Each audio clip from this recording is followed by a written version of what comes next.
Hi, YouTube. Welcome on back. It's great to be back and finally doing this justice with the way that we're doing content now.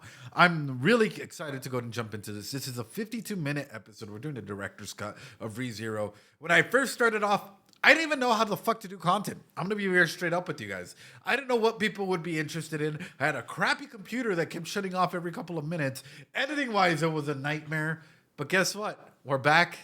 And we're better than ever. Are we gonna make stupid jokes along the way? Hell yeah. Are we gonna, maybe get into some waifu wars? Probably. But are we gonna stop and talk about 1,001 different elements of the show as they're presented? More than likely. Are we gonna stop a lot to the point where you guys might get annoyed at me for stopping and talking and analyzing and seeing how this might foreshadow future events? Yes. Or what this might bring in for the future? Yes. Now, I'm an anime only. 110%. You guys that have been with the channel for a long time know this for a matter of fact. However, I will say this. If I ask any question or lean on anything, and this goes for anything, please, even if it's a stupid question or not, don't answer it. Think of everything as rhetorical. Drop fucking rats in the chat, even if it's an answer that I should know because we've seen the fucking anime. That's my number one thing. Like, if I'm hitting on something and I'm like, hey, you know what? I think that this might happen in the future. For some reason, it does happen in the future. Just ignore it. Pretend it's not there, right? Don't answer, just rat. And that comes for anything. Simple things, big things. My main thing is we're not a prediction channel. We're an analysis channel. And that's what we've always been, and that's what we've always done. Is we've sat down and we've analyzed and everything and anything that we can through a psychological perspective. Bad subs, you guys can go ahead and chime in. If you guys were like, hey, you know what? I think of the character this way. Point it out. Discuss it with me. Hey, I think the character is more in line with this way because of this that happens in what we're watching. Discuss it. Bring it up. Talk about it. Be involved. Be fucking hyped, ladies and gentlemen, because this is one of the most massive collabs when it comes to a anime analysis section probably that's ever going to happen.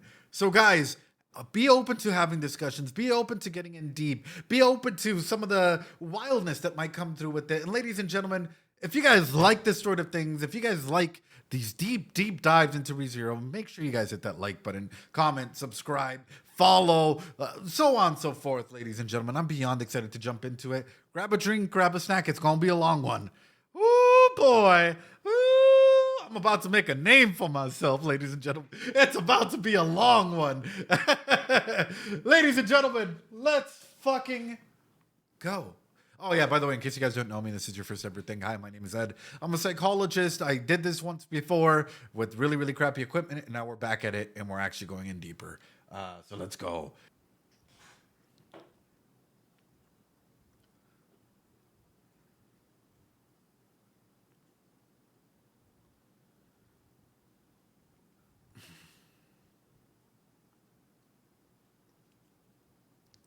Nice to meet you.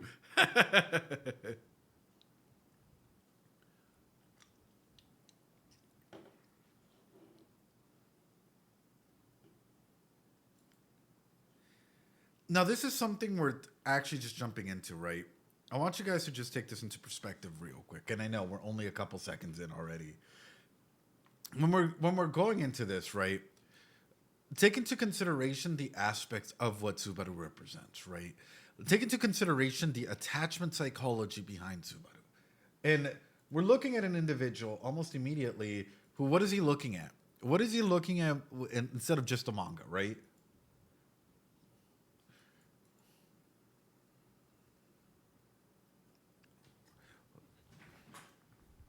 Okay. We can discuss the characters and what's happening here, but please, no novel stuff.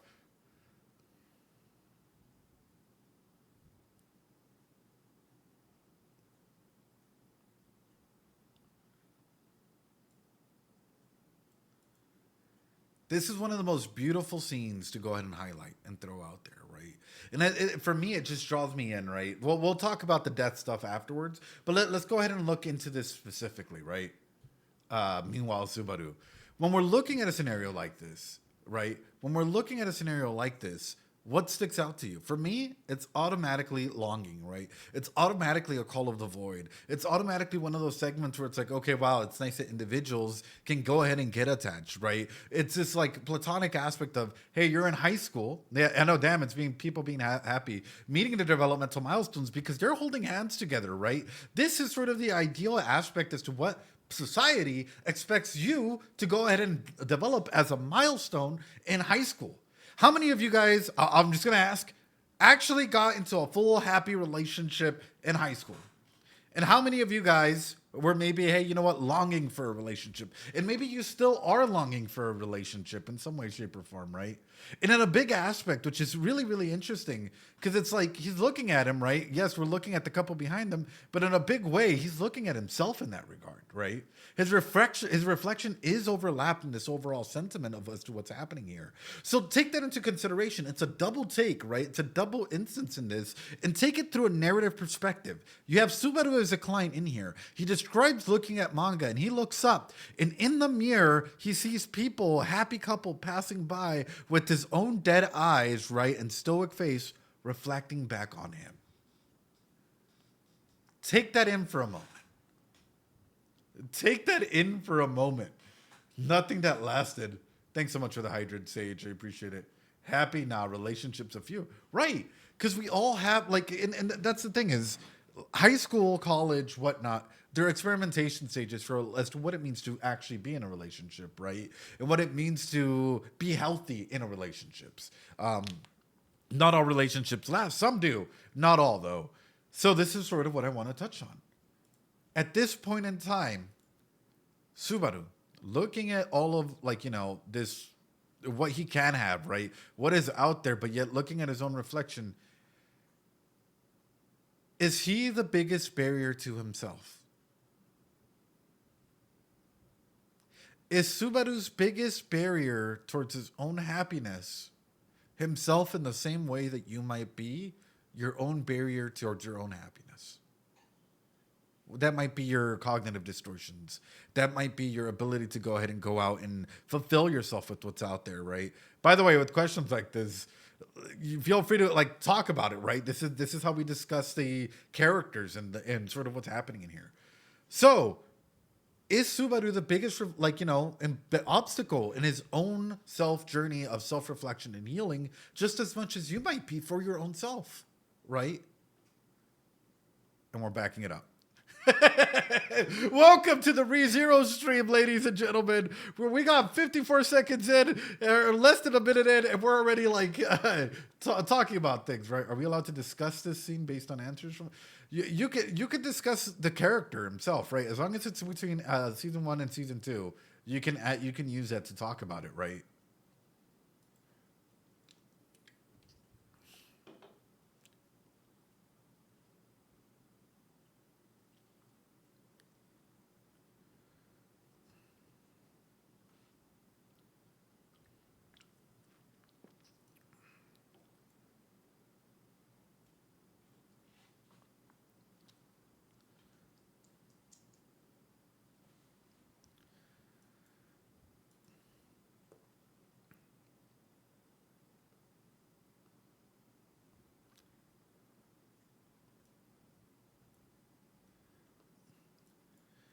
Interesting how for him, right? And this is something that will come up again, right? Subaru is such a smart character. And I think all of us can agree with this in some way, shape, or form, right? Subaru is an insanely smart character. When it comes towards a lot of self-reflection, with a lot of like understanding what's around him, does it end up getting hurt in his own end in some way, shape, or form in the future? Absolutely. Does he have cognitive distortions? 1,001%, right? However, him just taking it in and observing other individuals is huge. Him putting that down is huge, right? Him like even taking that second of consideration of like acknowledgement before moving on is huge. That side is very apparent in that nature of itself. So it brings up this for me. For Subaru, as a character, what is he doing? These are cognitive distortions, some of the most common distortions out there. And it's important to talk about this, especially as we get into the character. And especially as we start to understand how these cognitive distortions might play a bigger role in him going on in the future. What cognitive distortions become very present for him? You guys want me to go ahead and talk about one, right? There's a lot of these we already do. A lot of these, in some way, shape, or form, he might do. A lot of these are instances as to how the world shapes around our own belief structure, right? So for yourselves, right, and for your own perspective of Subaru, which one do you think is highlighted more significantly in his interactions overall? How could Ed know already, right? Number 2, mental filtering. Personalization, some are saying. Some are saying it's just mental filtering, disqualifying the positive, negative. Some are saying blaming. Blaming is placing the blame of the relationship on your partner, your friends, whatnot, instead of the responsibility taken by both partners. Yeah, I mean, you assume the victim mentality and think everything is out to hurt you. Everything is done in some way, shape, or form by this character. But which one stands out more to you in that same regard? Because this is how we start to understand how the character will start shifting that perspective, right? And as he may start eliminating aspects of himself, right? Or maybe even fixing some of these cognitive distortions, we might start getting a healthier version of Subaru. Like, I wouldn't be surprised if at some point in the future, the author has like a Subaru versus Subaru battle to showcase how Subaru overcomes Subaru, because turns out Subaru might be pride, right? Or something like that. One, because of return by death? Yeah, no, 100%. Let's keep going.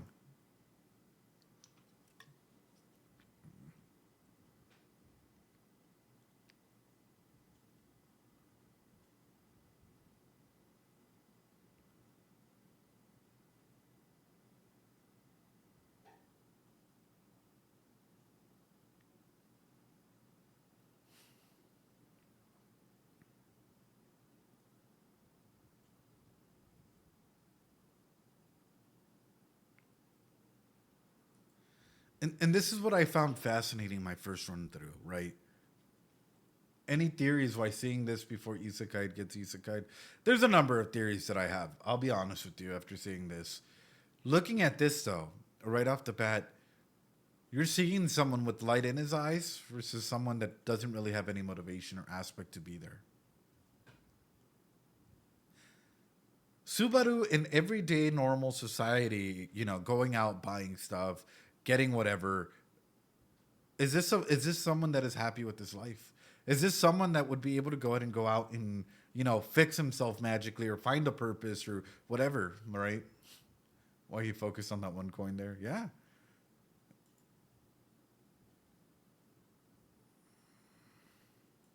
So we'll back it up just a little bit. He's going through the motions, absolutely. In a podcast, right?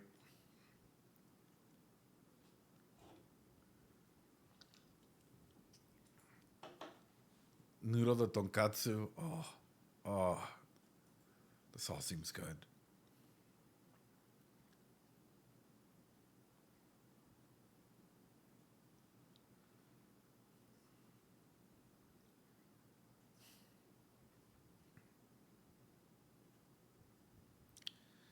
I don't understand the grooved reference in there. Oh, it's like supposed to mean lucky. Uh,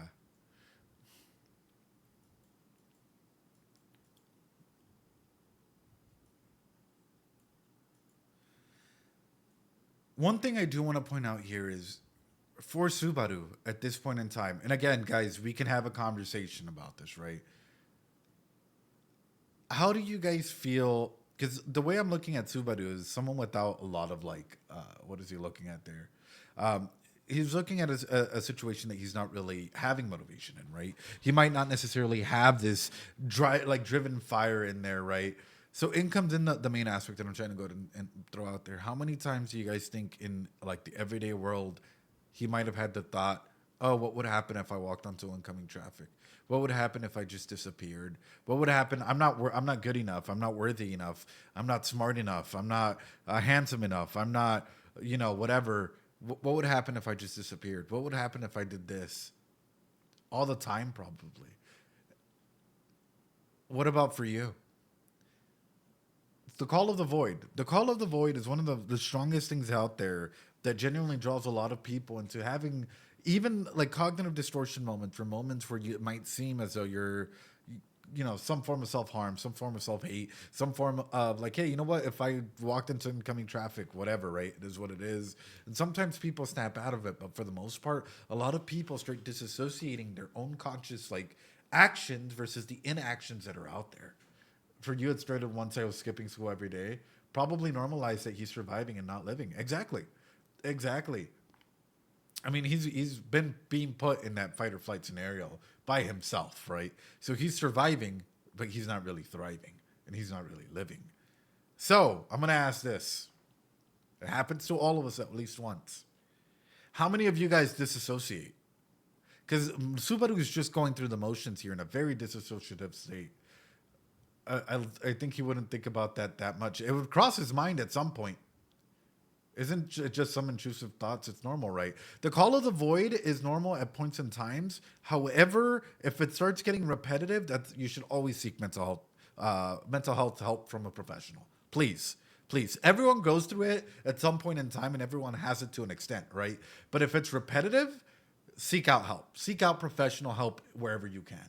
But how many of you guys disassociate into what scenario, right? And the reason why I'm saying this is we all disassociate. Disassociation is normal in some regard, right? For example, how many of you guys, if you guys drive, remember your entire drive, every single like instance that you took from the moment that like, you know, you're pressing on gas to letting go to breathing to manual, you probably don't take into consideration all the data that your brain is processing. And at that same time, your brain decides to focus on the small little details, right? Hola, ¿cómo estás? So that's the main regard that I'm trying to go in and highlight through it. Disassociation is normal, but there's healthy and unhealthy disassociation. I've never known exactly what disassociation actually is specifically. So disassociation can happen from two regards, right? Or three regards. Overload of information, anxiety, and or, you know, what we would call cognitive distortion / depression in that instance, right? So, for instance, I'll highlight this. Right now, a lot of us are watching the screen. Maybe you guys are eating something. Maybe you guys are there. But can you feel how wet your mouth is at this point in time? Do you know how much saliva is in there? Can you feel the way that your tongue clicks with every single part inside of your tongue? Are you manually breathing right now? Or are you automatically breathing? And if you're automatically breathing, why are you automatically breathing? Right? Are you fulfilling your breath? Is your breath really taking in everything in your body, right? Or are you just breathing just to get through? Because for you, this is how you're able to go ahead and process that information, right? I beg you. It's silly. It is so silly that until someone brings it up, then we become super conscious about it, right? And that's just because it's information that we take through, we're granted every day, and we run through with it. However, disassociation in a bad term would be something along the lines of, hey, I woke up, I played video games, don't really remember or cared about what I played, I go to bed. Are you enjoying life, or are you just disassociating through the trauma that might be there? Which at this point in time, from what we know, especially, you know, with stuff that comes out in season 2, Subaru does have trauma. And not acute stress disorder. Acute stress, by the way, there's a difference in that. We'll touch on it later. But would you guys agree with that? That like Subaru has representations of trauma in the real world. Because my whole thing is, and I can bring it out, he has a number of instances where there's a big rupture in his life, right? And at this point in time, just jumping right off the beginning, this is how we're enabling someone. This is how we're seeing someone come into be with all these cognitive distortions that we talked about, with the trauma perspective that is disassociating and does not have a light in his eyes. He might occasionally have the call of the void. And from all of that, is he truly living a fulfilled life? So right now, what we have is we have Subaru, right? His family, anything that might happen in there. Time, right? Or I guess the neighborhood, and then probably time. And on the other hand, if you guys want to compare both, we have a different version of Subaru, the Subaru that gets, sent away, right? What you would consider his friends, the ecology of that, so his neighborhood, and that. So we have two different versions, right, that are somehow gonna have to come together. And of course, it's an ecological theory, and I know you guys might be thinking it's boobas. This is not boobas, guys. This is this.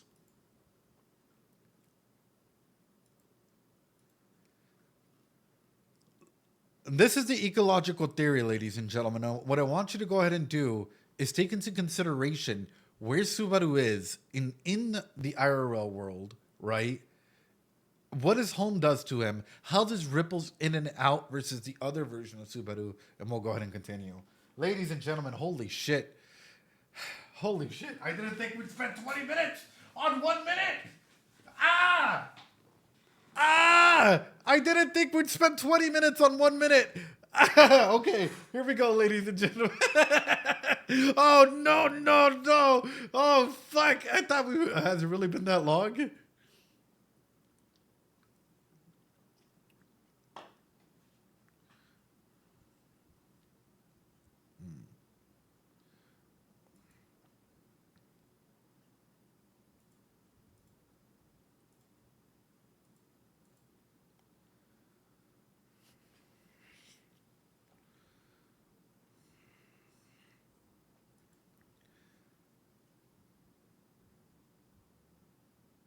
I, uh,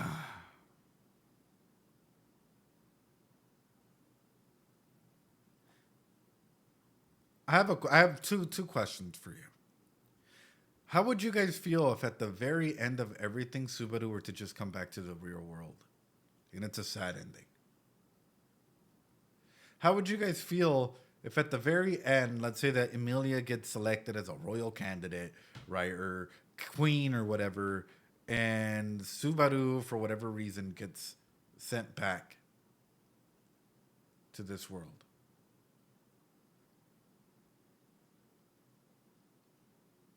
Everything before is anime only. Fans would be. Where all of a sudden, right, he has to deal with a lot of the turmoil and stuff in his real world without using any form of return by death. It would be depressing. It would be interesting. I also got that through just now just by sharing it. Harsh words for the author if that happened. But that's the main regard is in scenarios like this. Like, what if he has to make an ultimate sacrifice in that same regard over and over again? That's sort of where my mind comes into, where it's like, if an other version of Subaru, whatever trials he may go through in the future, were to come back into this world, would he be able to go ahead and thrive in this world? Depressing. Anyway.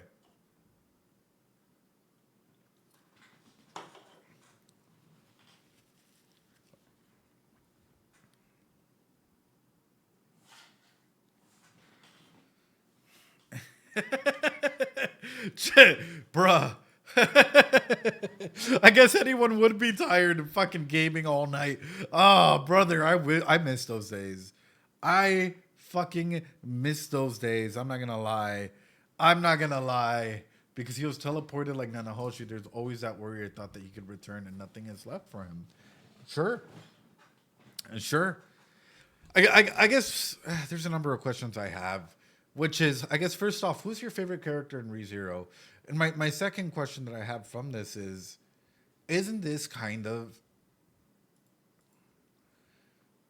I guess in a big way, metaphorical? Exactly, PS4.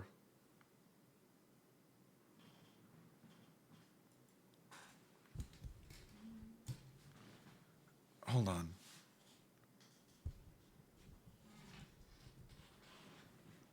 Hold on.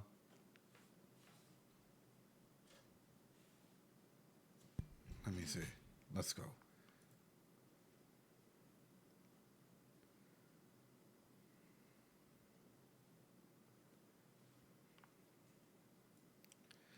This semblance or this aspect of you close your eyes, right, and you open them, and you're in another world, right? You close your eyes, You take in the information that is in there. I know nothing good ever happens if the choir starts. And all of a sudden you come open just like a baby and you're thrown into this new world.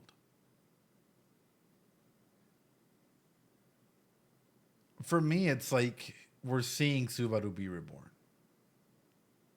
No one else reacts to him appearing. but that's the main regard, right? Rezero sounds, I can't take them, so memed. Sounds like some kind of displacement. Yeah. Because he doesn't get truck-hooned. He just appears there, right? He just appears there, and, from this white light, he's here and he's ready.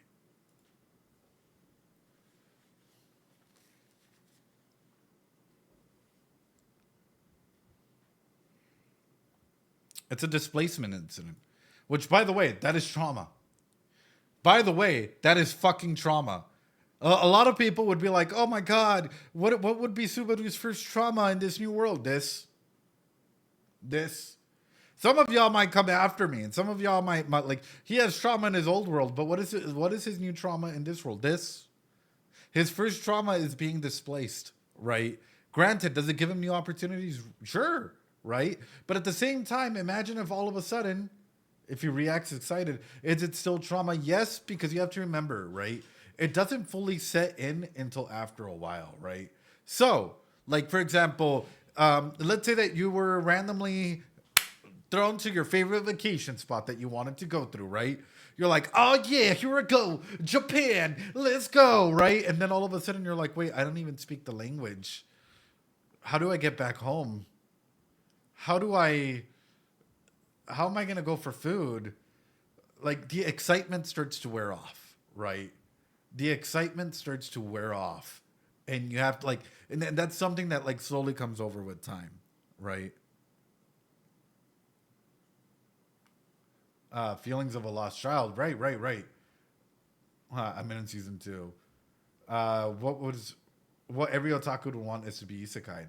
But that's what I'm saying is trauma doesn't come out immediately and it's like, hey, I'm trauma. But in a situation like this, if you were randomly like put in another world, how would you feel? How would you feel? This is something to take into consideration. Again, we're analyzing it in this perspective, and I'm tuning it in this way so that way you guys could put yourself and empathize with Subaru and maybe even understand, like, hey, this is something that might come through, right? Lost and confused. Right. No, Hoshi's a good example. Just someone trying to go back. 100%. 100%. And that's the main thing. Here, we're going to highlight this. Boom. What just happened to him? And he doesn't even know it yet because he might still be trying to go ahead and fit in. It says, you start, so on and so forth. But when the body catches up to the mind, what just happened to him? He crashed all the way down to the bottom. He might have been in red, but like in even crashing one down can already be a lot. But he's already back down to the bottom. He has no place to stay. He has, like, right now he might be carrying something, right? Like the food, water type of thing. But other than that, like, does he have a safe place to stay? Does he have a safe place to go ahead and enjoy himself? Does he even know how he's going to go ahead and, like, take part in excretion? All of a sudden, he just restarted from zero. He just re-zeroed from that very moment. Exactly, Bexflow. Title drop, roll credits, we're fucking done. By the way, Studio Reverie, if you guys want me to touch on a specific part or whatnot, you guys just let me know, and we'll go back and we'll touch on those certain elements for those individuals that are in here. He re-zeroed all over ring. I know, roll credits. But that's the main regard, and this is sort of what I'm talking about. Like, let's take Subaru at this moment, right? Or Subaru on Earth. Where was he? This is episode 1, and fuck. Where was he in episode 1?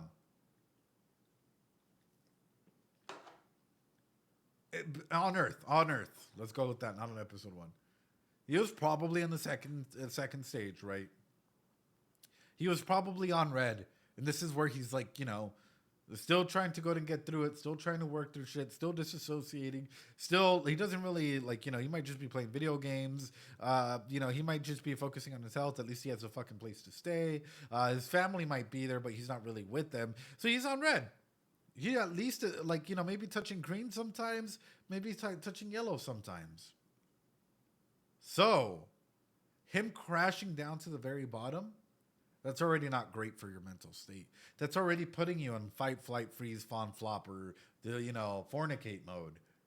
That's already going to push you into an area where it might make you extremely uncomfortable to go ahead and continue. Anyway, apologies. Let's continue.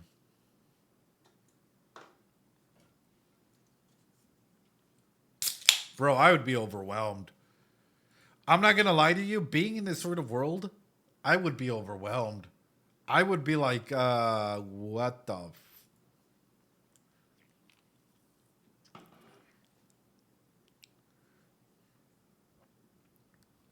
Look at that light.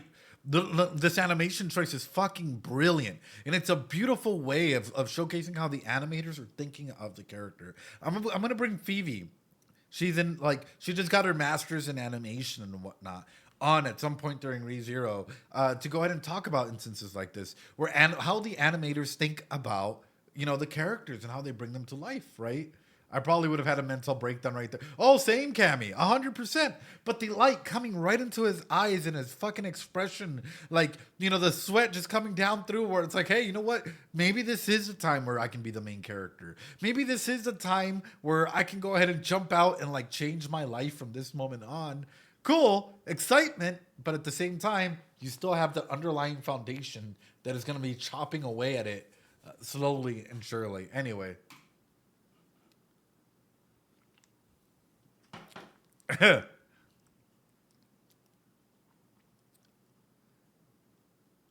it's fucking beautiful.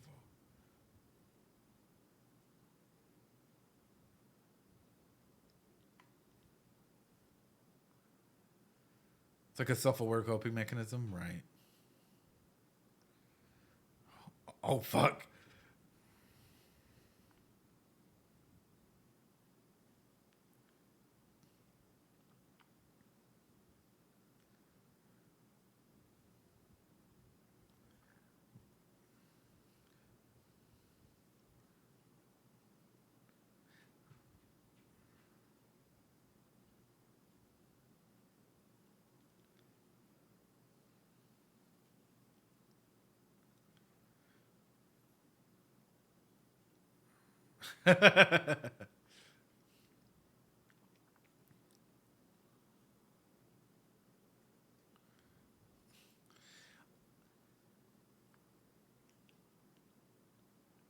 Unfortunately, as cringy as that may have been,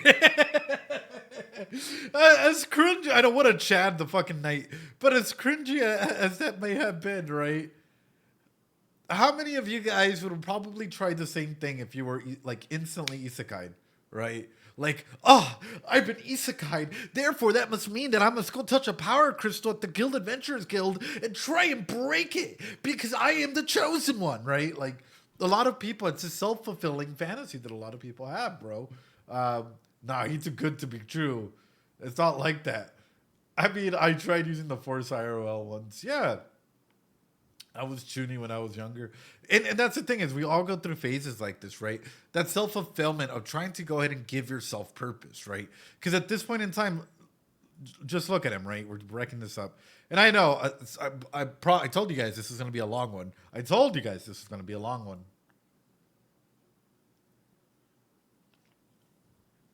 I wouldn't aim my first magic. True! Mia, true. I wouldn't aim my first magic at a civilian. Yeah, you don't know what that might happen.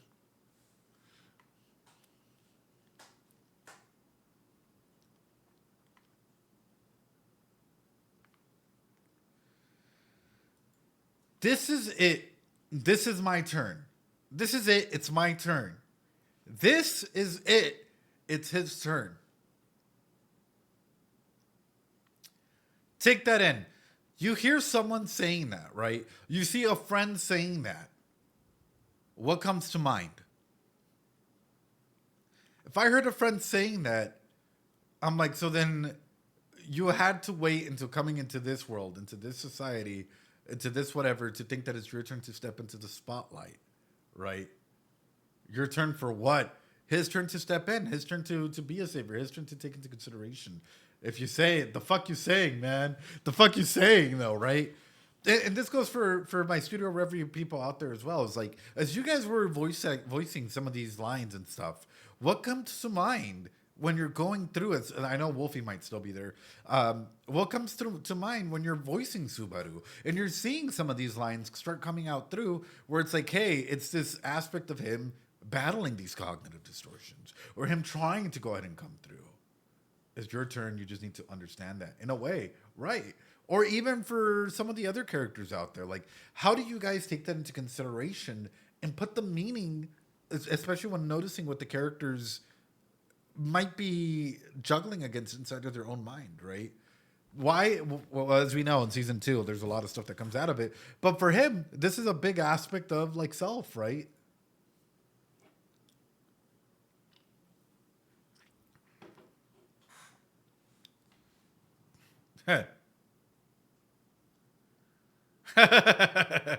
Poor dude.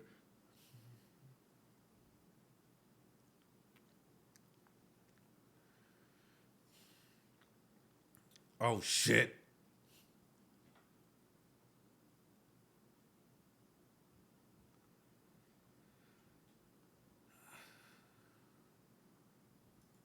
Oh shit. Oh shit. The real villain of ReZero. I'm kidding.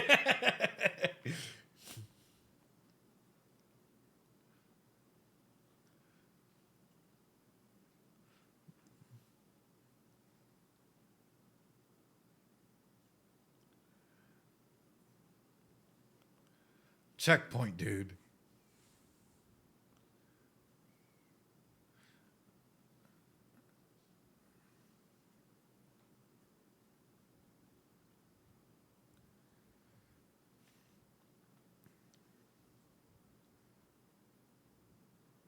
Oh. So imagine this, right? He comes through. One of the first things he goes and checks is the merchant guy. Right? Why do you think that is? So he just got rejected socially, right? He doesn't have magic, whatnot. So it's already, he's been checked that way. He goes through for a merchant guy, boom, gets rejected, right? And you guys might think about it as like pinging, right? Think about pinging wise. He gets rejected in that one-to-one interaction. So it's social rejection from him not being able to use his magic that he puts it on himself, regardless of nobody else being here. Oh, I'm not able to use magic. Maybe that's something for the future. Comes on through. Boom, goes to the market guy. Rejection is like, hey, you don't have the money. You're worthless. Get out of here. Goes to the wrong stall. All of a sudden, rejection interpersonally for messing something like that up. And then rejection altogether because he doesn't fit the standards of the individuals that are in that bar. It's a constant scene of rejection. So where would that leave you? Embarrassed? Wanting to get away for a little bit? Trying to find a quiet place? Maybe trying to find a place to go ahead and center down? Merchant is someone who is meant to interact with strangers. Right. Right. So that's sort of why I'm highlighting it is he just got hit with like he was trying to do like a foot in the door, not even a foot in the door. It's like slamming the door with like him trying to say, hey, I'm going to make an impact here. But instead of slamming the door, he slammed the door on himself 7 times, right? Or however many times this just happened, which is once with social, 2 with the Appa guy, 3 in the restroom, and 4 just right now. 5 falling over and again, and like, embarrassing aspect of self and getting hit along the way.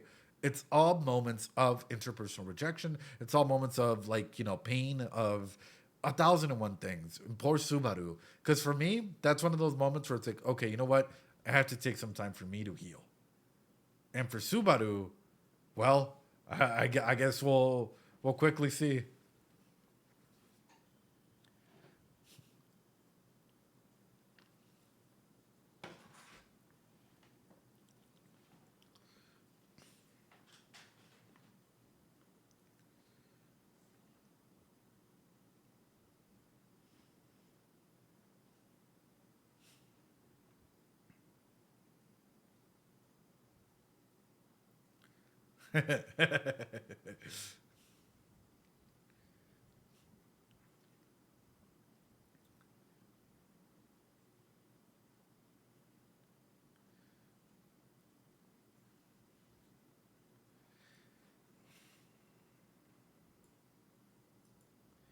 And I think that's the key thing with it though is a lot of people expect that if they get isekai'd, they'll automatically come through and they'll be given, you know, like a Konosuba treatment, where you might get to bring along one item or thing or a goddess with you or something along those ways, right? But the real thing, I guess, the real question comes in. Sometimes you don't have that. Sometimes you won't have that. Most of us don't have that in real life, right? Some sort of like foundation of someone that we can believe in, maybe a partner that's really, really there for us. 1,001 things, right? That we feel that we would need to go out and succeed, but yet you do every single day. So if I'm going to ask this question in a very real, very true thought setting to think about Subaru, what keeps you going? And I really mean this. Like, what keeps you going?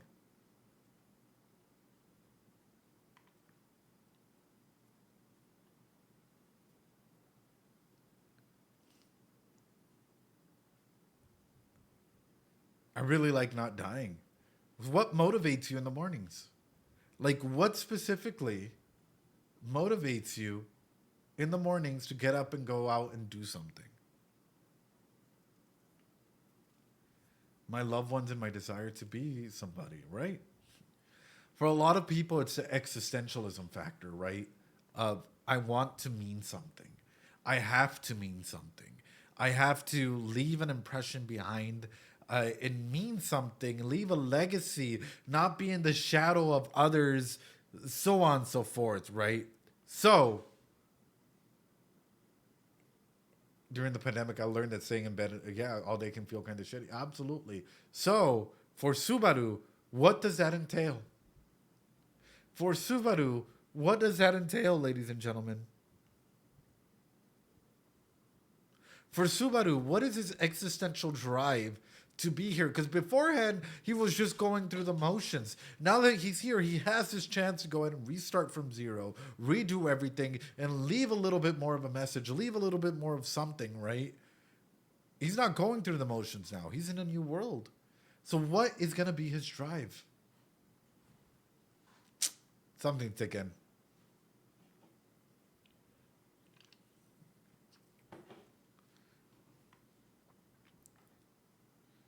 Oh, brother.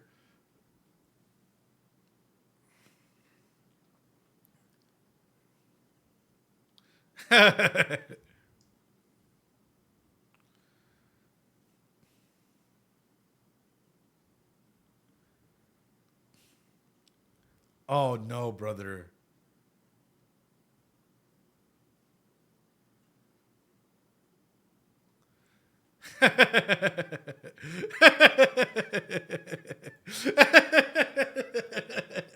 That's still so fucking good, man.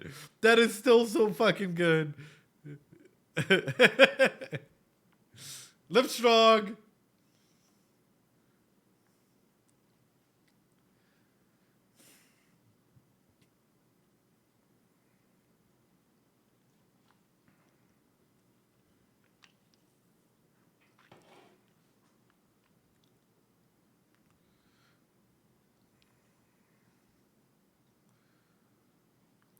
Oof. Oh.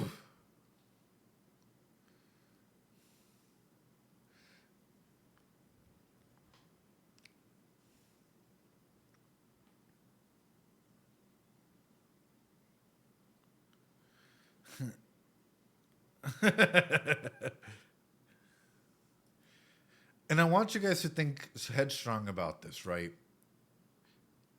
Just for a second. This is what I'm saying is this is a beautiful way of showcasing Subaru.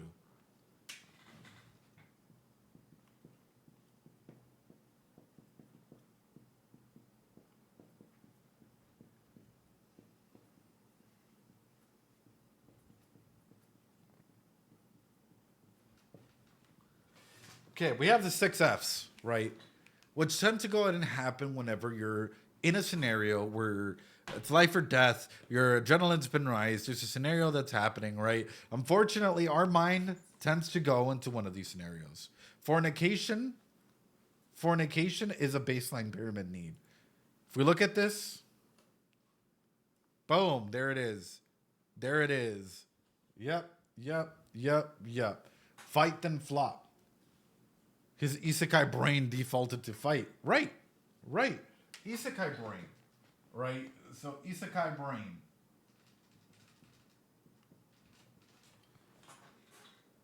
But what does real world him do? What would the real world version of him do? And I think that's just something that this is your brain on isekai. Right? We were fawning, by the way. His, oh my God, you're so cute. Like, oh no, don't worry. I'll do anything for you. That's wonderful. Let me go ahead and do this for you, right? Like, it's essentially trying to go ahead and not get in trouble, not get hit, not do anything. Flop, on the other hand, is like, okay, like, you don't really know what to do. For most people, it's essentially kind of like being dead, right? Freezing is just you're frozen altogether. You don't know what to do. Fawning is like, oh, trying to go ahead and appease and trying to go ahead and get into a person's good side so that way you're not as in trouble, or the danger is not as there. Flight, of course, is running away. So, fight, flight, freeze, fawn, flop, or fornication, So you have the different elements that are in there. Freeze, maybe? Sure. We know that this is not going to happen because this anime so far has not showcases. But with freeze, yeah, you have this there. Interesting how for him, and the reason why I'm highlighting this is he took out 2.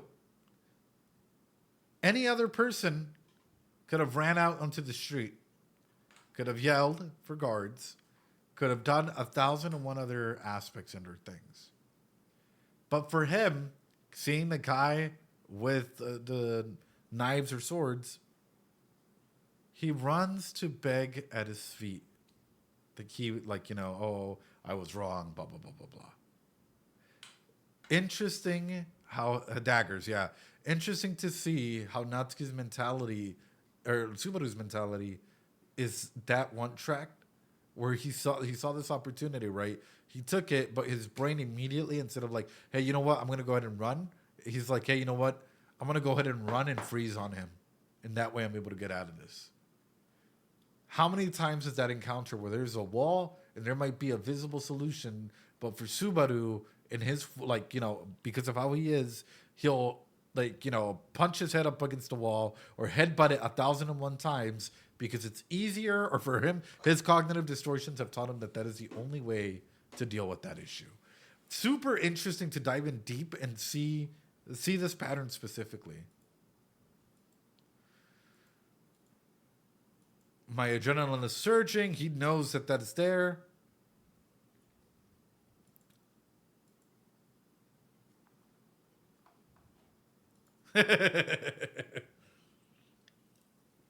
That's a key highlight in that. Rip.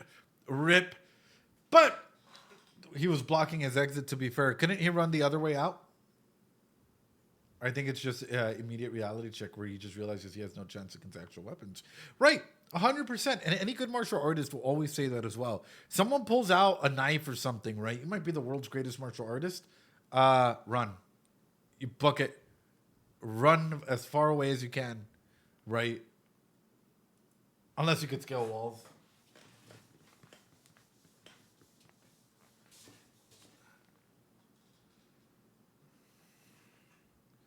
Oh.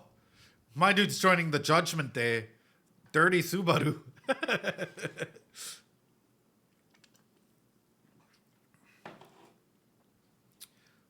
How do people feel when it's their first time in a fight or flight situation, a dangerous situation like this? A lot of people freeze and a lot of people run, right? It just depends as to your actions, as to how you do it. Cover your head.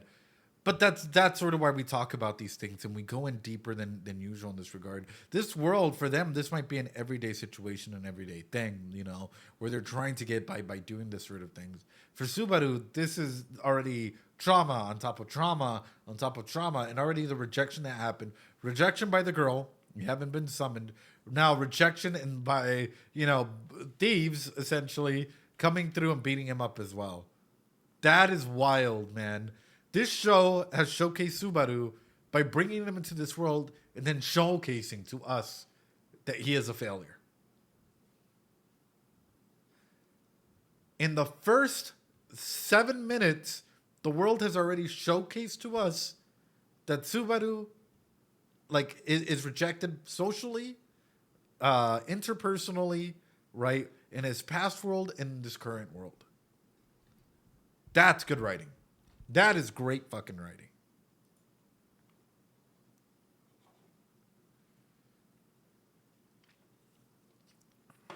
He's a loser at this point.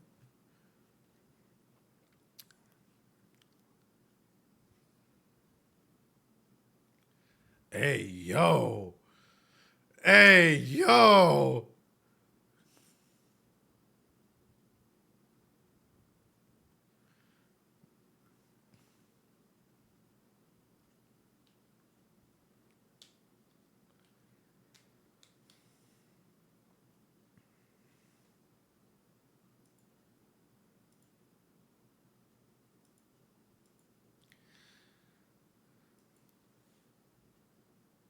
Here's where I'm scared. She comes through, and there's light shining behind her.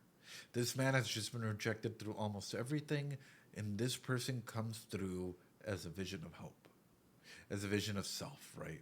As a vision of whatever this might be, right? With the light shining behind her, boom, instantly placing her in a pedestal and ingraining even subconsciously. And now he's attached, right? But we'll get into the whole aspect of attachment in just a little bit. Let's talk about this.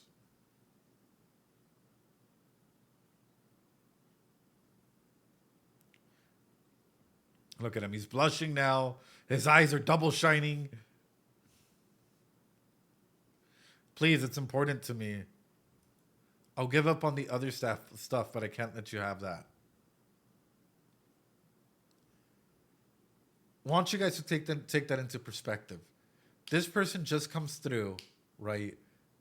You know, with light shining behind her, saying all of this stuff. What do you ingrain in yourself? What do you take away from this? Just a small little interaction. Granted, he right now he's putting her on a fucking pedestal. Right now it's all of these things. It's like, hey, you know what? I'll give up on everything else, but I can't let you have this person. I can't let you have that. I'll give up on the entire world, but I can't let you have that. I can't let you have them. Sorry, Wolfie, can't let you have him. I'll give up on everything else, but Wolfie, mine. Oh, Kraith, ooh, you know, I can't let you have him. You know, AZ, sure. All the other mods and individuals out here, sure. But Kraith, nah, sorry about that. I can't let you have that. Do you see what I'm getting at? The people's timings in our lives sometimes have the most inexplicably powerful aspect on our subconscious. And the way that this works, talking about Freud a little bit, right? We have the super ego, the ego, and the id, right? And essentially, Carl Jung and Freud, for a big portion of whatever, I know, I really don't like going into Freud just because a lot of aspects, and he had a very, very contentious element of, I don't know how to put it, self of whatnot. So you have two different philosophies, right? Essentially, what our own inner desires, right? Inner desires, what we show to primal versions of self, our subconscious, subconscious desires. We can throw in 1,001 other things versus the mask, the angelification, the goodness, the morality aspects of things, and then us.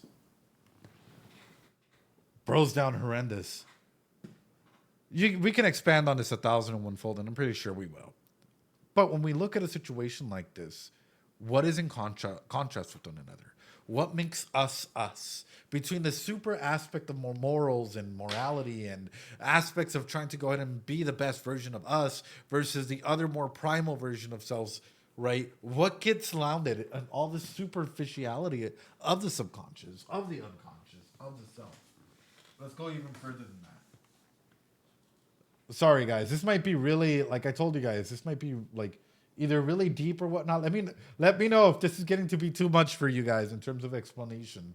But for me, the reason why I'm showcasing that is because we're looking at a semblance where right now the world has rejected Subaru time and time again, and we're seeing him battle through that, right? And this is the first time that he's being shown any form of kindness, any form of anything, right? So it's beautiful to go ahead and look at, which brings up the Jungian concept of the archetypes. This is a good way to think about this is our light and our shadow selves, right? That we present to others, that we showcase in that, right? So, so we look at this scenario. What is Subaru's good archetype? What is the archetype that he's trying to go ahead and be? What is the archetype that he's trying to go ahead and showcase to others? Is he trying to go ahead and be Is he trying to be the sage, the hero, the everyman, the lover, the jester, the magician, the hero? Yeah, what is he trying to be? Versus what is his shadow self? What is the shadow archetype that is often something that comes through and that he has to battle against time and time again? And you can have multiple positive and negative, good and dark side. The elitist is saved for some people. I'm not gonna say who, but for some people, but yes, like, is he trying to be an elitist? Is he trying to be a hater, a seducer, a follower, so on and so forth? You have these shadows and dark versions of self, right? For me, I would find it really interesting to see Subaru also be a hero and a villain, or be a sage and an elitist, right? To try and go out and have mastery over his life and try and fight for whatever knowledge he might be there, right? Or try and find for some sort of pleasure as we see him going through it. We shift through different versions of our shadow selves and our light selves. So when we're looking at these characters and we're looking at Subaru specifically, we can look at something like this and be like, wait a minute, where does he stand? I'd say somewhat justifiably the victim. Yeah? Yeah? Absolutely. Absolutely. At this point in time? Absolutely. But what is he trying to go? What has he been trying to showcase time and time again so far? That he might be a hero, that he got summoned for a purpose, that he's here for this reason, right? And it turns out this is failing badly. So it automatically is reverting back into that shadow archetype. And what happens if you keep reverting down to your shadow self, guys? All of a sudden, you start playing that up to a point where it might blow up in your face. To a point where all of a sudden, I'm doing everything for you, and and I think you guys know what episode I'm referring to, just by saying that, where it's like you can't see what I'm doing for you. I'm the one that's like, going through all this pain and struggle and suffering and whatnot. Yep. Because all of a sudden, the more that, we don't allow ourselves to thrive in the good aspects, the more that we start to see some of that shadow selves come through. Or can you have different light? You can have different light and shadow archetypes as well as like multiple shadow and light archetypes, right? And that's a main aspect of things discarded. Like when we're looking at something like this, a lot of people like to say, you only ever have one aspect in your life. That's absolute fucking bullshit. In your life, how many of you guys have played multiple roles, like looking at this thing and multiple times? And I bet you guys can even look at this in yourself at the moment and know that there is something in there that you might be working on in yourself that aren't necessarily in there. However, it is showcasing if things align, this might be the common aspect that they're trying to go and fight, right? Service, innovation, control, mastery, safety, freedom, knowledge, liberation, power, pleasure. That might be sort of the in-between aspect where you're trying to go and have control. Sage and elitist as fuck. I've been caregiver and slave and sage elitist my entire life. Right. So a big aspect of this might come from knowledge and from, the acts of service, Bulbous. And that just might be like, where does that fine line be there for you? And for Tebow and everyone else. I hope that makes sense. I hope that helps out a little bit, ladies and gentlemen. Where is the wizard for Ed? Where is the wizard for Ed? I wish, ladies and gentlemen. I wish. Let's go ahead and continue.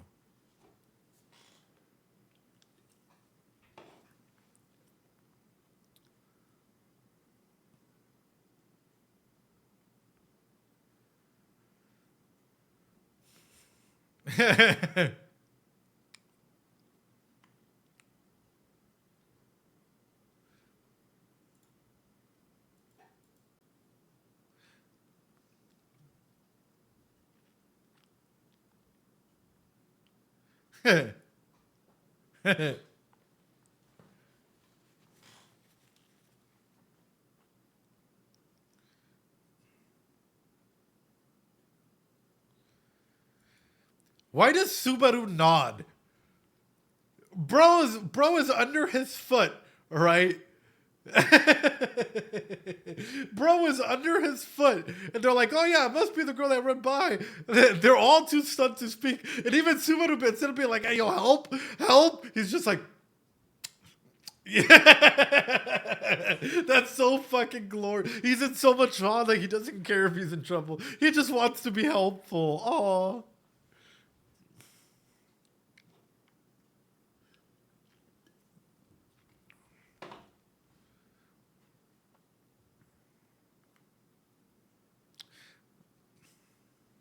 Woo!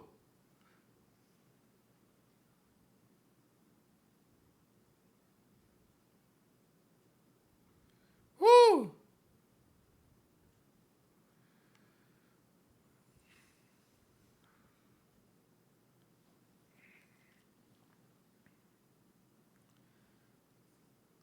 Oh, what a fucking goat. What a goat.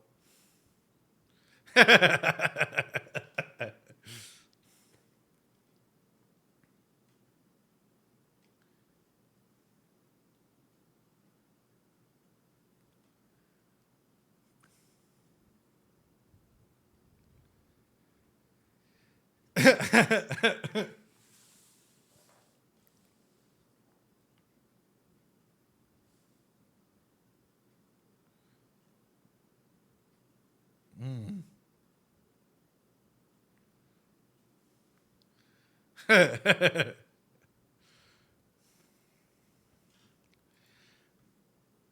What a beautiful aspect of storytelling, even in just this. And I know some people might get putting her in this light, putting her in this position of power, right? Literally in the little pedestal that we were talking about, and even just showcasing instead of like, her being like, "Hey, come up here" or whatnot, her coming down to his level. Beautiful fucking like thought pattern. I don't know if this is written in the light novel in like this way, right? Um, but it's beautiful to go out and talk about, right? What would Amelia's light and shadow archetypes be? That's an interesting question. Chat, what do you guys think? But through that, right? This is sort of what I'm talking about when I say like animation like this and the character representations showcase a lot. Subaru being in the shadow side and Amelia being in the side, right? In the light side, slowly coming down and meeting him where he's at. Where no one else, right? No one else really has done that for Subaru. Nobody else has really come down to his level to talk to him. And those that have tried to hurt him.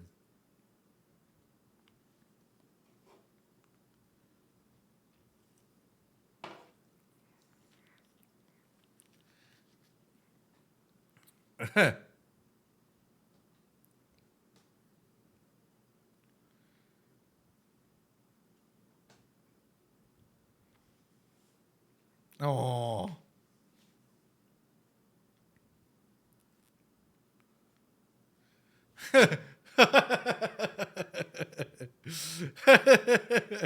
Oh, she's so fucking cute.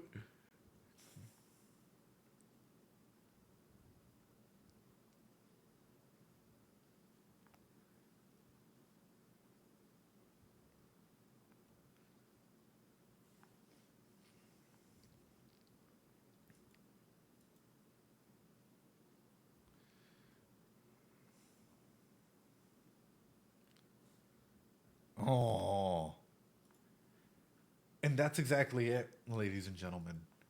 That is a parallel world fantasy through that. But this is where we're gonna go a little deeper, ladies and gentlemen, before the break. How old is Subaru at this point in time? Uh, if you guys remember, we'll touch on everything and conceptualize it. 17. So for this next one, we're gonna look at psychosocial stages, right? This is Erickson's psychosocial stages. We look at these two, right? Identity versus role confusion, and intimacy versus isolation, because that's where you're heading, right? Who am I and where am I going? Am I loved and wanted? Teens need to develop a sense of self and personal identity. Success leads to an ability to stay true to yourself, while failure leads to role confusion and a weak sense of self. Does Subaru know who Subaru is? Does Subaru know who Subaru is?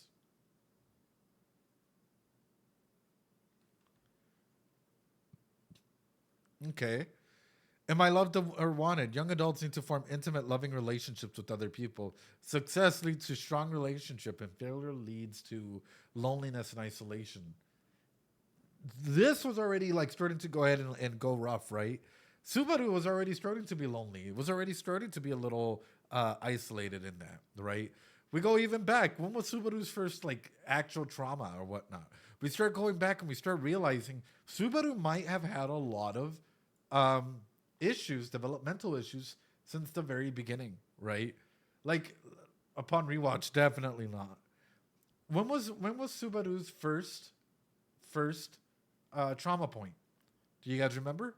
How old was he? And this is an actual question, guys. You guys can go ahead and answer this. That's fine. This is why this discussion and this conversation's, 5 or 6. School age, right? Somewhere around there. So, how can I be good? Children need to cope with new social and academic demands. Success leads to a sense of competence, while failure results in the feelings of inferiority. Ladies and gentlemen, is this not showcasing Subaru pretty well? Is this not showcasing Subaru pretty fucking well so far? In terms of like the key aspects of what we're seeing, Subaru deals, right, as we can tell by the cognitive distortions, is, I was suddenly not good at things anymore, right? All of a sudden, we're touching on that element, and all of a sudden, we have this inferiority complex of, oh, well, I can never be my dad. I can never be this. I can never be that, right? He tasted the success at the start. Next one. Subaru doesn't even know who Subaru is, so he has to find a purpose for it. Next one, right? Success leads to strong relationship. Failure leads to loneliness and isolation. Who does he cling to throughout this entire thing?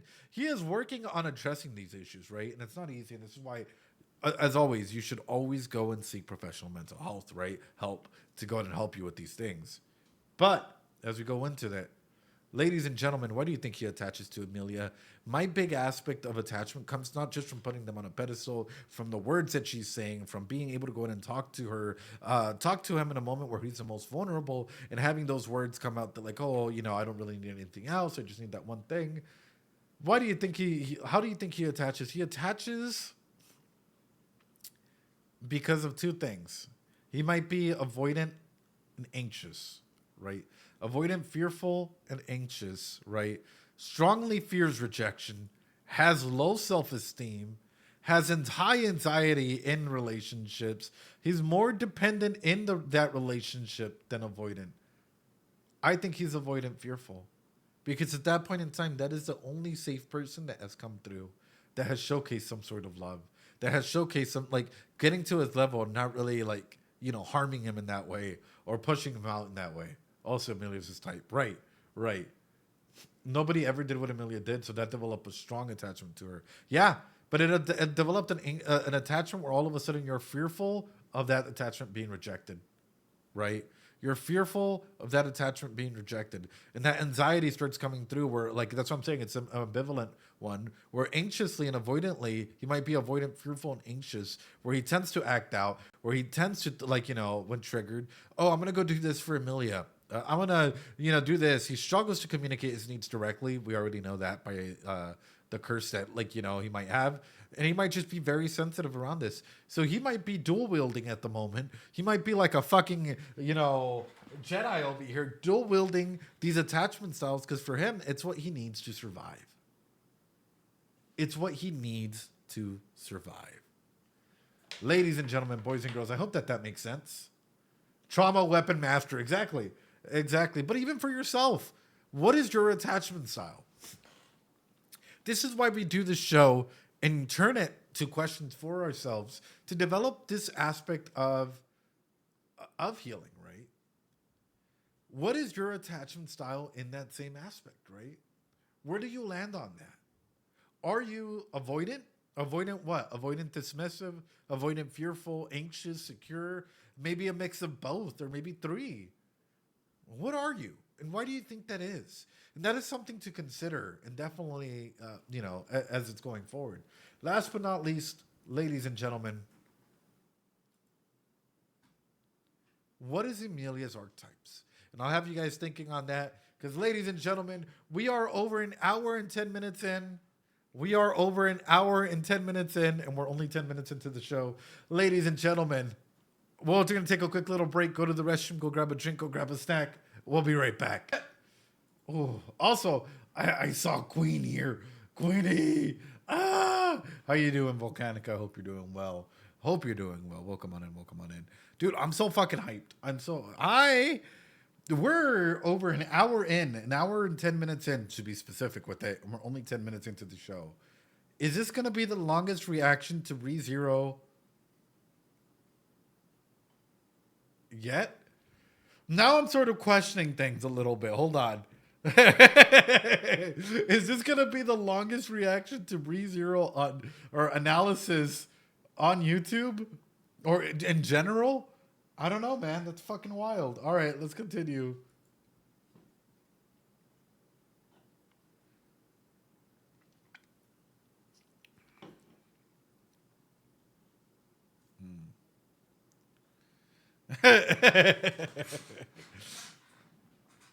Hey, yo.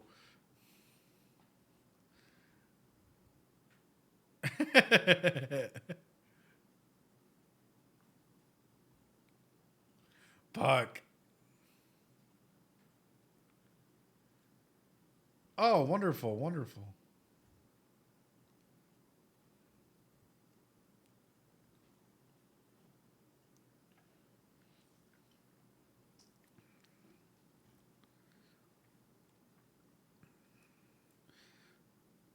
I'll wait until this. Hold on.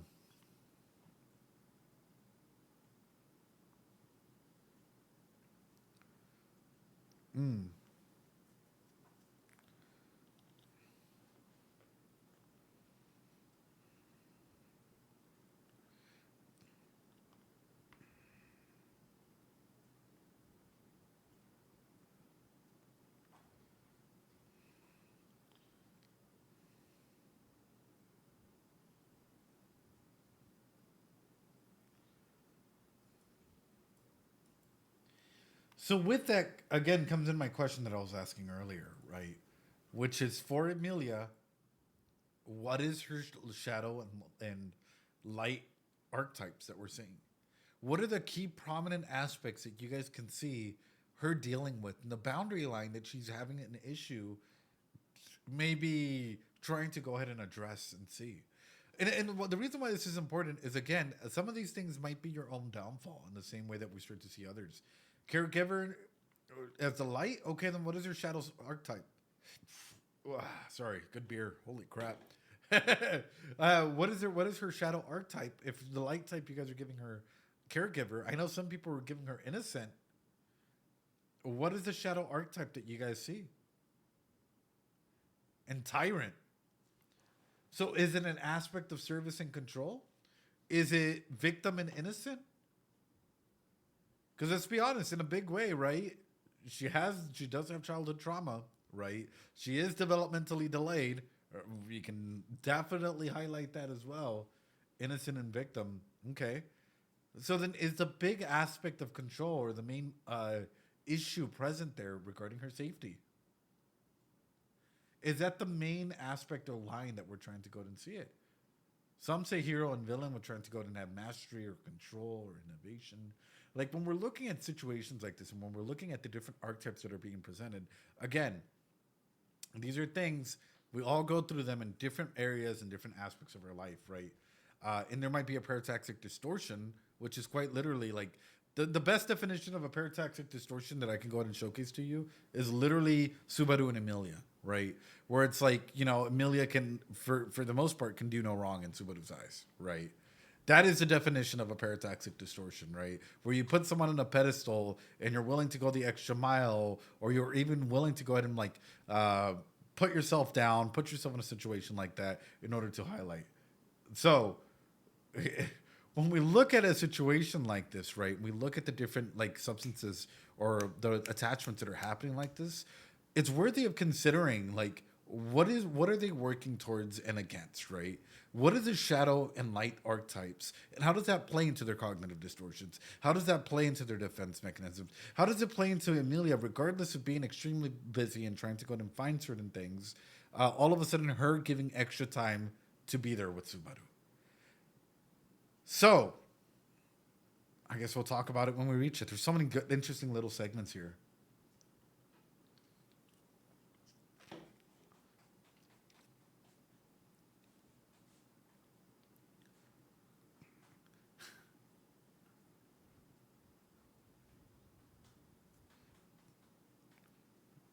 And she books it.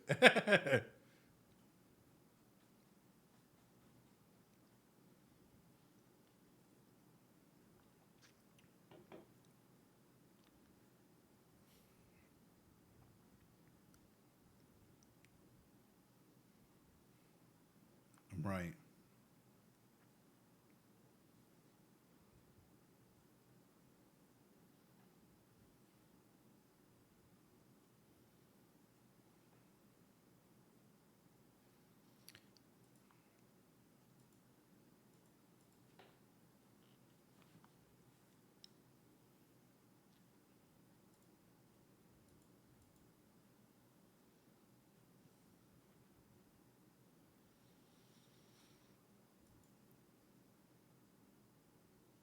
Hi, welcome on Intrad. That's really fucking interesting, right? Because we were already talking about a Subaru forming this attachment instantly, right? We already found out that he's an anxiously and avoidant, avoidant, fearful of the attachment, ending, so on and so forth, happening. But why do you think that Puck highlights this? Puck, in a big way, i and he's very intelligent. Or Puck is just a very intelligent individual. Let's be real. Puck is a very intelligent, emotionally intelligent individual as well, and is able to go and see through a lot of things, right? I'm sort of wondering how much foresight Puck knows. Immediately wants to protect her, and he can read minds, remember. Right, right,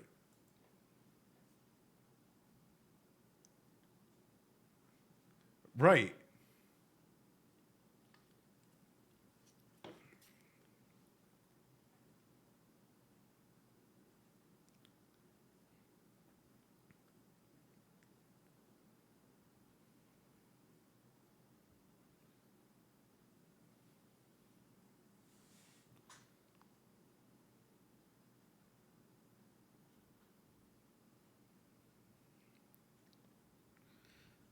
I can only spend a little more time. Oh.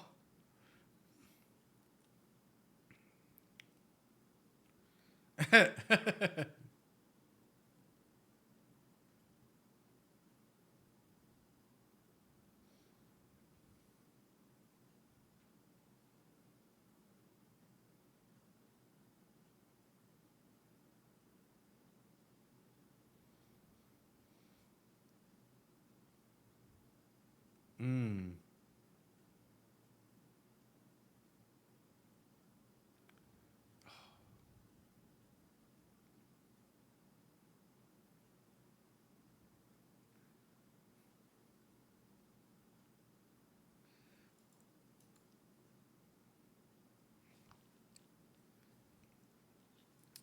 Which is, again, it's really interesting for me how intelligent Puck is, and how Puck is actually able to go and come on in and showcase this, right, and be able to ruffle the right feathers, and being able to go and use certain things. He comes in and he acts as that glue. He acts as that bridge between them. It makes me wonder, for Puck as a character.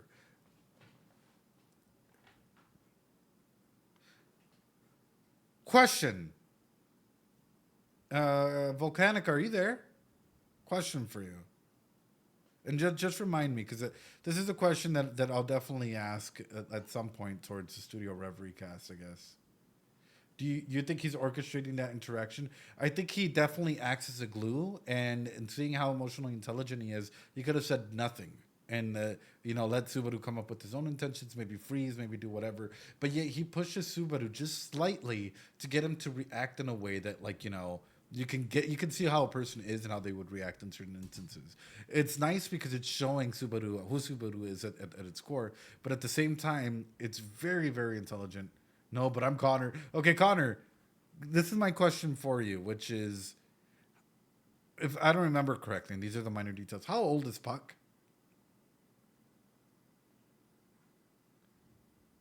Anybody? How old is Puck?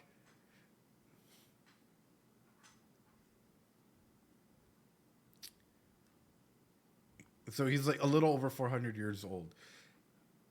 When was the year, or like how many years has it been since, the whole thing with the witch thing?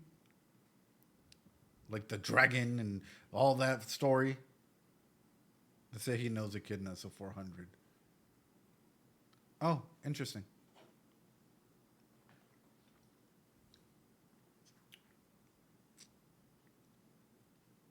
Interesting.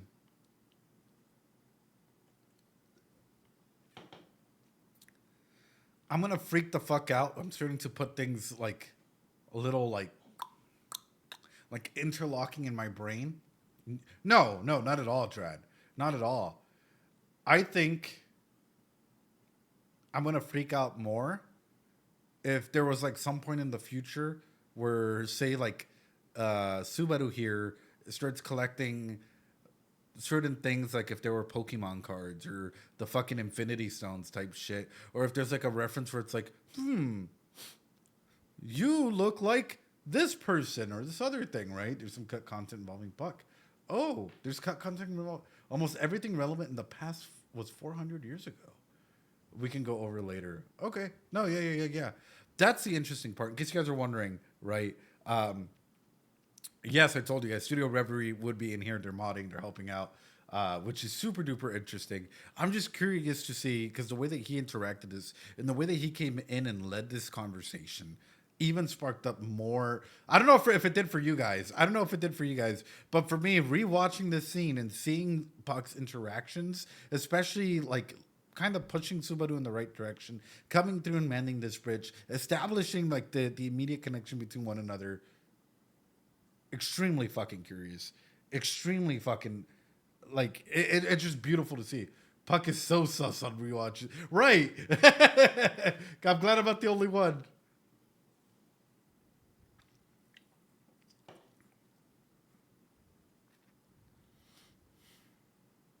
Aww.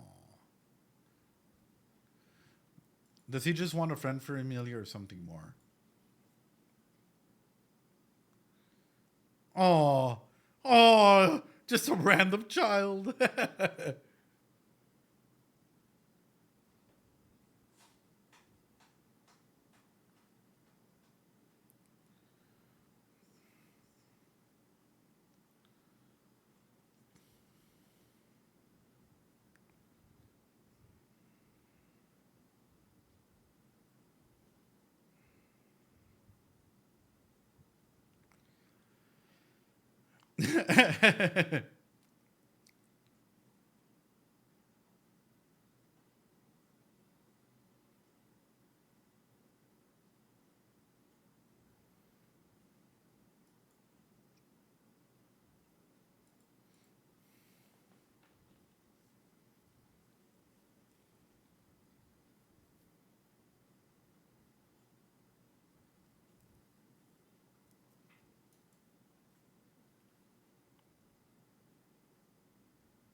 I feel okay. Hold on.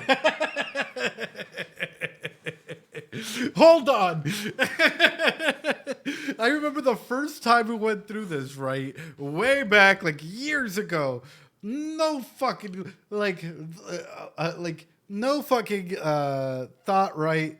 Uh, no fucking like I don't know how else to put it, like aspect of like, oh, this is weird, this is rare. So you mean to tell me in a world where a lot of people are terrified by spirits, right? Puck knowingly goes over and does it, right? It's like the sus meter is fucking rising quickly, and it makes me wonder a couple of things. A couple of things.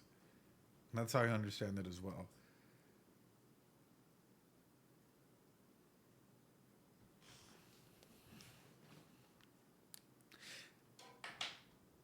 Wolf, since you're here and I see you here.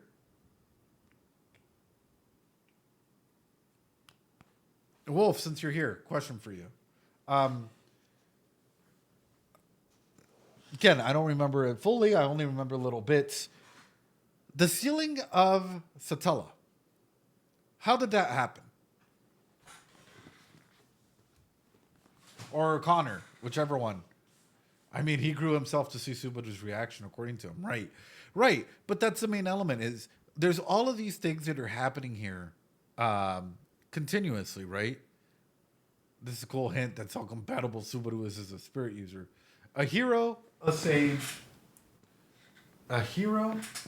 Wow, my thing's a sage and a dragon.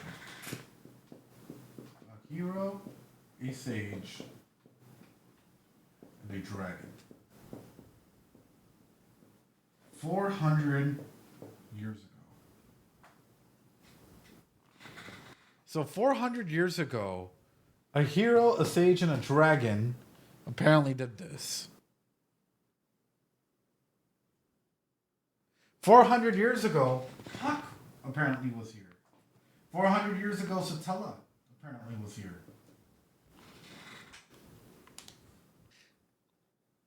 How does time move between the ReZero world and Earth? Does Puck know the hero, sage, and dragon? Because even past that, it's making me wonder. It's making me wonder, like legitimately.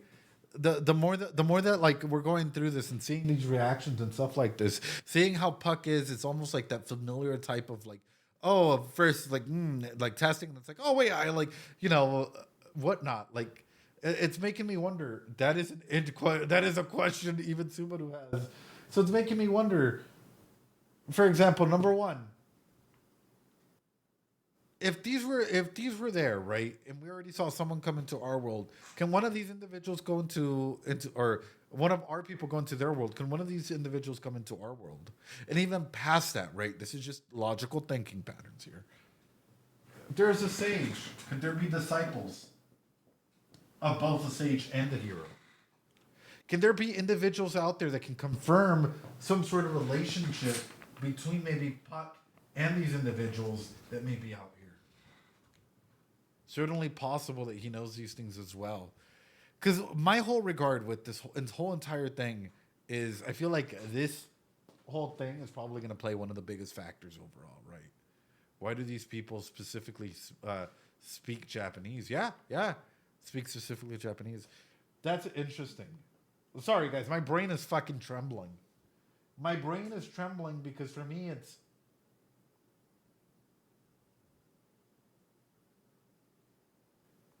Oh, I have so many fucking questions. It just came rushing all at once. I have so many fucking questions.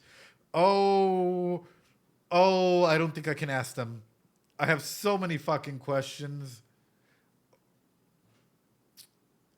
Why is Puck copying Subaru's emotion?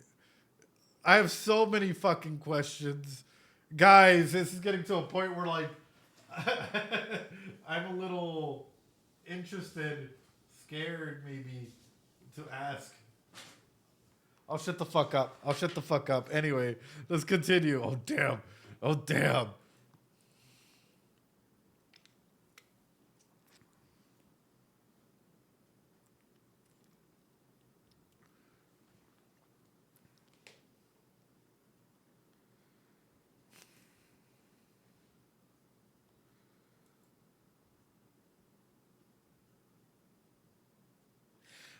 Puck is fucking sus, bro. Okay. Puck mimicking these reactions.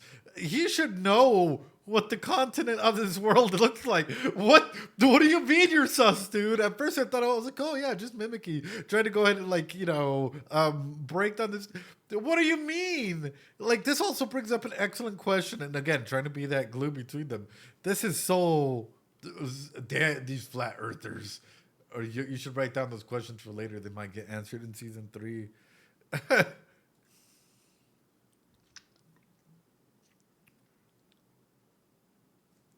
Right.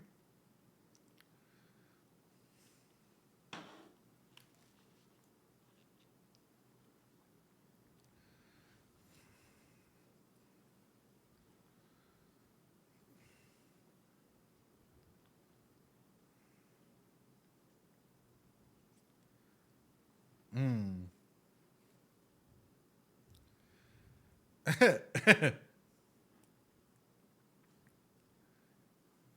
Your hands.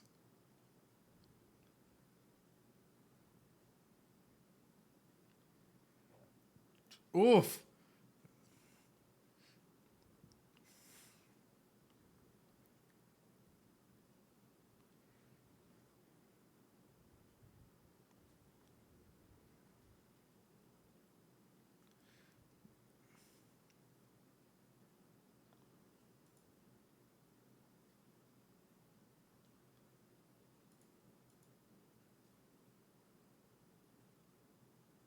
The instant shit test. Also, thanks so much for the sub.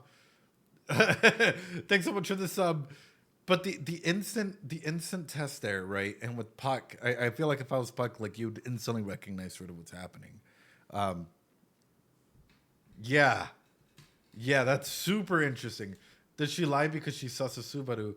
Right, and because at this point in time, you're getting context clues that Subaru really doesn't really have a lot of knowledge, right? Maybe is from this world or even cares about certain things. Because a lot of people would hear that name, would act surprised, and would probably not try to interact with him. She wants to push away from him. Absolutely. She wants to push away from him. Or she wants to see his reaction if that will create a divide, right? Interesting. And that's what I'm saying is it's interesting that they're willing to go this far. But even then,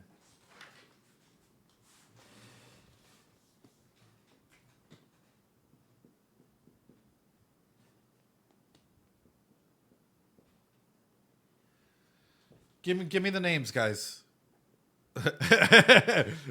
We have sloth, right? We have greed. We have pride.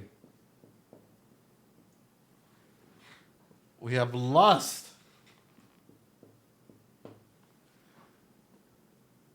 Wrath. We have envy. Gluttony. Oh, yes. How could I forget gluttony?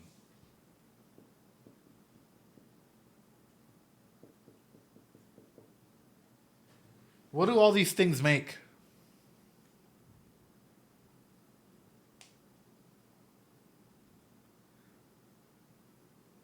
Think about, what do all these things make? Oh, there's sloth 2 times? Fuck. Sloth, envy, wrath, greed, pride. What am I missing? What am I missing? 2, 4, 6. I'm missing 1, am I not? Vainglory, lust. I know some say that it's like 9, right? Fuck, go back. Go back. There you go, lust. Okay, there we go. So when we're looking at a situation like this, what do all of these things do?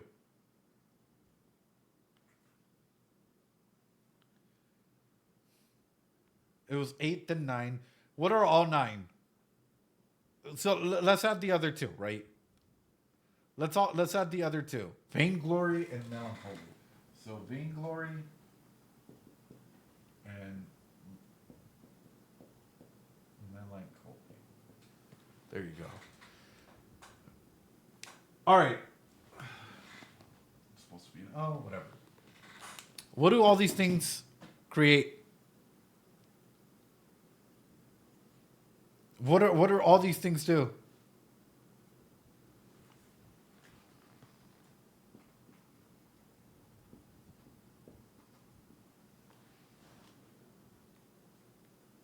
This is what makes a person. All of us have all of these features together. All of us have all these different elements of sloth, of greed, of pride, of gluttony, of lust, of wrath, of envy, of vainglory, whatnot. They create a very simple dictionary. We all experience these things to various degrees, right? And ultimately, having these things enables certain things. So it makes me wonder one thing. It makes me wonder one thing. And this is just me looking at this and understanding sort of what happened here. We've seen what happens when Sloth's trying to go with Amelia. What happened?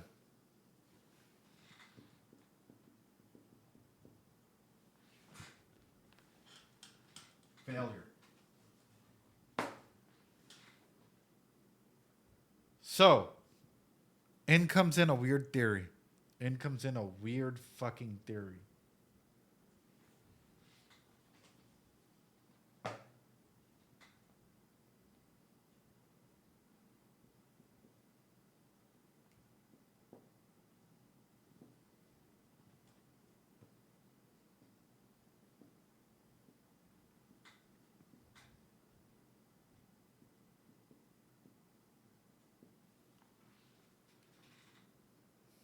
Normal life in a negative light. Yeah. Yep. A sage, you said, is one of who masters these emotions and accepted. Exactly. A sage is someone that is able to go ahead and master all of these emotions and accept them. A person, a good person, right? Like a person in general will have all of these, right? Someone that is able to go ahead and understand all of these emotional ramifications and how it goes from there. So what happens if you were to get all of these things together? What happens if one person were to able to get like sloth and greed and melancholy and even just bits and pieces from all of these things? That is the question I have for you guys. That is the question that I have for you guys. What would happen in a scenario like this where one person were to collect all of these things in some way, shape, or form?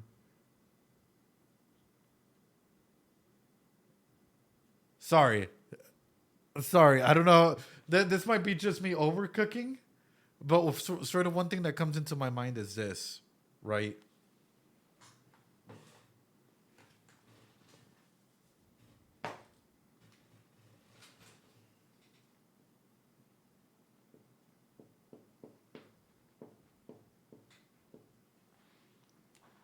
If you put a person in there and you were to break them up into all these other things and you were to put them back together, well, like all of a sudden you have an individual that's probably insane.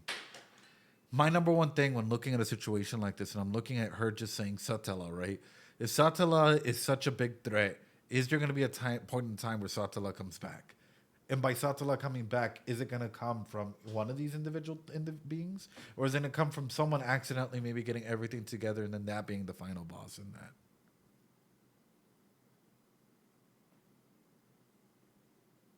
What about the virtues and opposites?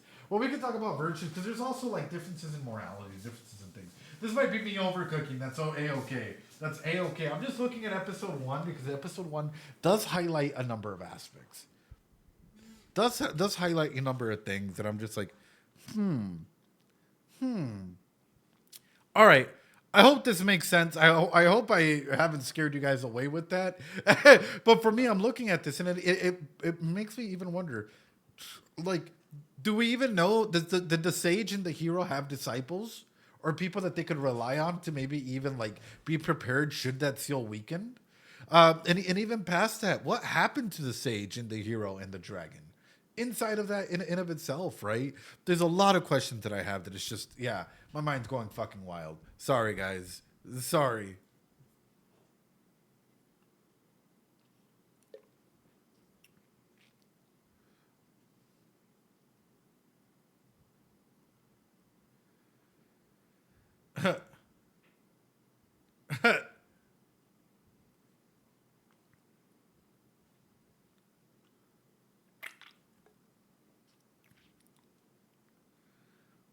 Damn.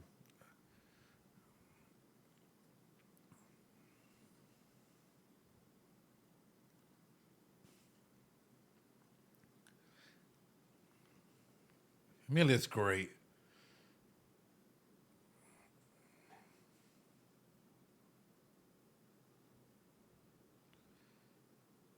Oh,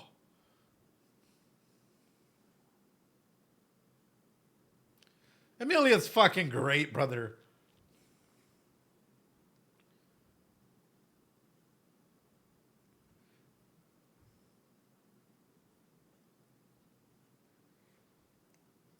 Can I get an Amelia figurine, chat? If I were to put like maybe some ReZero figurines on the throne, can y'all gift them? I will buy a fucking like a little thing to like highlight them, put some lights in there to like put a spotlight on Amelia and some of these characters. I'm already thinking about it, man. I'm looking at this. I'm like, I need some fucking ReZero figurines out there that are amazing. I know that there's a lot of Ram ones. I have a Ram one, but I need more. I need a whole collection of just ReZero. Uh,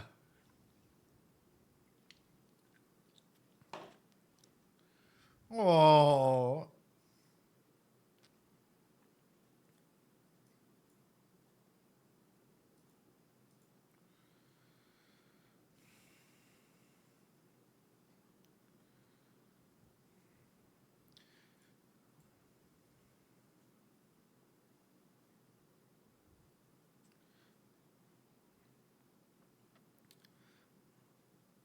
do you think that Amelia does this because in a big way, is aside from her being kind-hearted and thanks so much for the follow by the way, and the sub, The Shining, um, but this might come from like maybe even some of the trauma of her past as well, i.e., she wishes that somebody would have done this when she was in that moment, right? In that moment of despair, in that moment of like trauma, in like baby Amelia type situation. Like when we look back at it, like is this a big reflection? Like is stopping your way from doing something important to help others? Yes, it can come out of kindness, can come out of a moment of whatnot, but at the same time, it can also be one of those reflectionary moments, or double as a meaning as well. As like I wish that somebody would have done this for me as well, right? And it's important to go ahead and address this. Like there could be multiple motivational factors. And looking at this thing, it's like, or looking at the scene, I'm just like, for Emilia specifically, right? It could be a mix as to what leads her to go ahead and help a kid. Because how many of you guys would stop to help a crying kid? Especially if you had something urgent that's definitely due. I'll be honest. I'll be very, very honest with you guys. If I have something that's due immediately and like this, and it's like a high pressure situation that I need to go ahead and get, for me in my own world, yes, I acknowledge it, right? Oh, there's a crying kid. Is there an adult nearby? If there's not, like, hey, I'm gonna go tell someone, but I need to go get my stuff done. I'm not gonna sit back and try and go and do everything unless it's like a life or death situation or something like that, right? As a baby, well, that was fun. So like we all have different aspects as to like what we're able to go ahead and do, and our empathy bandwidth, right? How much of a time are you able to go ahead and set aside to go and deal with a situation like that? Remember, she's looking for her royal selection insignia. Exactly, exactly.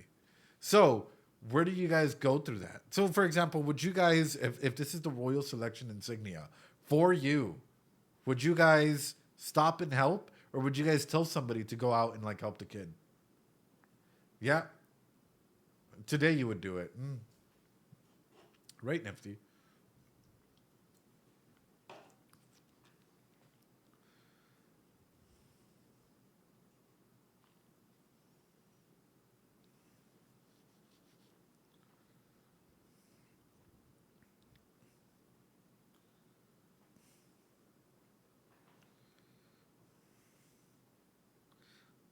Oh,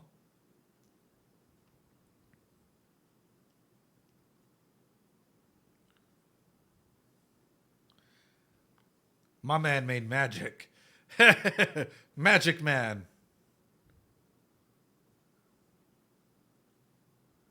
Magic man.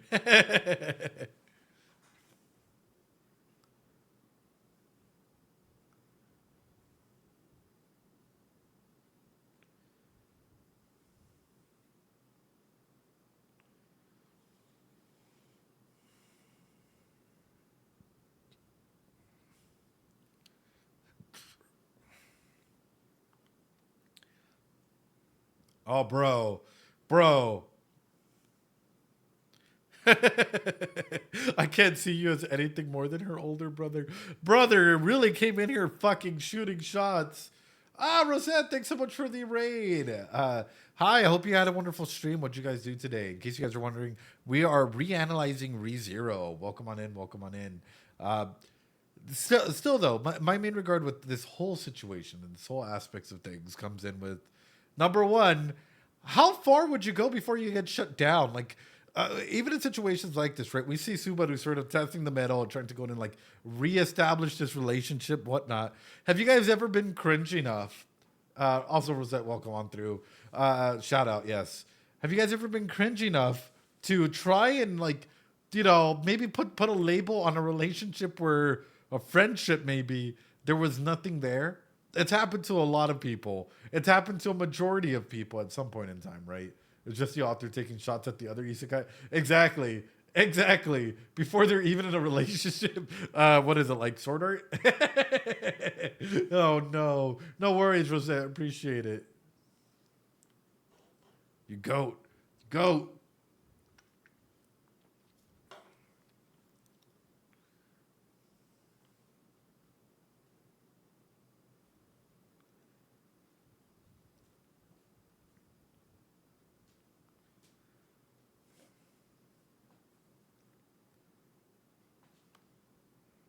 Sure.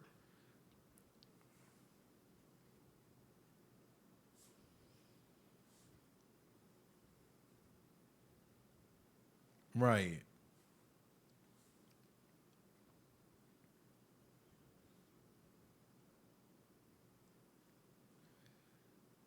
Yeah, that was.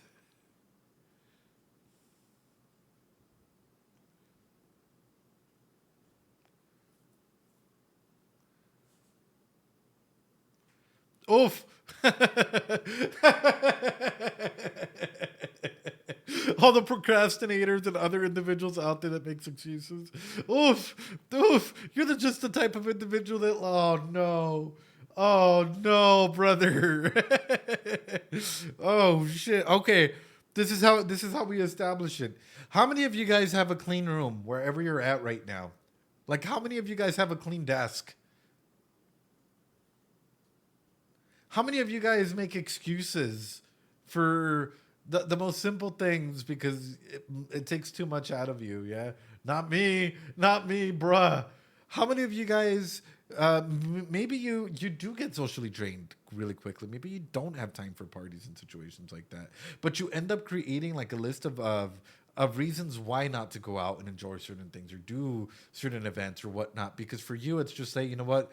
It's a lot to deal with. Maybe it's overstimulation, but you're like, I'd rather just spend time at home, being on Discord, playing video games, maybe voice acting, maybe doing whatever, just waiting for someone to interact with me online rather than in person, because at least online you can go ahead and choose to not be there.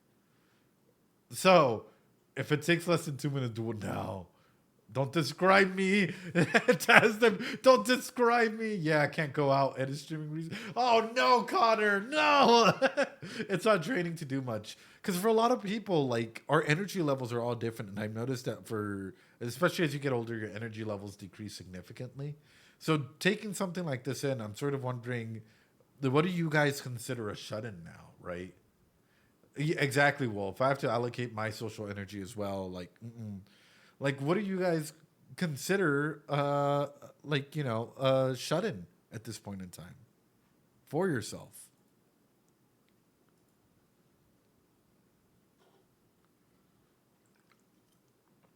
Oh, he's a bad boy.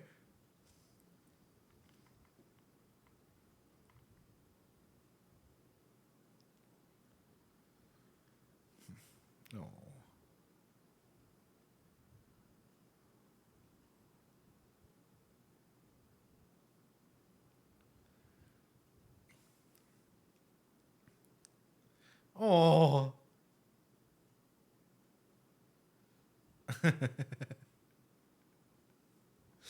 Yes, but you tell her she a cutie.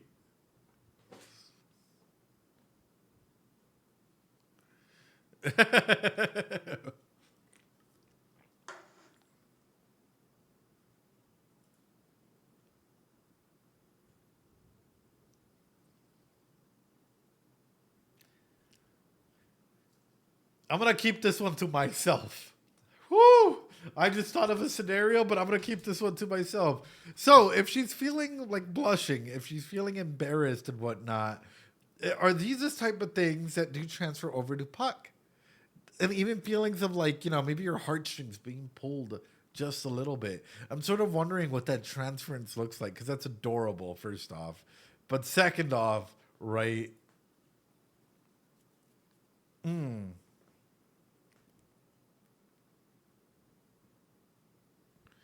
Oh,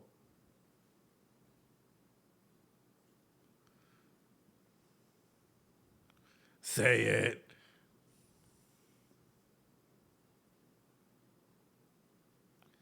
Oh, oh, absolutely.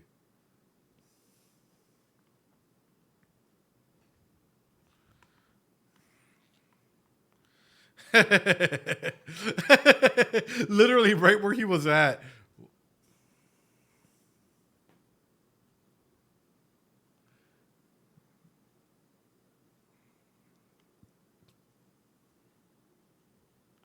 Right.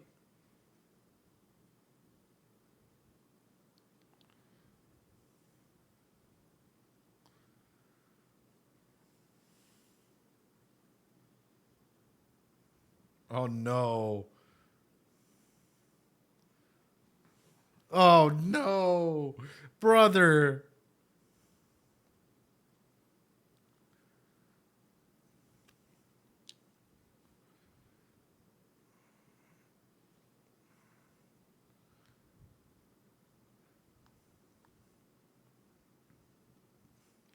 To be fair, I guess this is the one critique I do have.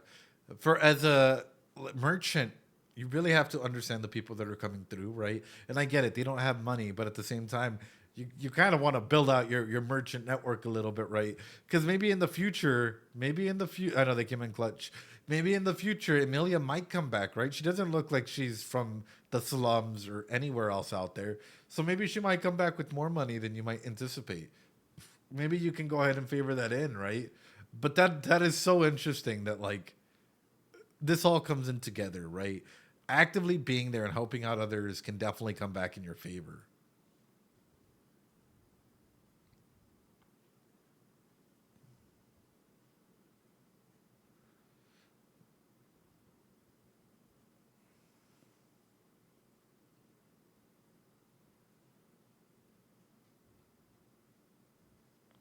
Shakovian child.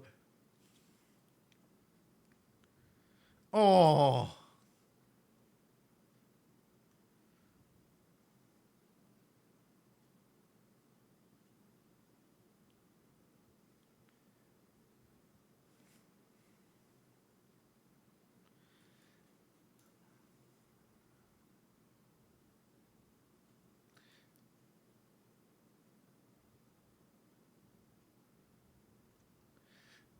I have a question about the royal selection candidates. All of a sudden, all of a sudden, it just came through, and I guess I'm going to ask it before we're going to take another quick little break because we're over the 2 hour mark. For the royal selection candidates, the more I'm looking at this, the more I'm looking at like building connections is important, right? We're definitely seeing Emilia, even in a small manner, build connections, right? So I guess the question that I'm going to ask for you guys is how much, or I guess how in danger are they? With that being said, ladies and gentlemen, I'm going to go ahead and just take a quick little break, go to the restroom, grab a drink, grab a snack. Guys, we're about to come back. Another hour has passed, ladies and gentlemen. Yeah, breathe the royal selection candidate. Because as I'm looking at this, I'm like, I wonder if this could ever come back and like, be a source of a downfall for people. 1 minute break, ladies and gentlemen. We'll be right back. All right, let's go.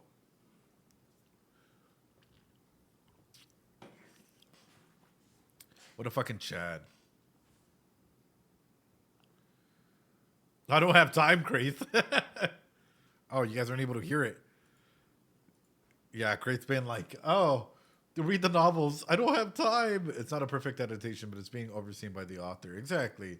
Being critical is fine, but it's easy to get wrapped up in negativity. I know that we read some content or some of the chapters like live here on stream once, and it was pretty good. But it's just life gets actually way too busy, and you just have to accept with the information that's given. That's pretty much it. It's a really really good fucking anime, regardless, right? Um, but yeah, let's see.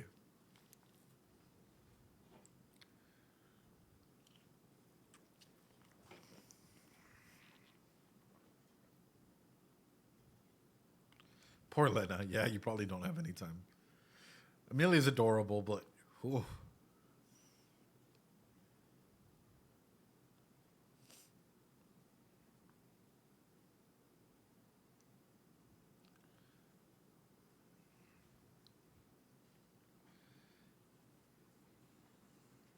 Isn't there? Correct me if I'm wrong, but isn't there an if story or something about Subaru turning evil? Right? I think I remember. Hi, hi. You came for the rest of this. Yeah, you came for the rewatch. Yeah. Subaru takes an evil turn, but it can have channeled described multiple times. But my thing is, and if I remember correctly, and I guess I might need an explanation for this. I remember when I was first doing ReZero content, like like the first video, there was a lot of like ReZero YouTubers, AniTubers out there, and there was a lot of drama surrounding them. And then all of a sudden, like Hollow stopped putting stuff up, and then all of a sudden, like there was a lot of commotion or stuff that was happening, and I was just like, "What the hell is going on?" Right? Which is interesting, just because like a lot of like the different like I guess like aspects or like stuff videos that we've seen later, it's like nowhere near, or like the creators stop putting stuff up, which is it blows my mind, right? Gluttony is sad. It's not 13, 7, and 8. Anyway, sorry. The reason I'm talking about this is just it's interesting to see how the community has evolved with it, right? And whenever we're looking at a situation or something like this, we're looking at the characters as well, because it's like the community also impacts like how we perceived works, right? Or how we perceive certain things. Rio, also, thanks so much for the sub. I appreciate it. So whenever we're looking at a situation like this, and I just really, really want to highlight this, is the first time I did this, I'll have you guys know it was what, like on YouTube. How long is the first episode? Like 15, 20 minutes, and that's just because of my computer. Compared to like now, we're at 2 hours in. So like it's much more in depth because I know I'm allowed to go as deep as I want and as expanded as I want into the content, which is beautiful because now we're able to go and explore some of these themes even further. And I know the people that don't want to go ahead and go deep into the characters, they'll leave. That's fine. But the people that do, and the people that actually want some genuine content with like deep dives and so on and so forth, are willing to go ahead and stay. So good shit. Felt girl.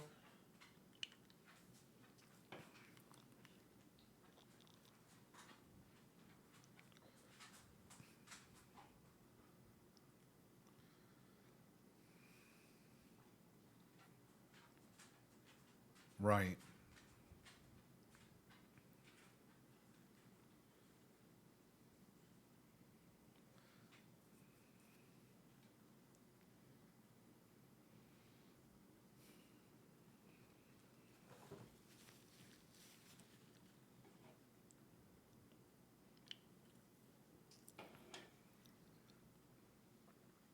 It's just a salary worker.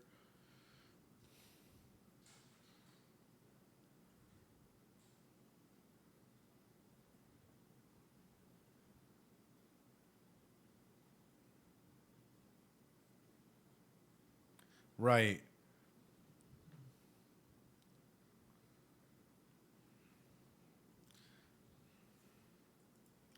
She did not. So that was a lie.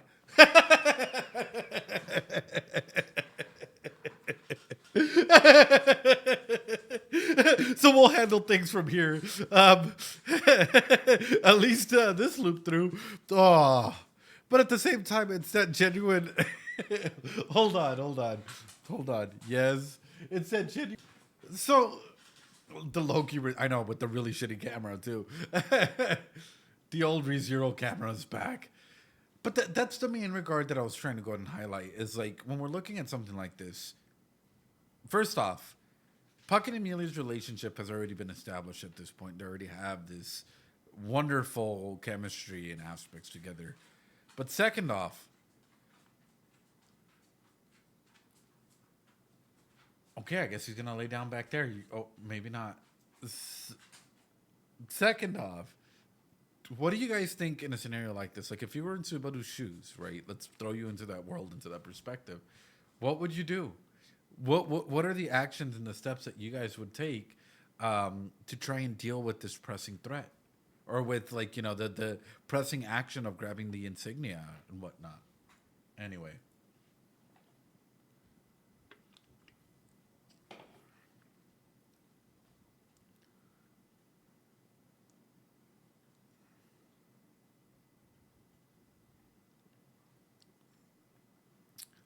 Oh.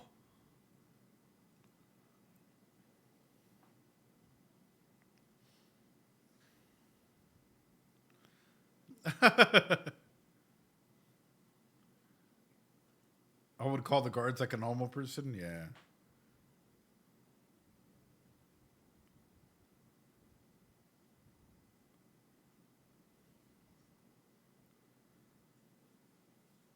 Mm.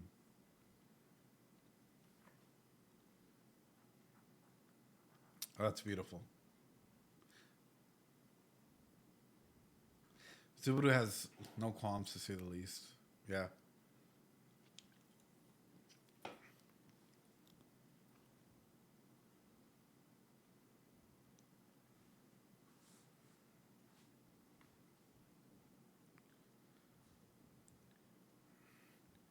Well, we're discussing the character, so if it's the character, feel free to go ahead and bring it up in a discussion element. Yeah.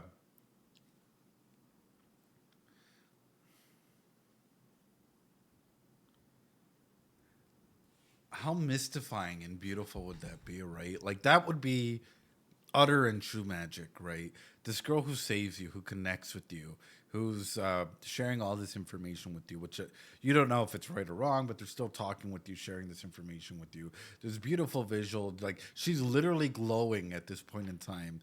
You've already established that there's a parataxic distortion there where we put her on a pedestal. We've already established that like there's all these cognitive distortions in this will to go ahead and like cling on. You would probably start seeing her like an angel, right? Like you need like this is your person that you need to save, that you need to be around. It's so mystical and like they're grounding for you. Why? Because previously you were freaking out that they were like gonna beat you up and kill you. And she comes in, and all of a sudden, your perspective from just a couple of minutes later has shifted from that, right? All of a sudden, you're not like centered in on that trauma. You're displaced, yeah, but now you have Emilia by your side, and now you have this wonderful, beautiful girl that is doing 1,001 things, that is like literally capable of creating a lot of things that would be considered miracle in your own world. That is listening to you, that is talking to you, that is sharing stuff with you, that is like very kind and innocent and pure and can talk to spirits and all of these things. Wow. Wow.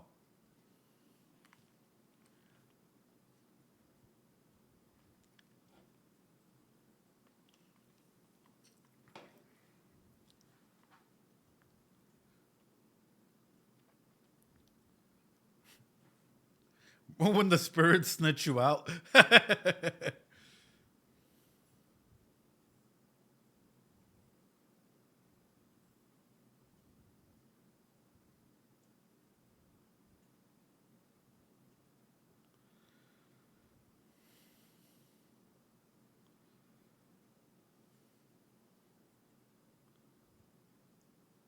Live strong. Live strong, brother. And 90% of us wouldn't get that information because we're too scared to talk to strangers. The only unrealistic part of ReZero is Subaru asking like for help from strangers. I'm kidding. I'm fucking kidding. Oh fuck, bro. But no, that's so real. It's like there's a lot of social anxiety out there for people, right? For people even talking to strangers or even opening up and chatting about random shit. Somebody who's just really extroverted. If given the chance, right? Absolutely. Thank you, Loki, for leaving. I guess he got done. Stranger danger, social anxiety, the show, right?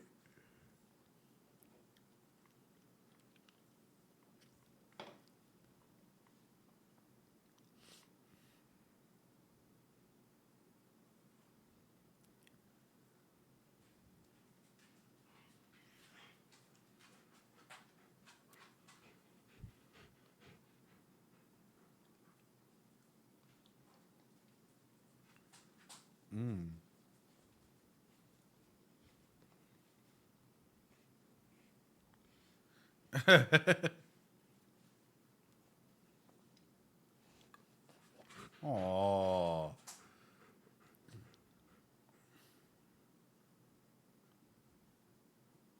oh.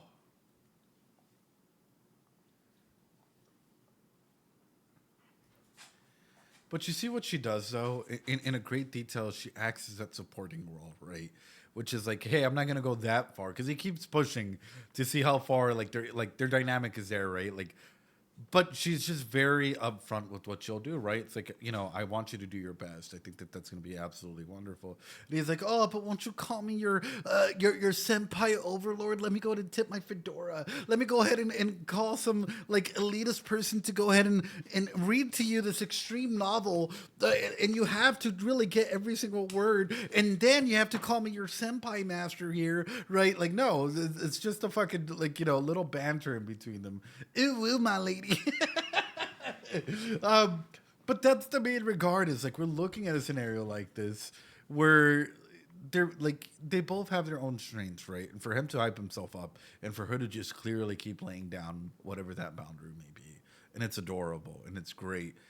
But I guess for you guys in general, because Subaru's affection and attention towards Emilia has always been there. When did you start noticing Emilia's affection or maybe even leniency of interest towards Subaru?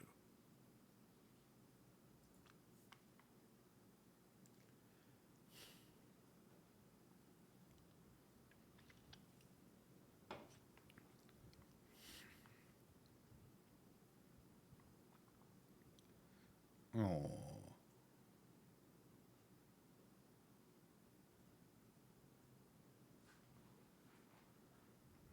oh,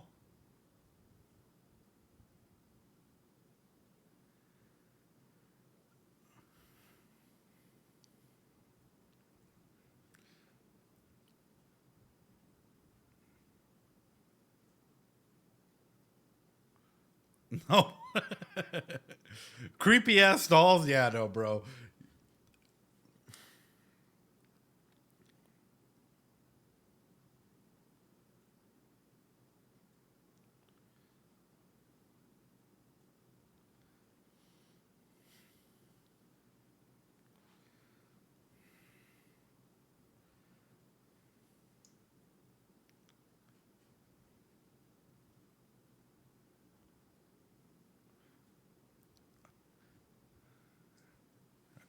God.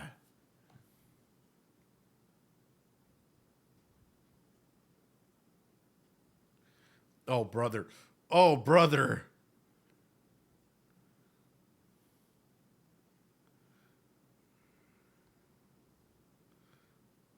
Oh, brother. Oh, oh, brother. But yeah, like you go in, you're shocked. What a good fucking surprise attack. You're done. You're done. Fuck. Fuck, dude. Oh, here we go again.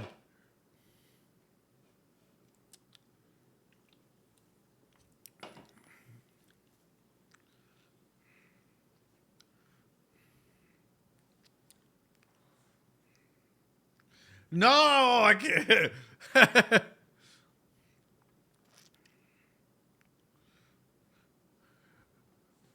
Don't worry, Millie. I fucking got you. Oh, shit.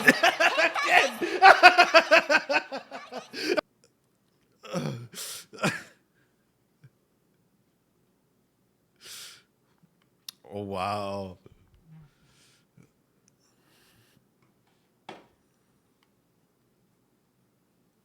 Oh, I'm fucking dying. I'm dying.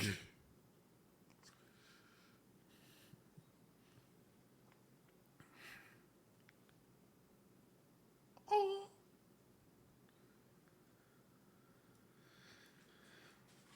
But it's that resolvement to save someone, right? Like even in the depths of yes, I ripped my shirt, Loki. Yes, I'm okay.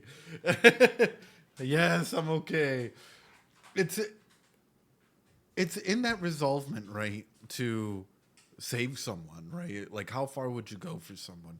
Maybe in solidifying his own goals that starts reinforcing this belief system. And for those of you guys that have read the novels, this is where you guys can jump in and talk about things, right? We're in season 1, episode 1. You guys are allowed to talk about season 1, episode 1, or whatnot, right? Yes, the shirt is a little mush. It's okay. I didn't think I tugged that hard. I went like that, and it fucking all the way through. But that's still like the same regard comes through with that, which is when we look at the situation, right? What would that do for you, right? You thought you just died. And the last thing you remember is holding on to this beautiful girl's hand saying that you will save her. Right? People die when they are killed, unless that person is Subaru. 100%.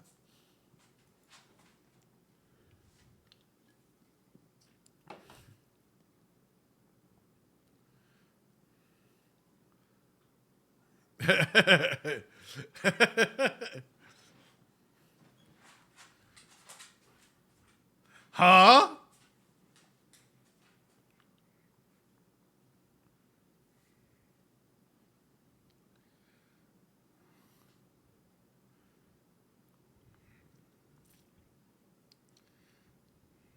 Oh, bro, everything there.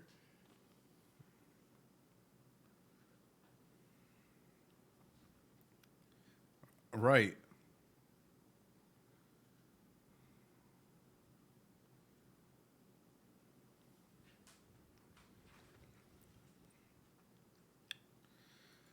Right. Because at that point in time, you're probably questioning yourself, right? Is that noodle like is that noodles? First off, is that shock? I saw Volcanica's Kyle's message. Is that noodles? But no, like the first aspect that would come through is like, can you process that shock right there and then, or or does it come through with the moment of what the fuck just happened? Was that even real? Right? The the element of how real was this scenario for me to actually be able to sit down and but from that, I guess for you, would you guys be in shock almost immediately?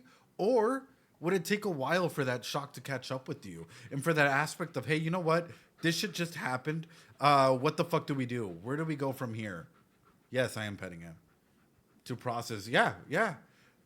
There's not much time to process since he came to this world, unfortunately. Can he have a mental breakdown? Absolutely. I mean, anyone can have a mental breakdown for anything. But at this point in time, your brain will probably solidify into one point. And what is his one point that he keeps stating? I have to save her. That is his whole aspect of self. A lot of people do this, right? Where they center on one goal, and then when they reach that one goal, it's like all the exhaustion, everything comes like through, and they just feel absolutely like devastated, right? If anyone deserves a mental health day, yeah. I was concerned enough about somebody else that it's supposed to be in shock and adrenaline state. Yeah.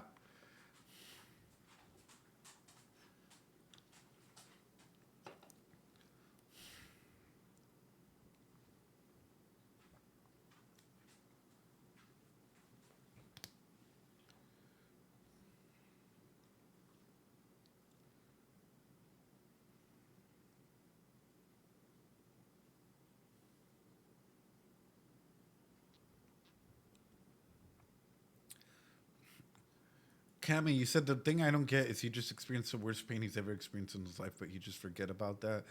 Um, it's very similar to the aspects of self where you just got to keep moving.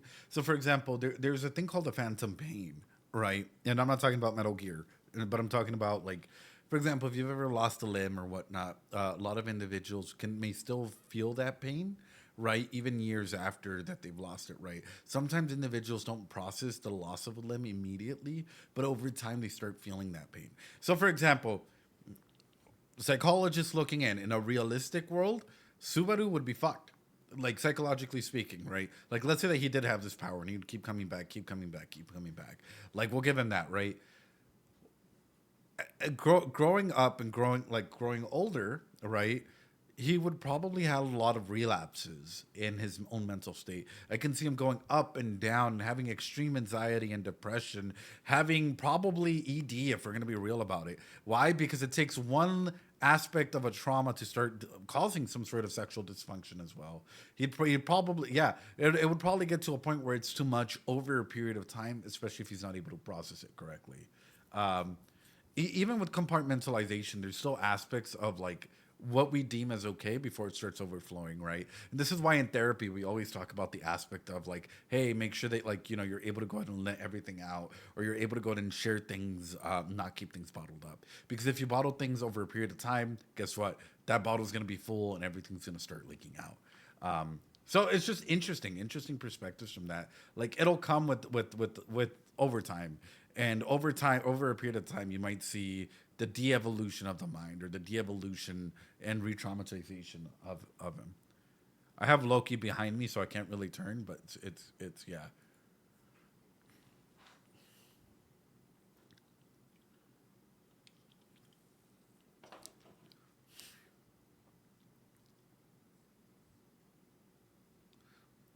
Oh, oh, good roundhouse kick too.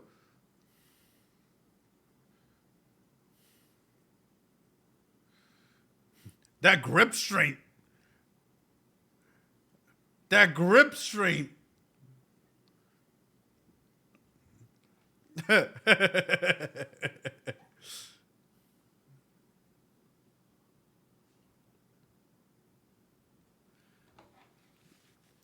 My God, brother, that grip strength was insane. But also, he quickly realized, and I think this is one of the aspects of it, right? Now we're seeing a Subaru that's very dedicated. Now we're seeing a Subaru that clearly has a set goal in mind, doesn't want this thing to happen again. Now we're seeing a Subaru that is like going through with his instincts. He's taking out the biggest threat now that he knows what the biggest threat is and handling the other two. But are we gonna get a Subaru like how long before Subaru starts realizing, which we already know, that he has to start relying on the whole society or other individuals out there for help as well?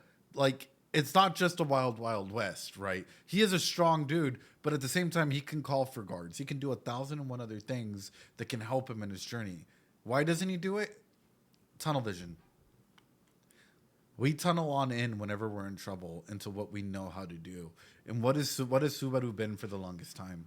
A loner. Subaru has been a loner for the longest time. So the only thing that he knows how to do or take care of are issues by himself. So will he truly rely on others, or is that something that he has to be broken into to trust the ability to start sharing with others and start trusting others?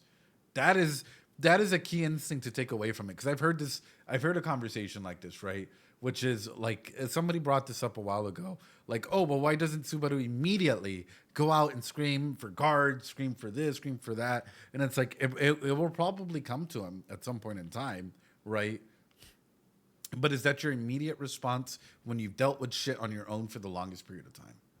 Blade, thanks so much for coming in. Appreciate the sub. Hell yeah.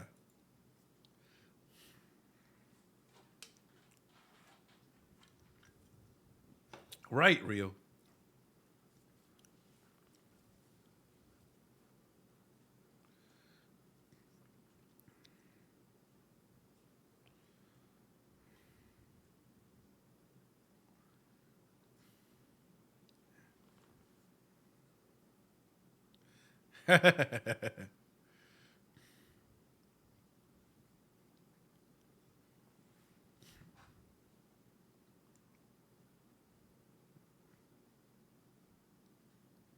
Old man Rom, the goat.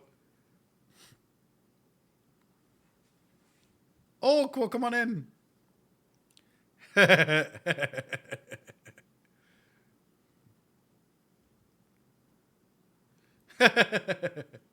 Rom, not Rem.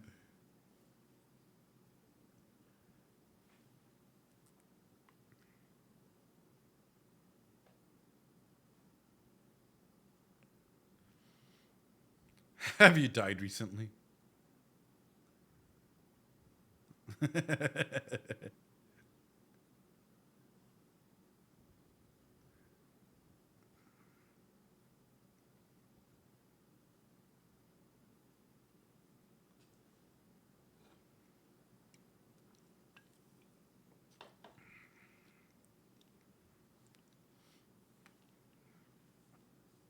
Sure.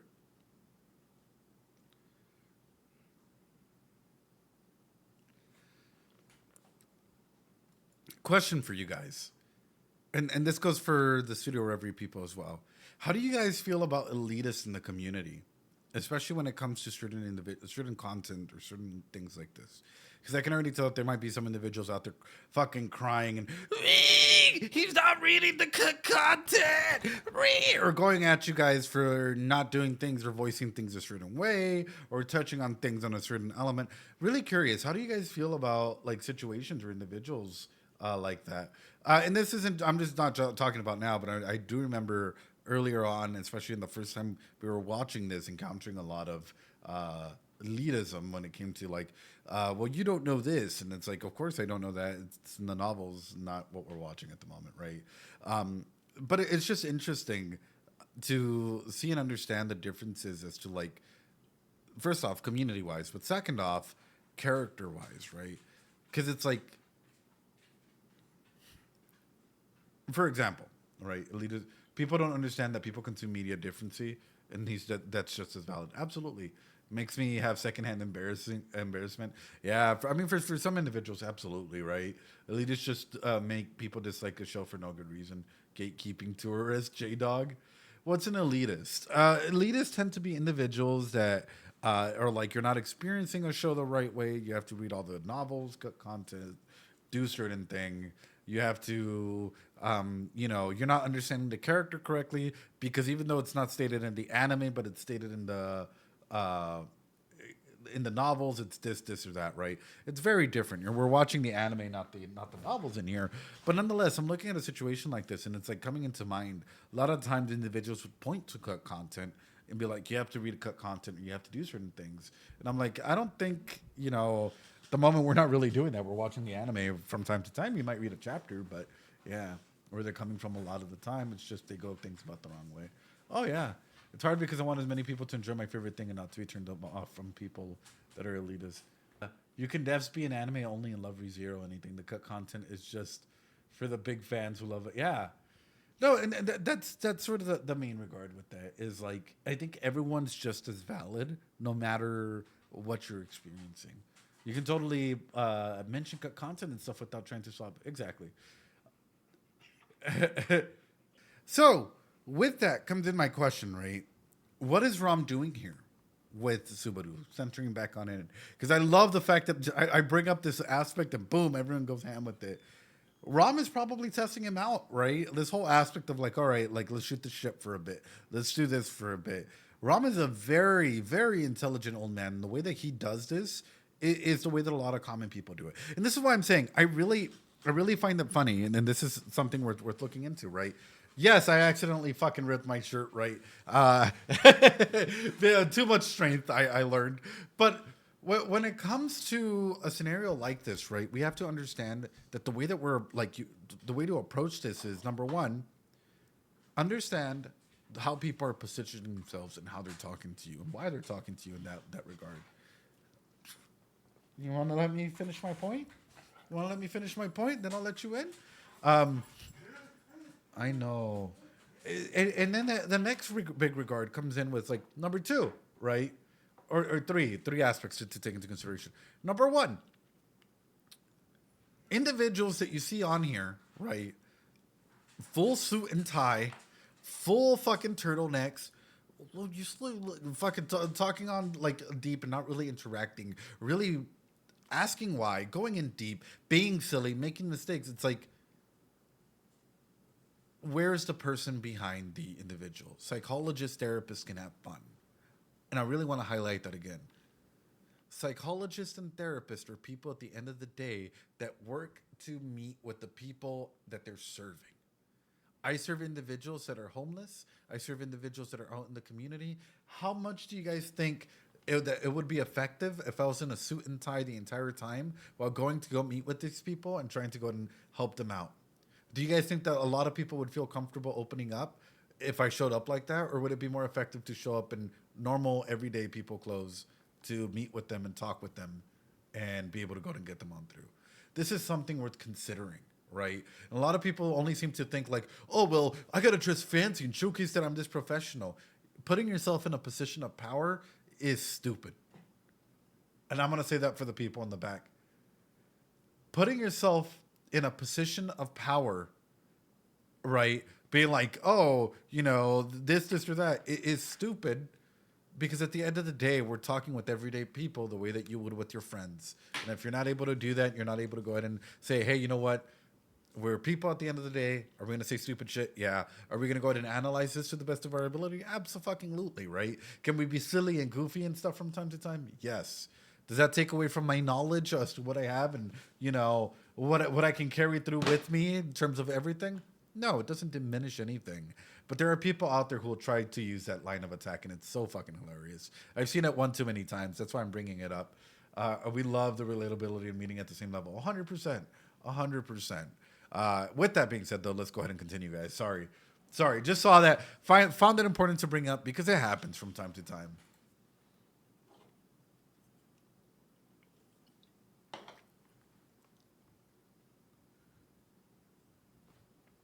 Exactly, Wolfclaw. Exactly.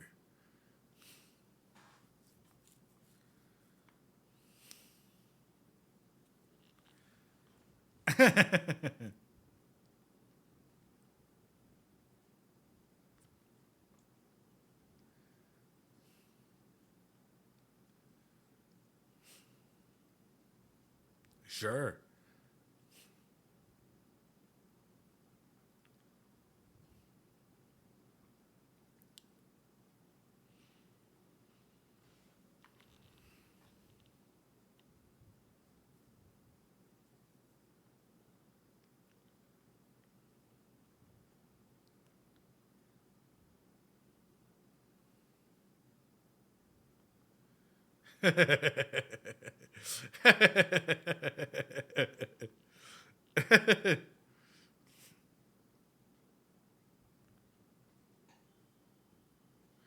My man.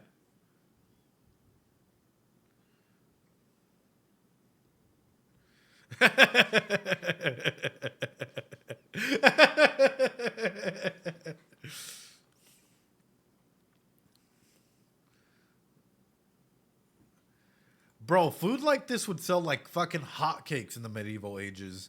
Like being realistic.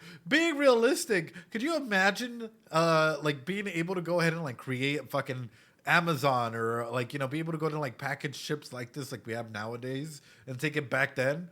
Ooh. Ooh, people would be eating that shit up, guys.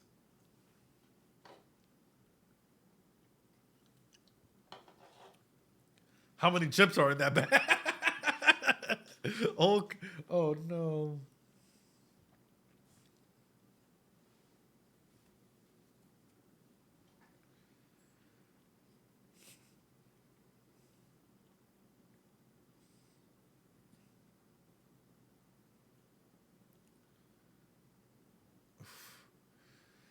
Oof.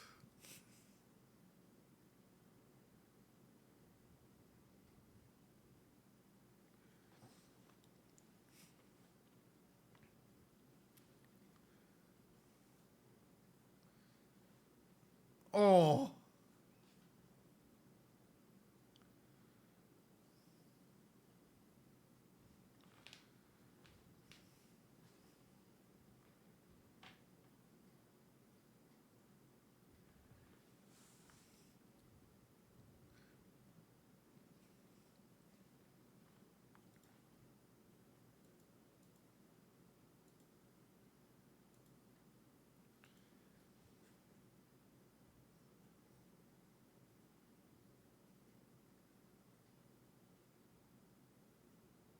I'm just saying that's super interesting, and I had never caught it. And now looking back at season one for a whale harpoons, that is so fucking good. A rat poison. Like, oh, the rat poison. I know. That is so fucking good, dude.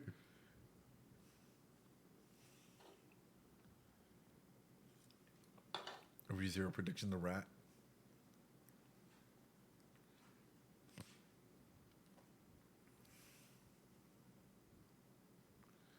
Oh.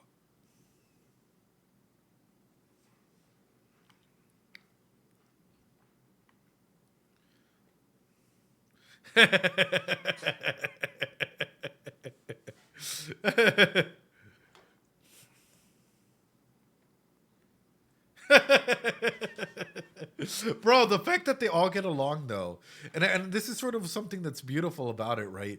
Is Subaru's adaptability. Subaru's ability to go ahead and be in there and be able to go and shoot the shit and like it when he's in a calmer state, right? Because we've also seen him like kneeling and groveling and trying to lick some toes and stuff. But when he's in a calmer state and he's in the ability to be there, he's a great people person. He has the ability to connect with others, which is fantastic. The quick back and forth is awesome here, honestly. Right.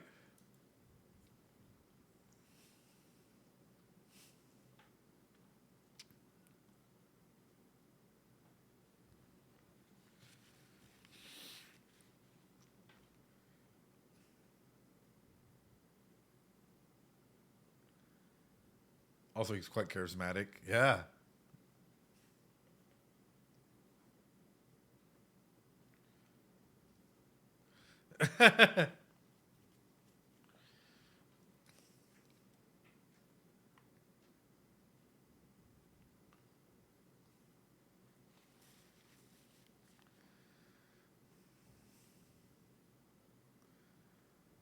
Oh, brother.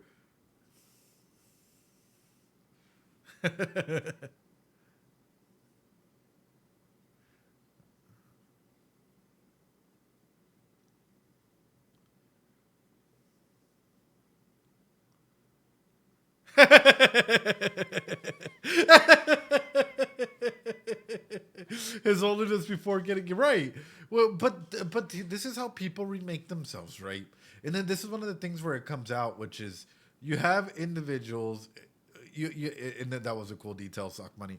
You have individuals that whenever they go to a new country, they try and remake themselves altogether, right? I'm not gonna go ahead and be this type of. I was anxious and depressed when I was in America, but when I'm in Europe, I'm gonna try and be, Riz Master 9000. And it's like, shut the fuck up. Like at the end of the day, you might, start off that way. But then all of a sudden, guess what? You encounter difficulties and that anxiety and that depression and all of that stuff starts coming through and starts affecting you. That's sort of what happens is a lot of people really love to mask. A lot of people really love to mask, and a lot of people really like to go ahead and like be like, I'm gonna reinvent myself. But the moment that they start encountering issues or difficulties, they really start to take the forefront of things. Once they take that forefront, all of a sudden it becomes significantly more difficult. Um, that flip phone got poor quality, dude. What would they do with the modern day cell phone instead of like the flip phones? It's like saying you're going to quit an addiction. Exactly. I feel that immigration is a way to reinvent oneself, but tackling core issues is hard. Right, and it's a lot easier to put on a mask and say that you are this other person or that you are the good qualities of you, until you actually have to deal with some of those bad qualities. Until all of a sudden it's not just you being good or having those good qualities, you can get away with stuff. Play Subway Surfers and watch shorts on modern day phones. Anyway.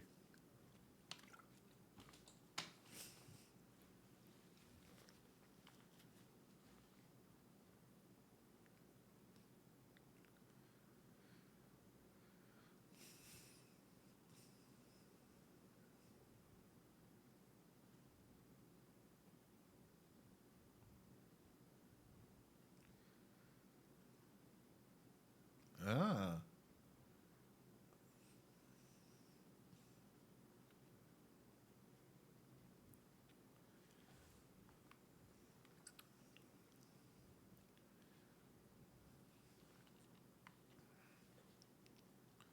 Uh,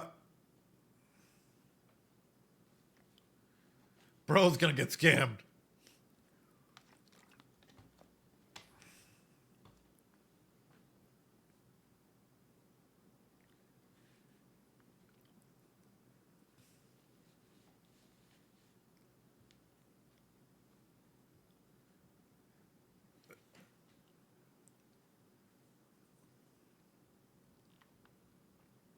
Right.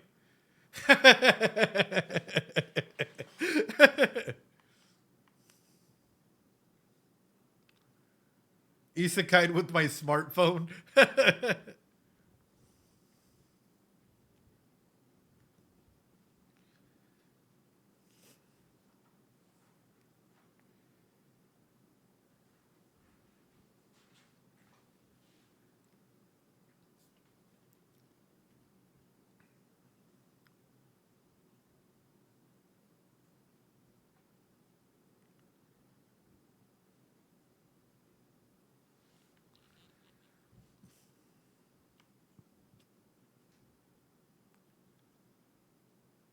Right.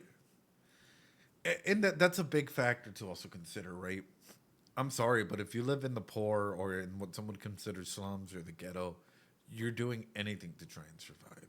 And this is something that I always want to go ahead and consider for individuals, and this is something worth bringing up, which is, let's say that you're hungry, that you're homeless, that you're poor, that you're whatever. How much do you think that you're really thinking about, hey, you know what? I want to go ahead and like recalculate the political spectrum and think about blah blah blah blah blah. You're more than likely thinking about where your next food's going to come from. You're more than likely thinking about where you're going to sleep the next day. You're more than likely going to be in the bottom three trying to go ahead and like sustain yourself in some way, shape, or form, right? Because meeting this is important. Meeting your physiological needs is one of the most important aspects out there. Where are you gonna sleep? Where are you gonna find food? Right? Where are you gonna go ahead and like feel comfortable in fully achieving? Where are you gonna find that security of self? Where are you gonna get that money? Where are you gonna get so on and so forth? When survival is at the forefront, it's so much harder to work on yourself. Subaru is proof of that. But even past that, guess what? A lot of us. Why is morality both in the second from the top and at the top? Because self-esteem, confidence, achievement, respect by others is which one are you talking about? Is the aspect of esteem, right? Is the purple one, but morality is at the very top, right? So that's self-actualization, um, and that's a big aspect of like what everyone's trying to go through. Not everyone achieves it. Sometimes we achieve it while missing things throughout the pyramid. That's a-okay. But one thing I do want to go ahead and highlight is we've all been at a point in time where we've been missing some major things. We've all been at a point in time where we maybe moved to another country, another world, another whatnot, and all of a sudden we were coming through it, right? Security of morality is the basis of morality, Ryu. What are the baseline moral factors that make you make certain decisions versus what are the more complicated aspects of morality when you start to go into ethical, philosophical, and even political aspects of moral decision making that you're okay with? Like, think about self-actualization through the morality spectrum as the more advanced version, and the safety at the very bottom as like the very baseline. Like, what are you willing to do and not to do? So, black and white thinking morality versus more complex versions of morality. So, I guess I'll throw this out there. Have you guys ever had a moment where your pyramid broke? Have you guys ever had a moment where you might have been at the very top and you came all the way down? I'll share this. When I first started doing these videos, the rezero videos, and you guys can check this out. I know I get a lot of flack from some people being like, well, why do you have all this? COVID hit. I had to shut down my business when I was abroad. Had to get out of the country because they were asking a lot of expats to go ahead and leave because COVID. Family was worried. 1,001 things. Sold almost everything. Sold my gaming PC. Sold 1,001 things, and I only had a shitty laptop. My shitty school laptop because that was the only thing that I was like, fuck, I really don't have ways to make money. And I ended up, you know, essentially paying for my plane ticket home, which was extremely expensive, right? And trying to go ahead and like ration out my money for rent that I had to go ahead and pay. And then for food, which at the end, it ended up being noodles and hot dogs for the last 2 months of my stay there because of how rough it was getting, right? Like, it's like you couldn't necessarily work because of COVID. You couldn't really do anything because of COVID. So a lot of people, like, you know, a lot of other individuals that you know that are friends of the channel as well, ended up closing up shop and coming back to the United States because of how rough it got, right?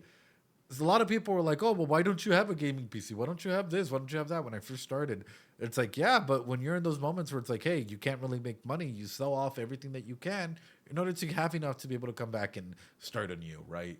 And that's the big aspect of things. It's like that was a major change for me, where I went from literally self-actualizing, being creative, having my own theater company, having my own like business in psychology, seeing multiple clients, so on and so forth. So all of a sudden, having to shut everything down, having to say that, hey, you know what, my business is closed. They can't really take on anything.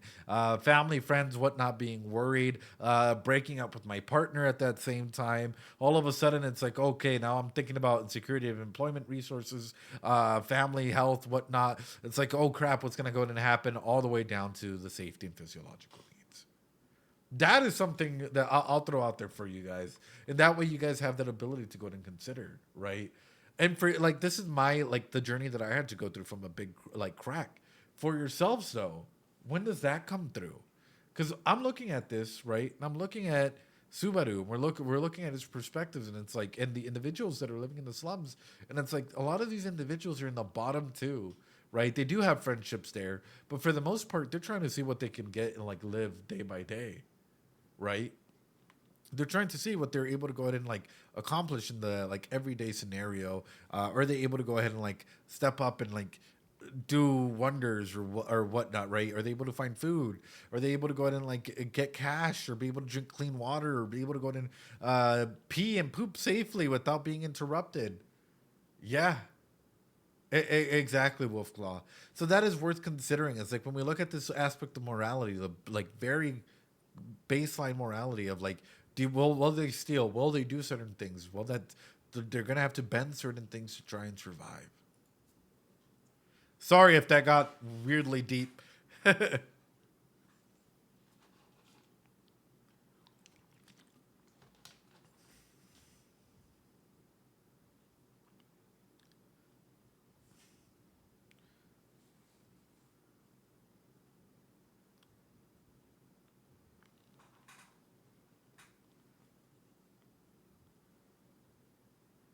Brother. Oh.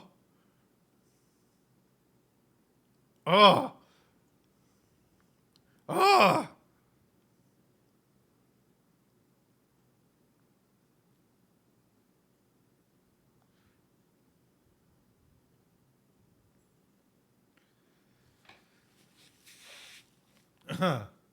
You can fix her.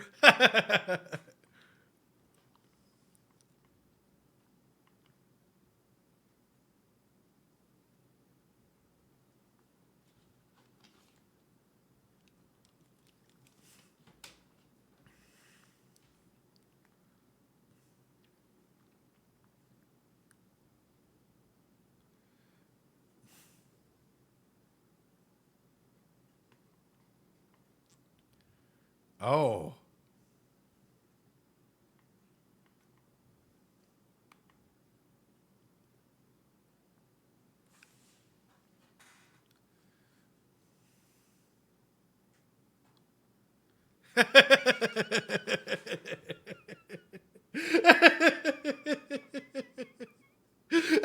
I fucking love this, bro. Then just the immediacy of like, this is sort of where the issue comes in. Is Subaru overshares? Subaru fucking overshares. Subaru should have, could have. Subaru, yeah. The music just fucking stops, and it's just that awkward like. If Subaru would have just shut the fuck up for a second, everything would have been good. Like, but him oversharing in these situations is what gets him in trouble. Oh my god, bro, that's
And this does come. Yeah. So it just makes me hold my face in terror, screaming at this to talk. Stop talking, please. Right.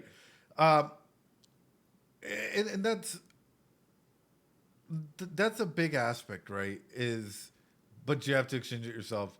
When we're looking at a scenario like this, and we're looking at Subaru really get so comfortable with them, even in those aspects, the nonverbal communication is huge, right? Nonverbal communication can make or break deals, and this is why I really like the introduction of some of the other characters in the future, right? Like Anastasia, Crush, so on and so forth, because you really start seeing how much more play their nonverbal communication has, as well as their physical communication or their verbal communication. Like each one can set a different tone almost instantly. Don't the 20 coins have the advantage of it being cash?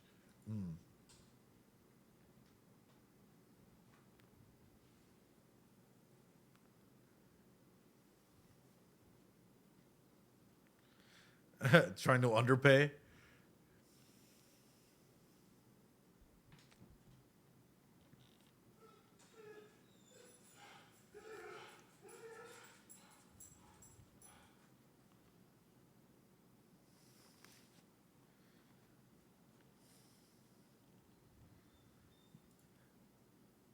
Again, that over.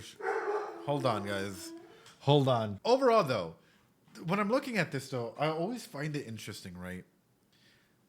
Elsa has already established, and you can already tell the way that they're trying to do this is very proper, right? She already lost. Everything is set in here, right? There's no more need to go and continue, but yet Subaru oversteps again. And I think this is very much an issue that we see time and time again, right? Which is, oh, Skywing, thanks so much for the sub. I appreciate it. You goat. You goat. Subaru tends to overstep, and when he oversteps or he overburdens himself or whatnot, mistakes come with it. Did I change shirts? Yes, absolutely. I changed shirts. It was about time. It was about time, brother. Oh, you guys need to be able to hear it.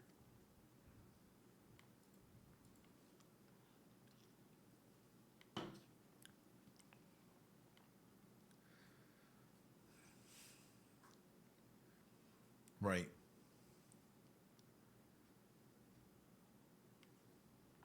I'm not going to. No.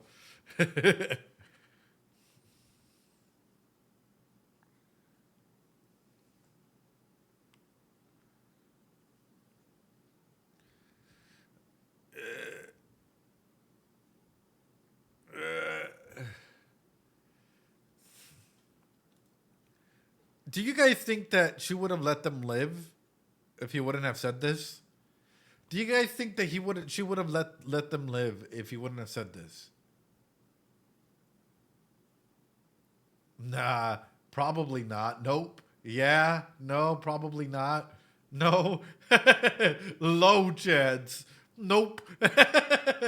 Given what we saw with Rob in the past, I think she would have ambushed them. Hell no. I think she would have killed him either way because she killed him. I would have, but based off of the first loop, nah, nah.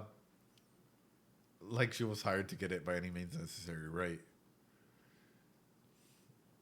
Oh, oh.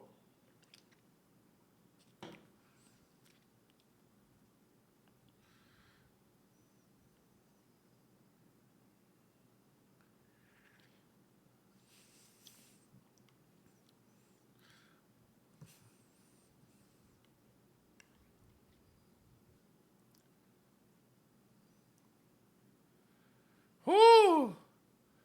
Whoo!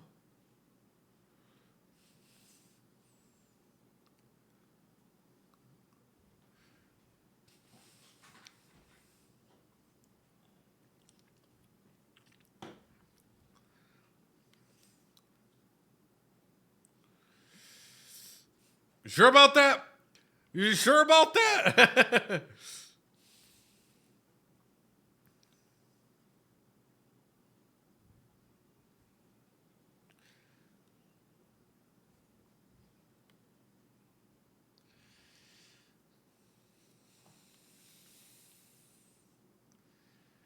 God.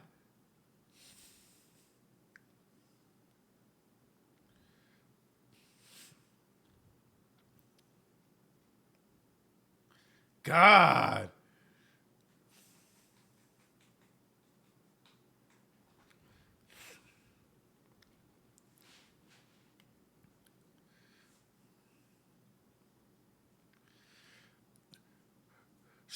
She reminds me so much of fucking Ocelot from Metal Gear Solid when she revolves her fucking daggers like that, dude.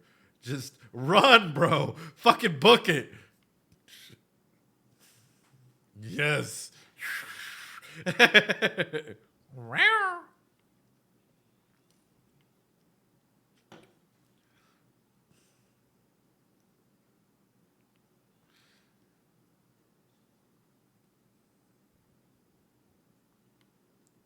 That's savage.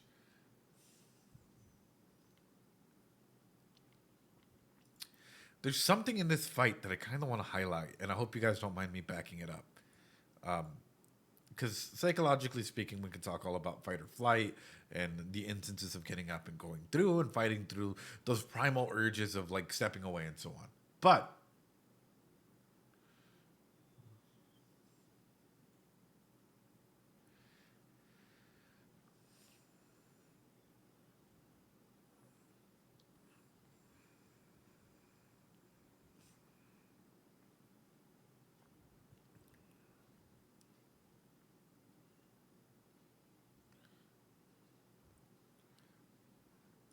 look at the way that she's guiding him in a fight, right? Through martial arts, you like, especially if you're really, really good martial artist, you often get to go ahead and telegraph how people are going to go ahead and start throwing hits, and especially if you start leading them up and low, and people have patterns, right? So Rom's pattern of attack is high, low, high, low, high, low, and she's guiding him in that way until she gets into that perfect little crevice where she's just able to swing up and just get him, right? It's such a beautiful thing to see when people time this out perfectly, right? So check it out. He comes running through, right? Up. So it's down, up. Goes again, up. No opening yet. Up. Back down. You already know how he's going to swing. She does have nice assets. But it's so smart because for me, it's like, okay, she's setting the tone for which to fight, for where to hit. He's slower than her, so she's setting it up nicely so she has the advantage. And this is so fucking unspoken.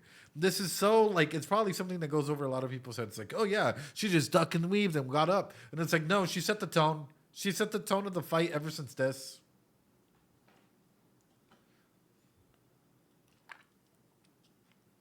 Heard of that breakdown before. Absolutely. Like, literally. Her eyes turn over and see Rom. Look. So she already knows who's going to attack first. She already knows who's going to come and attack first. She sees Rom coming at her, so she sets the tone. Okay. No opening. Goes on top. Let's see what his range is. Does he leave an opening for that?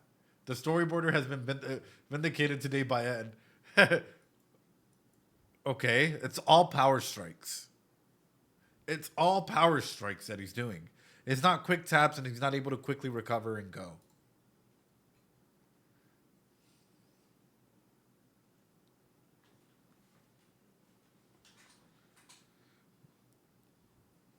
Swings under. Yep. And up. Well, a couple more, I guess. Look, one. Once she gets to this point, that's already safety.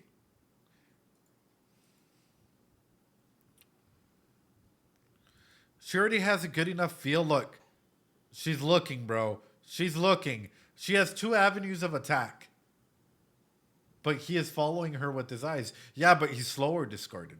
He is much slower than her, and she's creating these open avenues for attack. Because even if he goes through with the other arm, yep, that's donezo. If she wanted to kill him here, she probably could. She has his stomach and his other arm that she could just chop off. So, like, just look at the way that she's deciding and she's taking the rhythm of the fight. It's beautiful. There's a thing called the psychology of sports, right? And really look into it. It's absolutely wonderful to see, like, sports psychology, team psychology, and especially whenever it comes to, like, martial arts psychology, you start seeing some of the papers that are developed in that, right? So, why did she not gut him right there and then? Well, because sometimes you like to play with your food, right? It's like a dance. So look, instead, she's kind of going for the humiliation aspect of things. Like, this is easy, this is boring. So here you go. She could have cut there, she could have cut there, and instead she decides to jump over him and really make him feel useless. Look, boom, side, jump over. He's continuing with the same attack pattern, and she already knows. At that point in time, when she like clearly jumped over him, it already signaled the end of the fight. It already signaled that she completely understood his attack patterns enough so to be comfortable with the space needed to do this. It's just an overwhelming victory.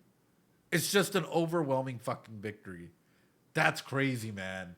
That's crazy, but also I'm kind of like, damn.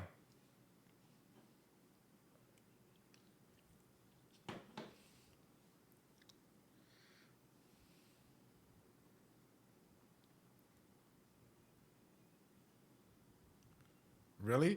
And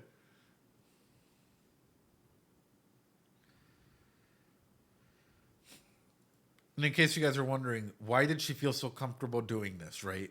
Why did she feel so comfortable grabbing that bottle and doing it? Because he was never attacking with his left hand. He was never attacking with his left hand. Oh, oh. So that's how she already had telegraphed, like, you're so used to doing certain movements and things. I'll take you down with me, sure, if you had your right hand, because that's sort of what you were using to keep that distance, keep that rhythm. You don't have that rhythm. That left hand could have come in at any time, but you haven't used it in the fight. That's wild.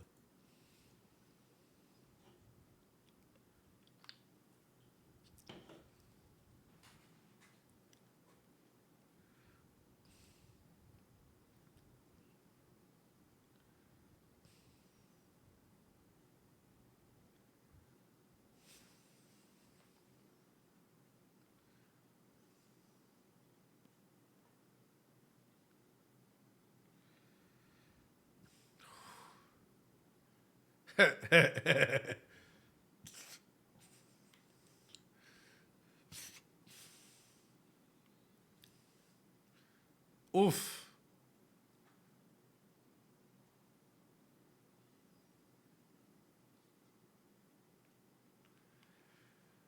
Set and score. It's just a flesh wound.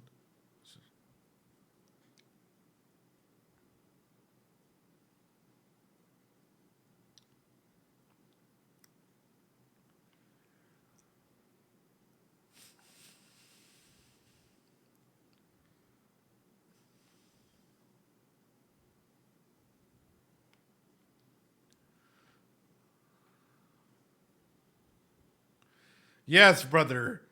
Oof.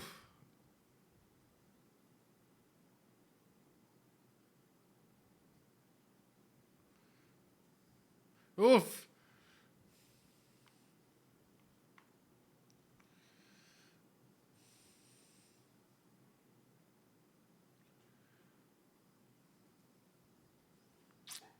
Pride mentioned?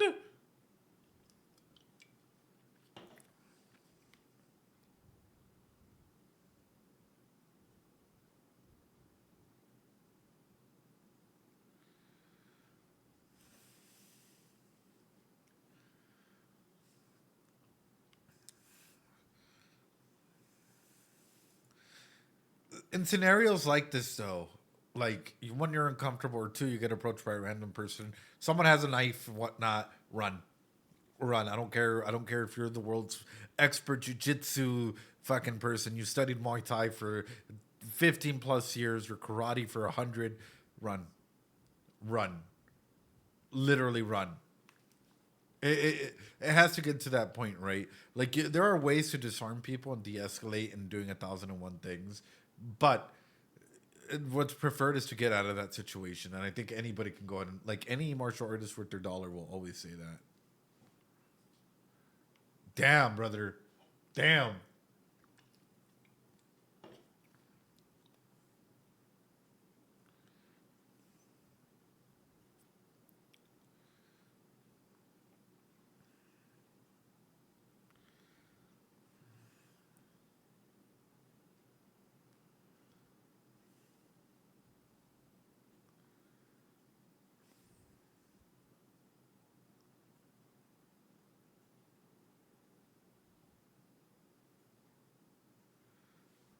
Oh, brother.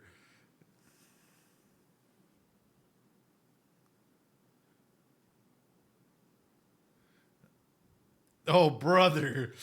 That's a big ouchie.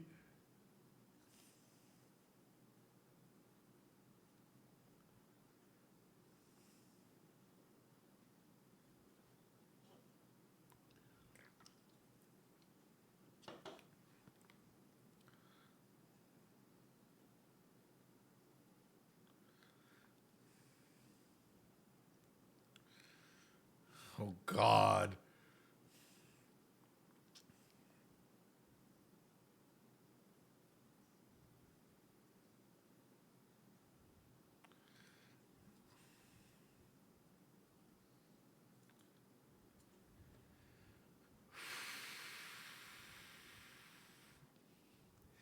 And that's a very interesting way of fucking turning this into a horror anime, right?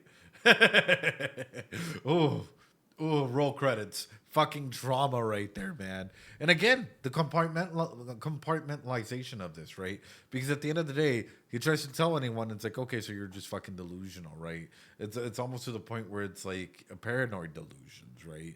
Where the paranoia of, oh no, this really did happen, I really did feel this, can start growing and it can start festering to a point where people are just really uncomfortable with it.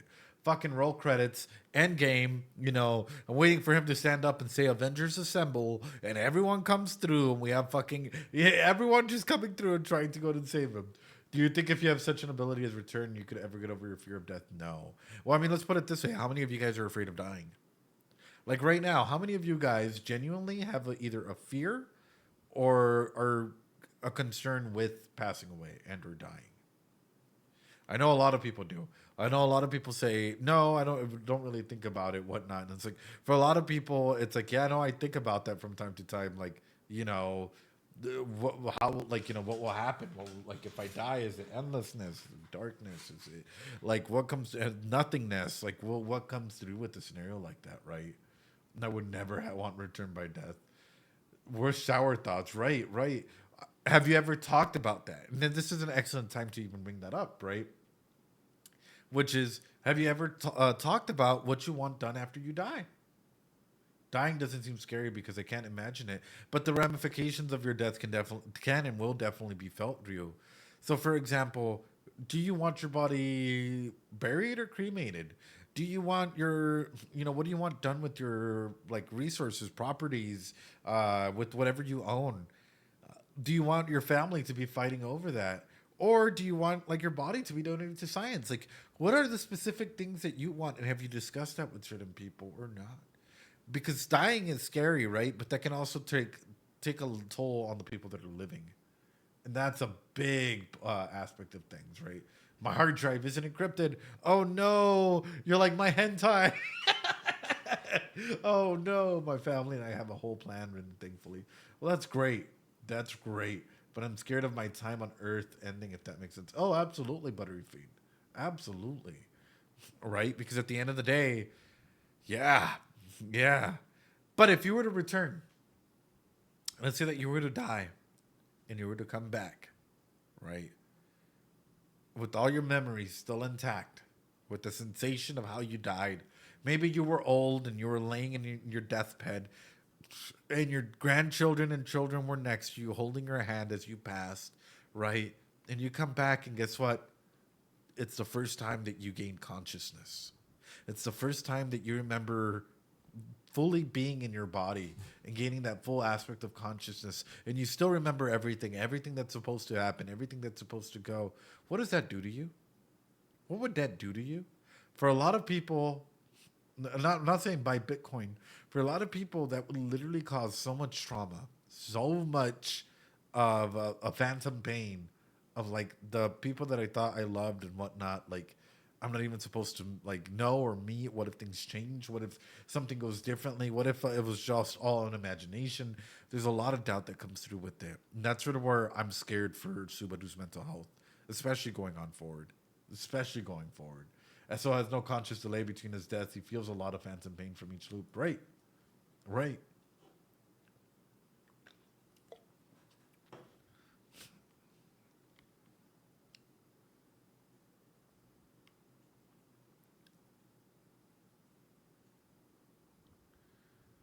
Oh, shit.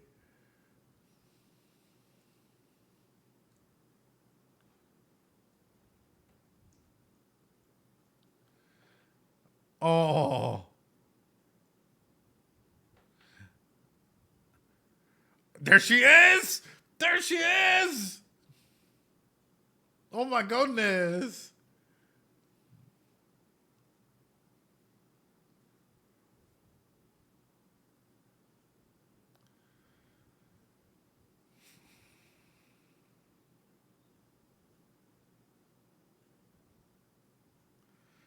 Oh. Oh. And the stigma. Brothers. And the stigma. Oh. And the stigma, brother. Ah.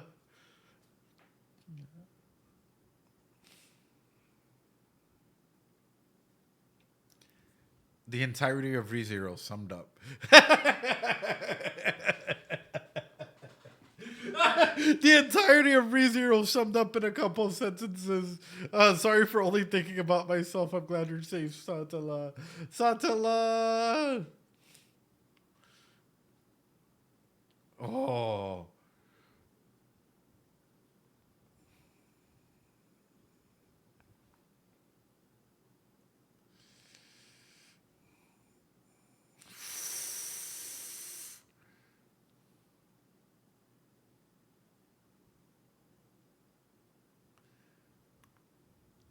Wow.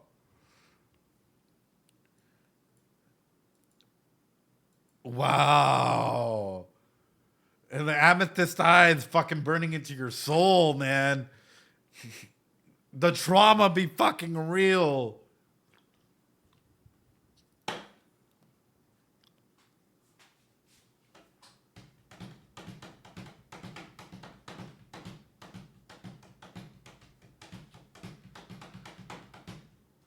So what'd you guys think? Wolfclaw, Silver Knight, those of you guys that are rewatching it with us, you guys catching on to a lot of things as well? FBI, what'd you think? Ascendant Edge, what'd you think? I'm so glad this is so good. This is so fucking good. I'm not even gonna lie. It's so fucking good. This ReZero anime seems aight. Just aight.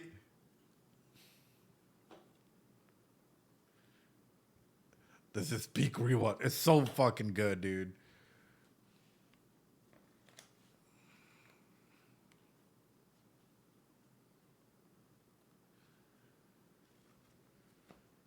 I've rewatched so many.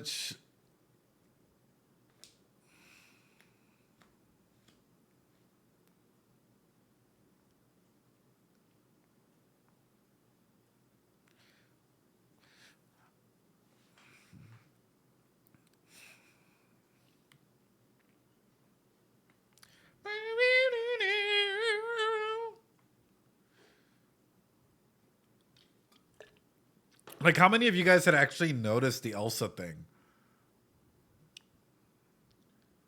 I'm so excited to see you catch the things you didn't catch the first time.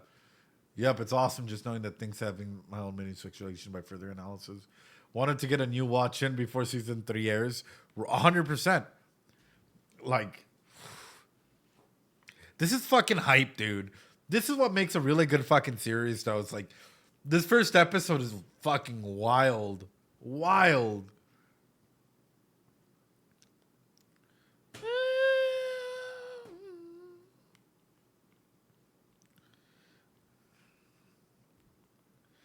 I never even realized the Elsa fight until you pointed it out. Oh, well, thank you. I'm thinking on in season 2 again, like you get his parents were really from the third photo in the first episode, in episode 1 last time, right?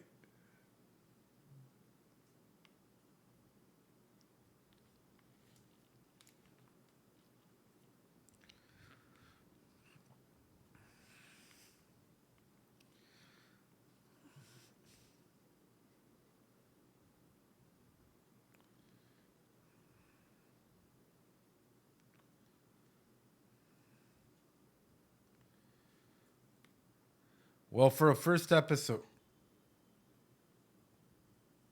okay, I thought I was gonna show something.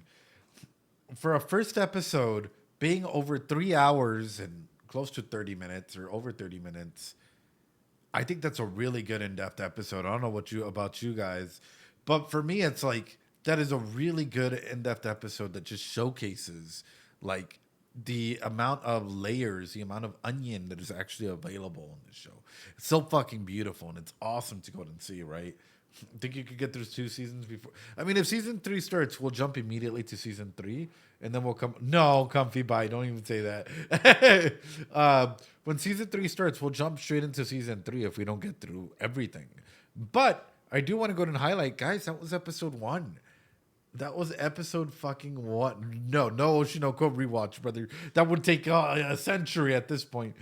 And beautiful to go out and take in and consider and analyze it for what it's worth and take in all the different character dynamics. We're not done yet, though, because then comes in a little bit of the discussion segment. And something I kind of want to go ahead and bring up with this, which is, let me see if I can bring this up. Right. Here we go.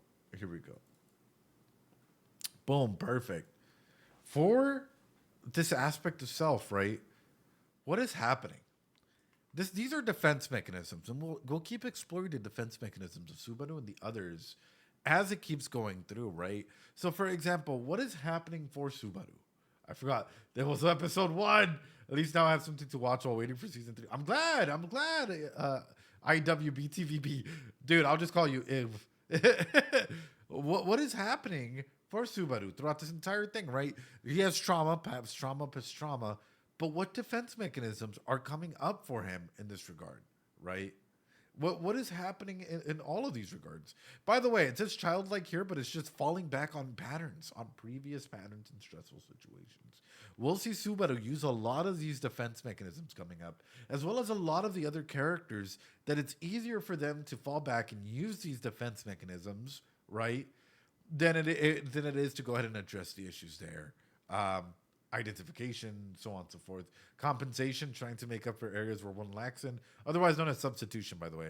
By becoming superior in some other areas. Sublimation, turning socially unacceptable urges or behavior into socially acceptable ones. Reaction formation happens a lot with them, absolutely. Placing or forming an emotional reaction for an attitude that is the opposite of one scored threatening or unacceptable actual thoughts. Matt is unconsciously attracted to Ben, but outwardly voices an extreme hatred for individuals that are gay, right, or homosexuals. Displacement, identification, compensation. There's a lot that comes to do with it. So if we start analyzing this and we take in everything that we've considered in the episode so far, we have a character, we have Subaru, who is literally in a battle against himself as well. We have Subaru, who is in an extreme battle against himself and against his cognitive distortions to be able to go ahead and be a better individual, right? So you think reaction formation and identification, right? Trying to go and become like somebody else, right? Trying to be like dad or better than dad or, the person that everyone looks up to in this situation, right? Because it's easier for you to play that role than it is for people to go ahead and like the real you. Oof. With that being said, ladies and gentlemen, I'm going to open up the voice chat real quick and see if anybody from Studio Reverie wants to go ahead and jump on in and have a little bit of a conversation for this episode 1, I guess in 2 from the original, but episode 1 director's cut discussion. He not only has to overcome many scary external obstacles, but also internal ones. Absolutely. Absolutely. Subaru's dad is 10 out of 10. Is he? He's an incredible individual. But guys, I hope you guys had a lot of fun. That's sort of the deeper version of an analysis of what we're trying to go ahead and do. Because at the end of the day, that's the fun behind it, right? Taking stuff that we've seen and going in deeper, as deep as we can, and seeing what comes out of it. Hold on, guys. Let's see. Oh, I missed a call. Oh no. Hold on. Let me see if I can join. Oh no. Hold on. Ladies and gentlemen, it's coming. Let me see. Hello?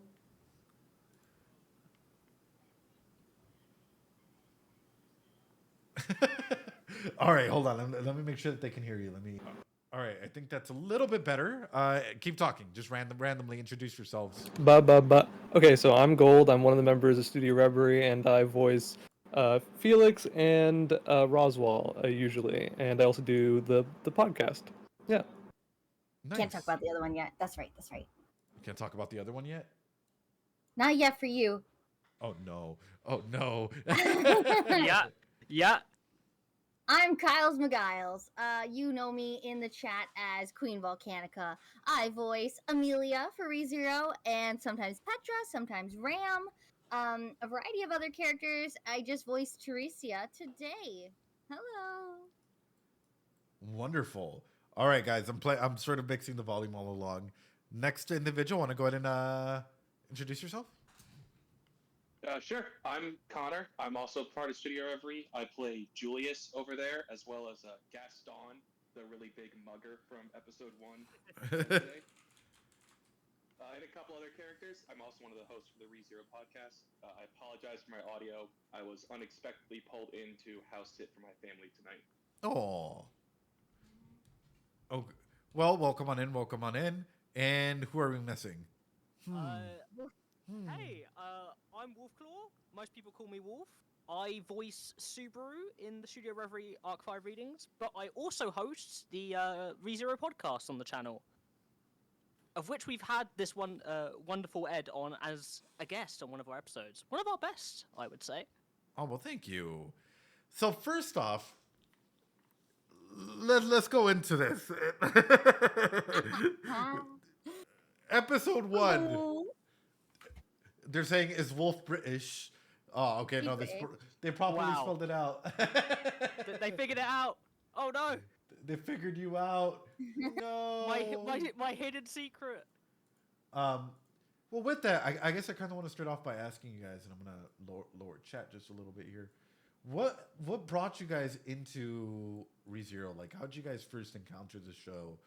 What came about it? How'd you guys come into it?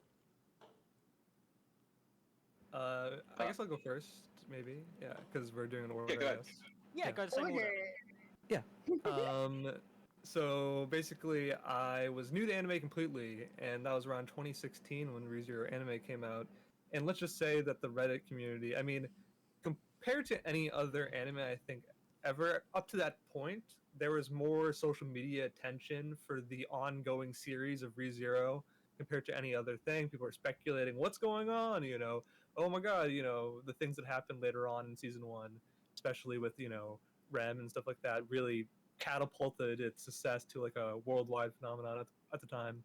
And I kind of rode that wave of excitement. And that's sort of how I got into it. I was looking for anime, and that was the first one, and it was really effectual because it was, the type of story that I like. Right. Well, nice. I'm glad. That's wonderful. What a way to get into the story, though. Dang. Kyle. Yeah, the first anime. So like I had no comparison point, but I was like, wow, this is really good. Damn, straight into absolute goated piece. Everything else comparison. Kyle's, what about yourself? I actually watched Isekai Quartet first, and then I wanted to watch the shows that were in it. And I started with Tanya.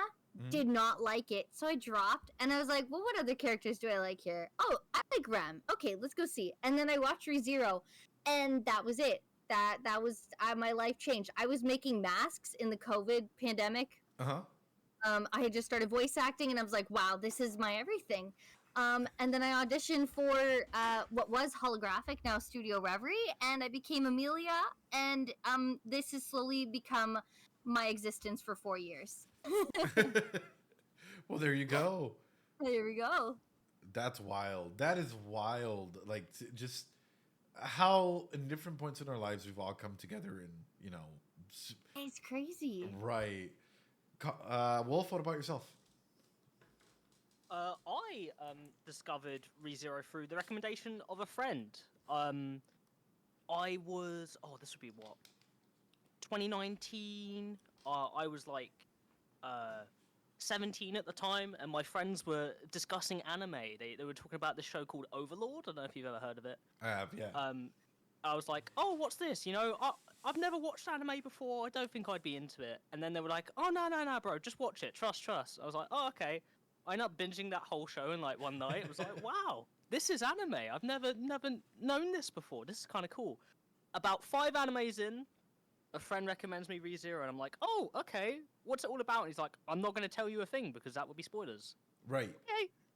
Goes into it and blew my socks off. Was amazed, and I've been addicted ever since. That's great. That is great. And who are we missing in here? Connor.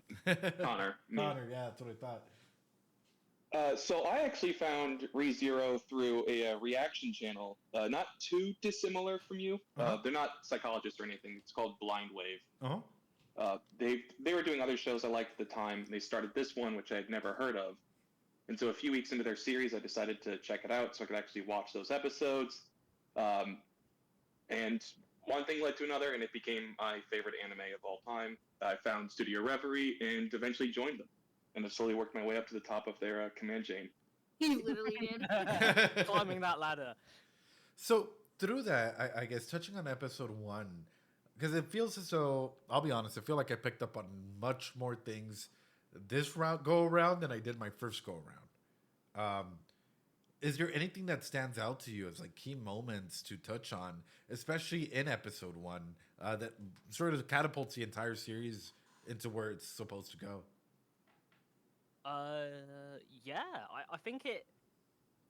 The one really impressive thing about doing a rewatch of ReZero, especially for this first episode, is now that you know why Subaru is the way he is, why Subaru acts the way he does, when you have that context, that understanding you have of just even his little facial expressions and the way his eyes look in certain conversations, it just adds layers of depth to each scene. Right. That you probably wouldn't have noticed before. Because you could make inferences like, oh, what he's mentioning that he's unemployed and that he guards his family home. He's a shut-in. Like these are things where you'd be like, oh, okay, these are some interesting points. How do I delve deeper into that? But without that context, you can never fully get that full comprehension of who he is as a person. But once you have that context, it becomes really interesting. Absolutely. I think there's a lot of areas that stood out to me, but number 1, why is Puck so sus? Is worst dad of all time. Yeah, Pug is not well beloved in a lot of the ReZero community. They refer to him as the evil gray rat or just the awful stepdad. Oof. Sorry, guys. Yeah. You guys are getting my conspiracy mind fucking going. Yeah, most people do not have a very positive opinion of Puck within the Tifa community. I guess you haven't seen any of the OVAs before, have you? Which ones are the OVAs? We've seen some movies and stuff, but Oh, the movies? Frozen Okay, yeah. Bonds Uh-huh. and Memory Snow. right. We've seen So both it's of them. Amelia's backstory and like the snow festival. Correct. Okay, so you've seen those. Mhm. Okay, then you know some background then. Cool. We could say some more things then. I Okay. didn't want to intro because I knew it would be in the season 1 stuff. So if you hadn't touched it yet, I wanted you to have fun with that one. No, But we fi- can talk about it. Yeah, you guys I can guess talk this is about the thing, a time to bring up what we mentioned a bit earlier, Connor, considering a bit of context may help with some theory crafting. Right. So there's some details with Puck that were left out of season 1 and season 2 that were still all like the inferences to it are there. There's no way they're ever going to put it back in the anime. There's no point where it could get reintroduced yet. Mhm. So we didn't know if that was something that you would be interested in like hearing or understanding, similar to how you got the extra context for Al from that one extra chapter from the novels you read a couple years ago.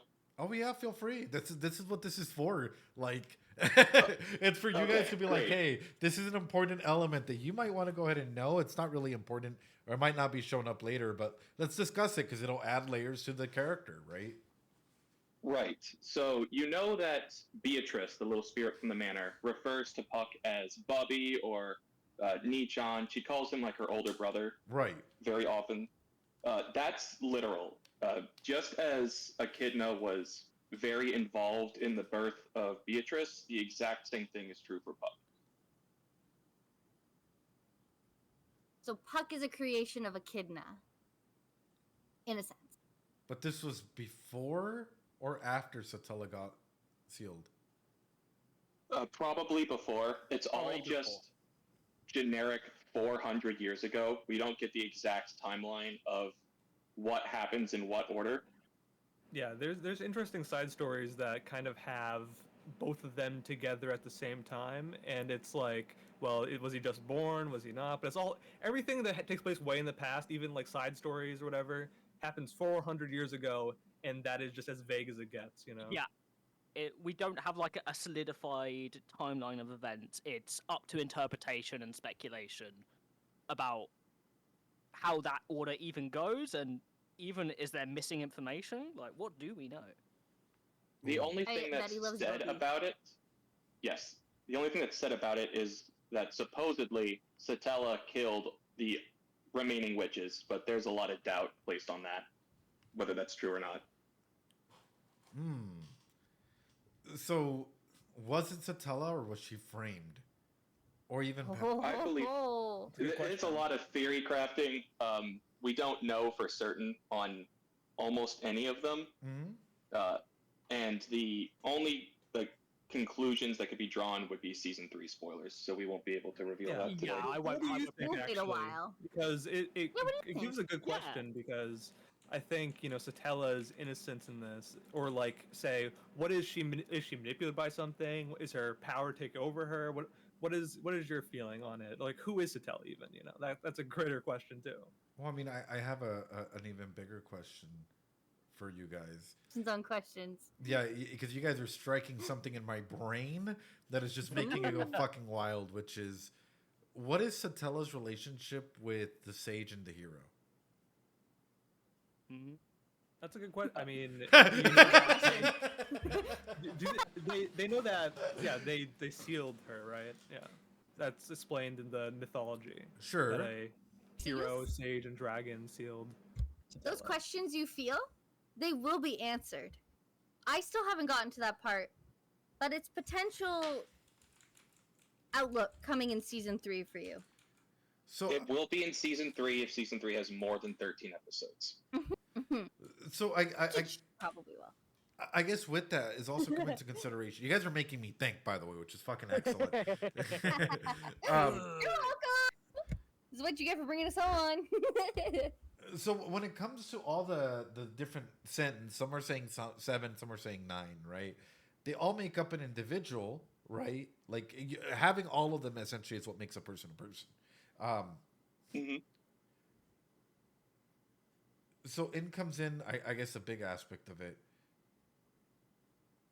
When Subaru defeats Sloth, right? Romani Conti, he ends up getting what, like that weird power, right? The Yeah, we sloth can see witch season factor. Yes. So what would happen if Subaru were to get all of them, or most of them? He'd go Super Saiyan, maybe? I don't know. Yeah. Yeah, but that's a good question. I mean, where does the power come from is a good question too. It's like, sure, he could say, I mean, if anybody kills one of these guys, presumably you get the power that way, just by taking it for somebody else, right? But like, what does it mean to even have it, right? Like, that's something that's unclear. Is it something like, what do you think the witches got it from? You know? Was Pandora? Hold on. Now you guys got me. I'm telling you guys, threw me into the deep end here. Now I'm like, So they're asking who are the guest speakers. This is Studio Reverie. We have a lot of wonderful individuals. They're incredible, right? So my question through this comes in with Pandora. Were they? Who opened up Pandora's box? Is my question essentially. The question, isn't Yeah. it? Because honestly, when you think about it, the name Pandora is, and I'm saying this out of a sort of just like a menial speculation here. I'm just saying this just to say it. But like when you think about Pandora as like the real world context of Pandora, it makes me think that like Pandora had a box. We see boxes even in season 2. This is getting a bit off. I mean, not off topic, but it's getting a bit ahead of ourselves. But Juice has a box with a one of the witch factors inside of it that was entrusted to him by the sage Flugel, right? And it makes you think about like where were they all individually boxed together, and then they somehow got broken free? Were they stolen from somebody? It's a good So question. wait, to hold on. think about. You just said the Sage Flugel. That it's a speculation. Like that's one of the names that comes up in Yeah, the yeah. 400 So year it history. comes in my question, boys, girls, you guys gotta be fucking thinking here. Hold on. Like Flugel Tree. Like he has a name. Hold on. That name has been heard before. Hold on. What if? Hold on, I'm about to make a wild fucking speculation in here, right? What if Go back. all of these fucking melancholy, all of these things might be an aspect of Flugel, right? And we got a reverse isekai situation where we don't know what, like, I don't even know, pride maybe, or one of these things got thrown into our world and gets called back in. Because if you're saying that Flugel was the one that gave, like, the box over, right, then can't we go ahead and say that all these broken pieces, essentially, if you combine them, you get a sage? That's the Oh, idea that yes. a lot of us run with. Yeah, I know that Wolf and I are in total agreement on that's what makes someone a sage. Sage, But the question that I at least come out of that with is, if that's the sage, then why was there a sage and a witch of envy at the same time? Yeah, that's a Like, good why point. did they have to steal her if he already Because if he had have the to- envy witch? Yeah, if you have to kill a sage to kill somebody to get the witch factors, then how does that work? If they were alive when they sealed, and there was many witches too. It wasn't just Sure, but envy, right? I guess comes in know? my question, right? What are the differences between an archbishop and a witch then at that point? Nothing. Because- It's just a Nothing. naming Yeah. convention. It's- One thing you have to understand is that in history, I guess it was sort of just there were, I don't even know what it said. I mean, I'm not gonna say it then. But yeah, basically like the witches are sort of just like a name, right? Like it's just a thing that they called them, and I guess Title. archbishops are just their predecessors or successors. Sorry. Successor. But Nifty's also bringing up a really interesting point. Not only that, but a witch of envy who consumed all the other 6. So what if the sage already carried one of them with them, right? Same thing as an archbishop consumes the other 6 or whatever that are out there. You get a sage just as much as you get like a grand witch or something.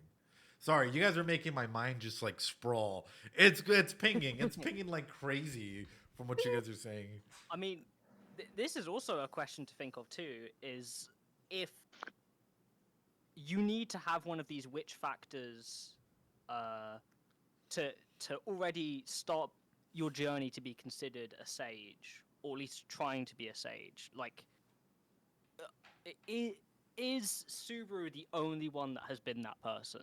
Like, we don't know, right? 400 years of history. Right. There could have been other people. Right.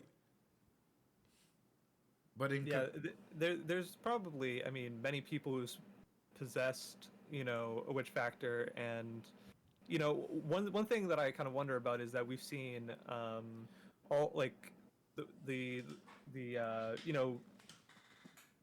it's kind of hard to tell if, I mean, Pandora and we see Regulus and all of them have different demeanors, right? Like all these people who have a witch factor inside them, but like what is there something inherently corrupting about having witch factor inside of you?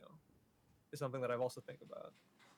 I guess there's a bit of extra context I can give, considering this is a thing that's in the light novel for the end of season 1 that isn't really adapted into the anime fully. which is just Subaru's thoughts as Betelgeuse is dying.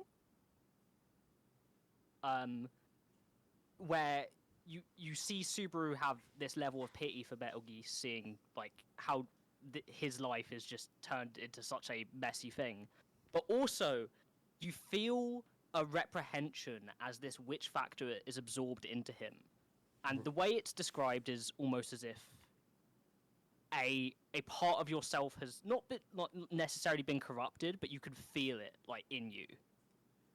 Question for you guys, because you guys were talking a little bit about that. Does Saltella love Subaru, or does she love what he represents, or Flugel, or whatever? Well, you got to think about the fact that, one of the witch's, insights, or at least Echidna's insights, is that she wants to know the full history of the world, right? And if it's true that Echidna consumed all the witches, does she know a bit about the true history of the world as it goes forward? Like some of the Book of Wisdom? Did Echidna tell something to Satella that kind of set her down a certain path? It's one of those things where it's unclear, but it's something to consider about, like, what is Satella's goal, right? Because it's like, Chat's calling you out, bro. Yeah. We can't bring in spoilers.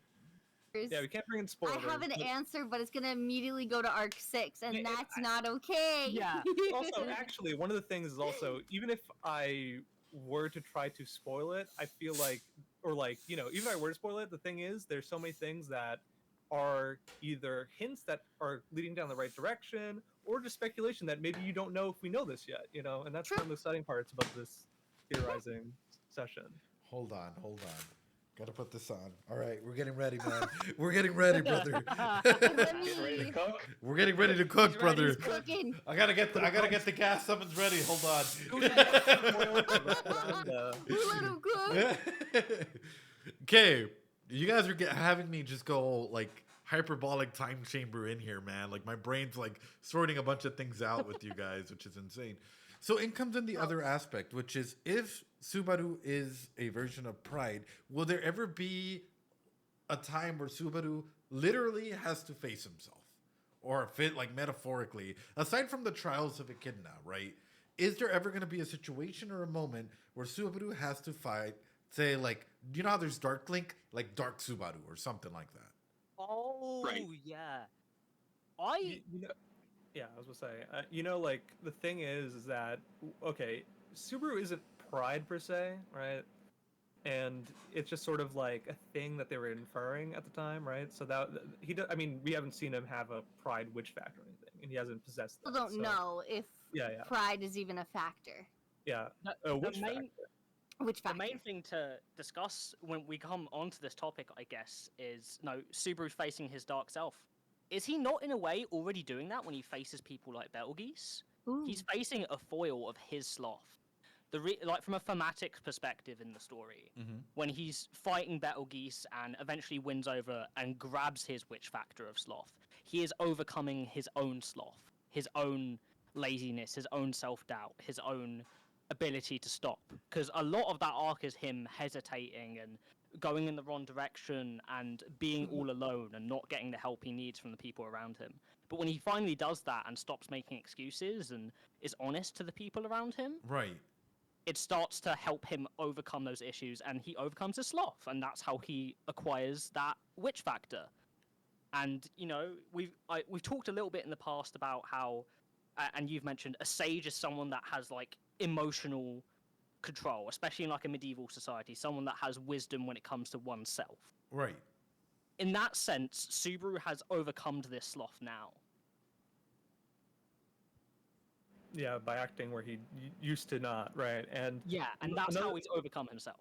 yeah, and another thing is that, like, a theme of the story thus far has been confronting one's shadow self, in a sense, right? We've gotten the trials, we've gotten all this stuff. It really is just one of those moments where, like, I think one of the crucial elements is that can you root out the evil within you? You know what I mean? Within others, even, because we see, people in Subaru's life when he goes through these loops, do bad things to him, and he has to reconcile that. He has to say, can I still love these people even though they've done horrible things? Can I still love myself even though I've failed in many ways, and I hate myself, right?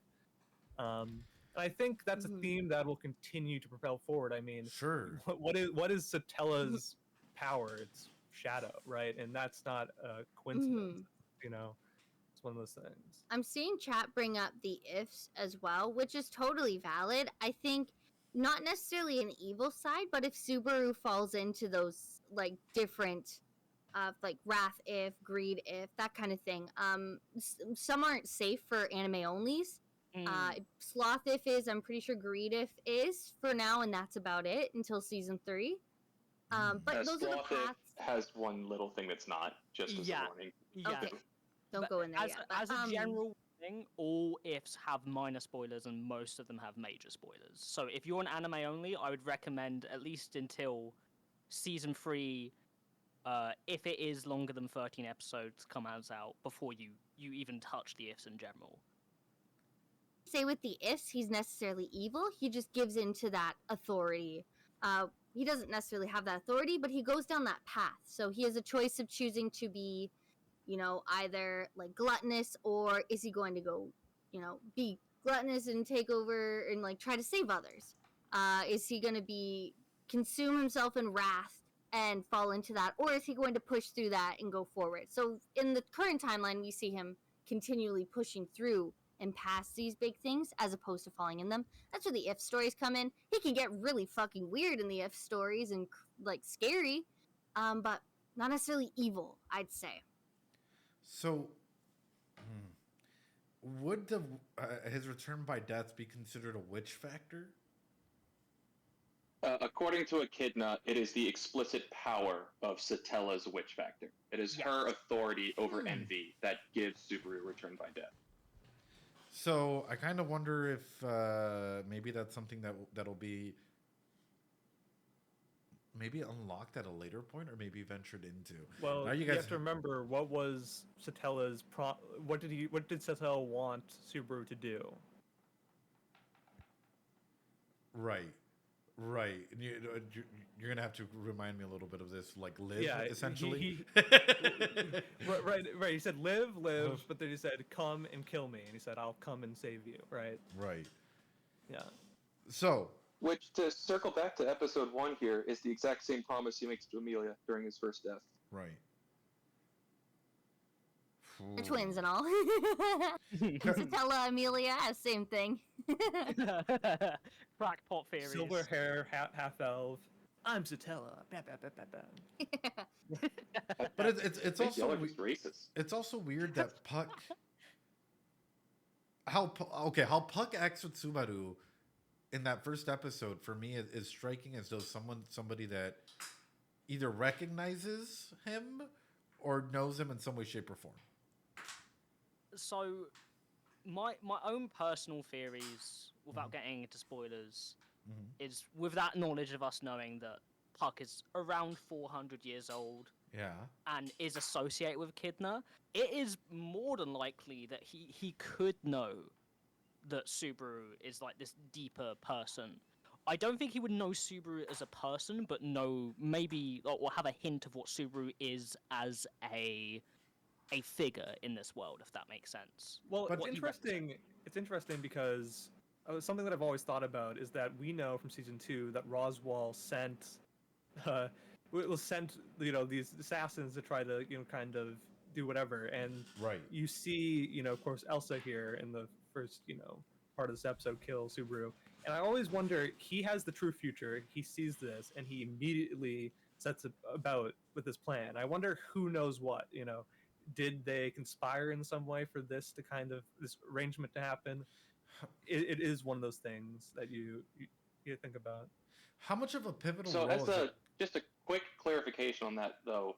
In season 2 as well, during Roswell and Puck's confrontation with Rom, Puck makes the point that he is remembering everything from before Amelia woke up. So he is missing a lot of information from that time. So any personality he has now is all Puck. So is he saying that and meaning that, or is he saying that with the facade? In the moment, it wouldn't have made sense for him to be lying about it, at least in my eyes. So I was taking that as an explanation more than anything, because he had his own contracts and oaths with Echidna that he wasn't supposed to break. Like, don't get too close to Amelia. You can see her, but you can't like protect her or help her. It's like the words that were flashing on the screen in the OVA. It becomes super obvious that it's Echidna because her voice actress is literally saying these lines in the OVA. Like Echidna's voice actress is saying like Oh yeah. the not that one. contract. So it's like, yeah, it's pretty obvious that it's her who made Puck, anyways. So, yeah. So I guess jumping through that, right? Because if you're a hero, you're a sage. Now you guys got me going backwards because all of a sudden I'm trying to connect some dots here. And I hope you guys don't mind. By the way, you guys are doing great at like dodging questions. I'm noticing your guys' tactics. Don't you worry.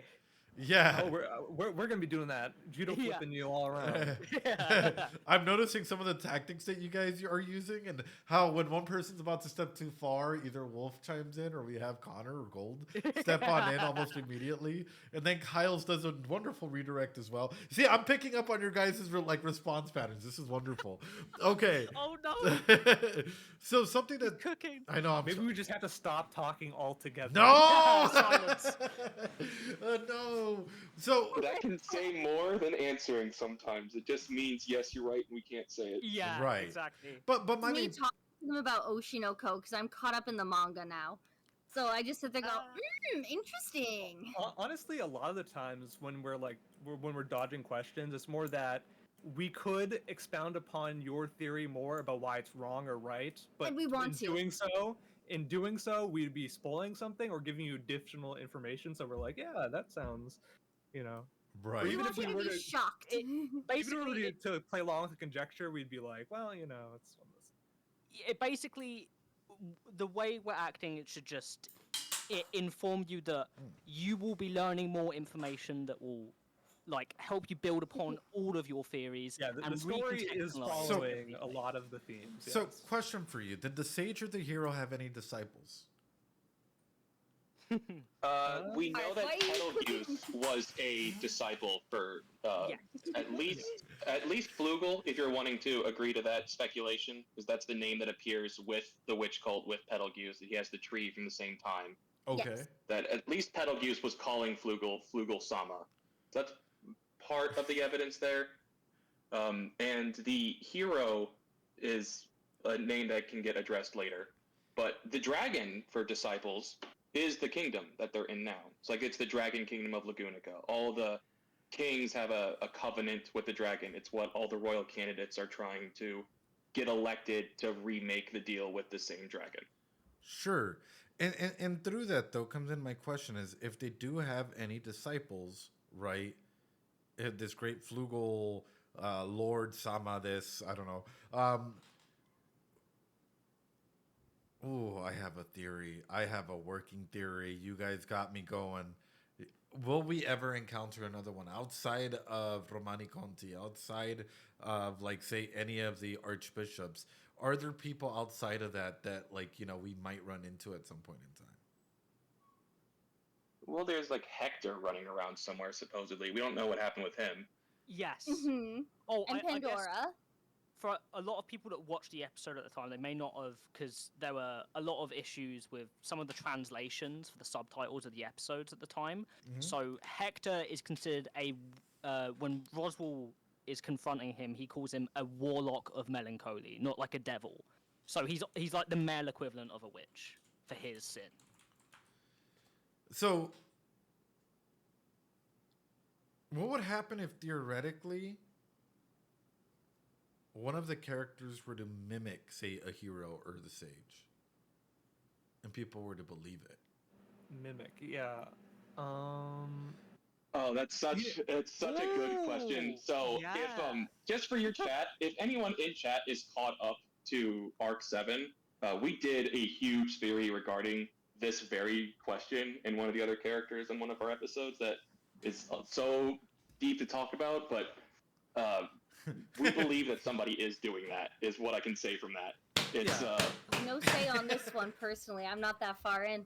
But honestly, you know, what would it, you know, you're right. Like, what would it be for? Is my question for you. Like, what do you think is needed to have, you know, people, you know, mimicking these, I mean, ancient figures. Yeah. well, I was gonna say it's really easy. Like, let's put it through celebrity statuses, right? Or even other individuals. It's really easy to start mimicking other people because of the influence, the power, the decision making, political spheres. We can go into cross country cultural aspects, right? So, for example, let's say that Wolf dresses a certain way, right, and smells a certain way or acts a certain way. Well, guess what? If I start acting very similarly to Wolf, right? For a lot of people, like let's say Wolf were to disappear, a lot of people were more than likely try and fill that void in some way, shape, or form. If nobody really knows who Wolf is, it's a lot easier for me to go out and take in that place and be like, "Hi, I'm Wolf," right? Whatever. I just need to get a really good British accent. I'd be very concerned. When'd you get in my house? Right? But the main regard would still stand. It's like if I can act, breathe, smell, think, so much as that person. If there's a void there, it's a lot easier to put a puppet that you can control. Well, But it's- well, what I think. Dang. What I think is that when you think about it, like kind of broadly, what the candidates for the royal throne are attempting to do is mimic or walk in the footsteps of the person who made the covenant in the first place. So that's already a theme in the story where people, are trying to take on these roles from the ancient past to fulfill, a grand prophecy of the throne, as one video game title. Quick question. We got it in there. Yeah. On that as well, Ed, if you remember in season 2 that Amelia has her like 3 trials she has to go through, and on one of them she gets like all these random voice lines from the future. One of those lines is Subaru saying, "You're a hero, Reinhardt, and a hero is all you ever can be." Though that's actually where I was going to head into, and I was going to ask you something along the lines, right? How long has the Sword Saint family, whatever, been in existence? About 400 years or so. About I'm done. 400 years or so, I'm yeah. done. So then you're telling me, right? You guys are telling me essentially, hey, it might be that the hero is literally gonna go ahead and point towards a very similar faction where it might be, I don't know, his family, right? For True. Reinhardt. And then, oh yeah, Flugel. Oh well, this whole aspect of like the things might end up being Subaru. So the selection thing, right, is happening. Who's one of the candidates? Oh, someone that was very similar to the Witch of Envy. So you're telling me that this is going to be like a cyclical, poetical thing? See, the thing is, Ed, I empathize with you a lot because I remember being in your position of like where I was at in the story, and always being like, man, there's such important world building and history in this world that I need for the context of what is going on from a thematic and like actual repeating perspective in the story, but I don't have that context yet, so I'm going mad. 2 is why use 400 when the number 4 is such like a scary number in Japan. Doesn't I it think mean it's- death? Guardians iterants of 4. It's also interesting because it's such a long period of time. It leads to this idea of like history can be forgotten. Parts of history can be forgotten. Like really something that must have been really important 400 years ago to the average person in this world. That's probably a lot of those things are probably gone now, especially with Satella supposedly, or the Witch of Envy, consuming half the world in shadow. That's half of the world's history, people, culture. It's mind-boggling to think about all of that in that sense. Yeah, things were lost at time that people don't know about even now. I mean, think about all the strife that's going on in the ReZero world, which I mean, they don't touch on it too much in season 1 or season 2 at all. Like the whole scope of the world of ReZero, they just kind of keep it very nestled and close with the Amelia camp, right, setting that part up. But it's one of those things where you wonder about the state of the world and what Right. does it mean to unearth ancient histories. Like we all love world building like that, where it's like for example, I've been thinking a lot about like One Piece or whatever, and it's like just seeing ancient histories and new cultures that you never knew existed is a very fascinating way for a story this big at this point to continue on and continue to grow further and further. I'll leave you guys with the question real quick while I quickly run to the restroom. You guys can keep chatting throughout it, and it's coming into mind. You guys are putting a lot of things in my brain that I'm like, for those of you guys that are like, especially when this goes up on the VOD, guys, Studio Reverie is helping out with modding whenever they're around. They're keeping everything nice and safe, and we're communicating just so that they're aware of things, outside of whatnot, right? So don't try and get any novel spoilers in here. We'll kick them out. Yeah, we're watching. So with that, I guess my question is, as I quickly run to the restroom, is, are there any other libraries out there? All right, I'll be back. Are there any more stocks of echidna knowledge out there? I was just thinking about the fact that we're kind of season 1, episode 1, giving out the broad strokes of the entire narrative at this point, right? Instead of talking It's a good about place to do it. yeah, I was exactly. about Right? to I say, think it's that's part of right. the story. I think that's I right, feel because like- when you're the reason why we're doing this, guys, is because when we're rewatching the entirety of this stuff with like new perspective or just like added insights about what the media means, hopefully you guys, as we're talking about this, also pick up on these themes that you didn't pick up on before, and try to use it when you're watching back along with Ed here. And I think that's going to enhance your viewing, hopefully. Interesting too is that like we literally just worked on a chapter that touches upon so many elements of season 1, which is kind of crazy. And now here we are talking about more season 1 at it's been so long. Yeah, and I think it's a really cool thing. Whether you're an anime only or you're a novel reader, and no matter where you are at in the novels, this is a really good time to start watching along with Ed every week, and also watching in your own time and analyzing and getting ready for season 3. Get hyped, people, because Yeah. you're gonna see some stuff you're really gonna want to see, some stuff you're not gonna expect, and it's gonna be so much fun. I can guarantee it. Unfortunately, yeah, we cannot bring Ed in right now to voice act anything because it's spoilers. Now, if the anime does surpass us, which if it gets more than 12 episodes or 13, it probably will surpass us, which Use is good. narration or something, Yeah, because he could. But otherwise, we're also working on translating parts of Arc 2, so that's season 1 content. So Ed can join us on those streams, super easy, and we just take turns voicing whoever. So you can find him there for sure, but not in in Arc 6 yet, because we just finished wrapping up Arc 5. So there's no way in hell he'll be able to voice in that one. Wait, what happened? Chat was Yeah, asking for he you to couldn't voice join act. us. Oh God! Not since the Yaoi chat. We've already established that. But, so what was the answer to that? Sorry. Oh. If I can keep up on Arc 2 again, then maybe we can bring you for that, but not for Arc 6. Oh, no worries. Yes. Yeah, Arc 2 to 4, absolutely, that's safe. That's all like season 1, season 2 content. That's fun for you to join in. Arc 5 and Arc 6 are hallowed ground. You may not step upon it, sir, until you are watching that content in its full beauty in animated form. Oh In God. Once you see 4K. the first episode, you can watch the first 27 chapters we've recorded. Yeah. You're and like nothing more. 27 chapters. So are there other libraries? We can discuss.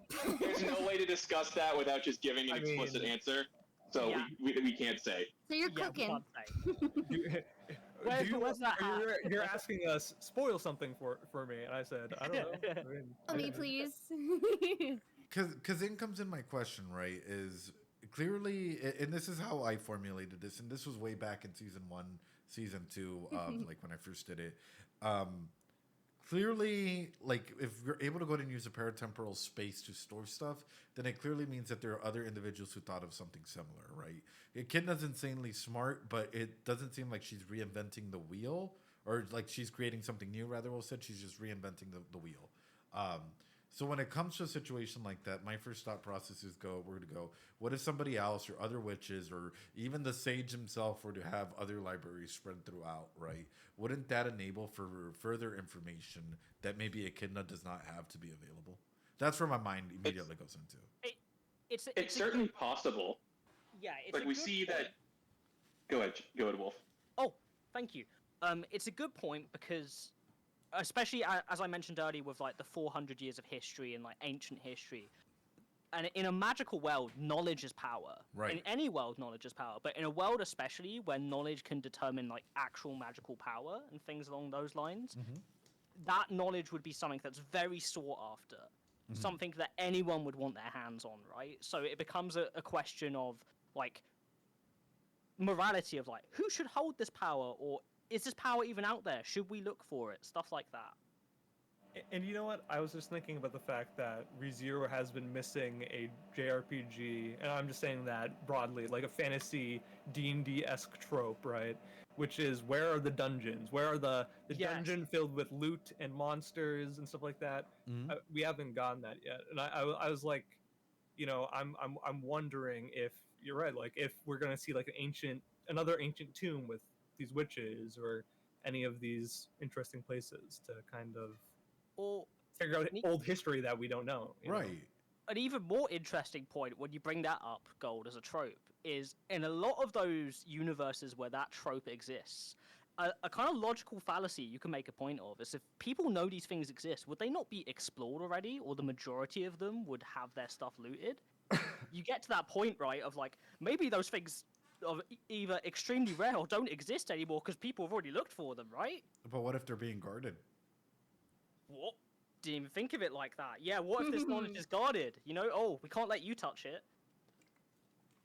Now you got my brain going. For the, Go ahead. for the extra dimensional space side of it, though, it's like certainly an ability that doesn't necessarily belong to Echidna. Like we see Beatrice put the Great Rabbit into an extra dimensional space at the end of season 2, and like she's able to like warp the hallways. So It's dark magic, pretty much, right?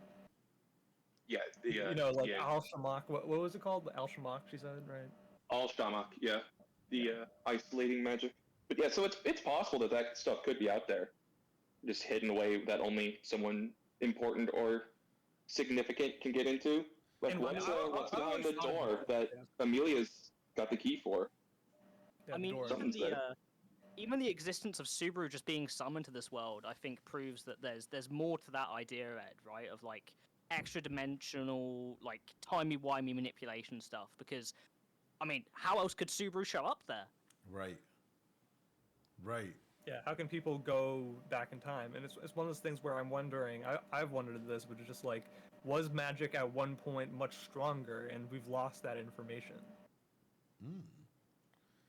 So, I guess even going forward, which is why is Echidna not surprised of Subaru coming from Earth as well? Yeah, I don't know. Like, to be honest, she does see. I mean, I guess it's the sort of idea in which she knows everything, right? What is it that she doesn't know? And she was the one who was dictating all of these, you know, books about the true history of the world.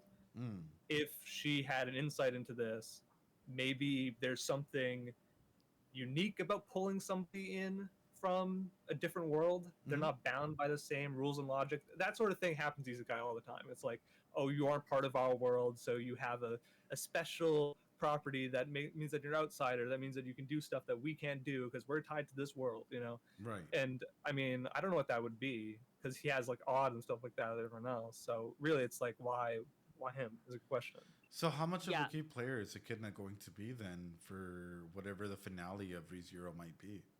That's sort of where my mind is going because it clearly looks like she escaped in season 2. And It- the silence I is didn't palpable. think of her. See, the thing is, right, as I mentioned earlier, knowledge is power. And as someone she mentions, like, her literal authority is a tome of wisdom, right? A book of knowledge, a book of knowing. In that sense, she would probably be one of the most powerful people in this world, even in the state she is in season 2 of being dead. So it'd make that question of, like, you know, what knowledge does she not know that maybe she's seeking, or maybe what is she going to do with this amount of knowledge she has? Because clearly she's got something going on in those background plans of her. Yeah, she's been doing plans. She made sure that Puck got Amelia. She made sure that, you know, Beatrice protected the library all this time. There's maybe stuff in that library, maybe stuff that she wanted Puck to preserve that, you know, she has agents kind of wiggling about the world that she's doing her evil plot. Who Yeah, knows, right? But 'cause, like, as Roswell mentioned, like his and Beatrice's tomes of wisdom are like almost exact replicas of Echidna's tome of wisdom, and they mention also in that sense, maybe Echidna's controlling them. She has plans within plans. Like she could have been telling Roswell all of these things in his tome of wisdom to get it to where she wanted stuff to be. Right. Well, and that's sort of my thing is she could just be telling half truths, right? I'm only going to tell you the truth up to this certain point, and I'm gonna Until it's beneficial to me. Exactly. So I guess even moving forward, because my big aspect is I can definitely see her as like a big, I don't know, like a chess piece that'll come back. Like if the author were to do it this way, it's like I'd bring them back like towards the final quarter or final half of the like series and use them as like a major character to bring everything down. Oh. That is sort of how. as long as she's around, she's a huge shadow over the story at large. Yeah. Correct. She's one of those characters that's almost titanic, right? Not just in like her personality, but in what she represents. She could be a great threat, a great ally. You don't know with her. She's a wild card. Right.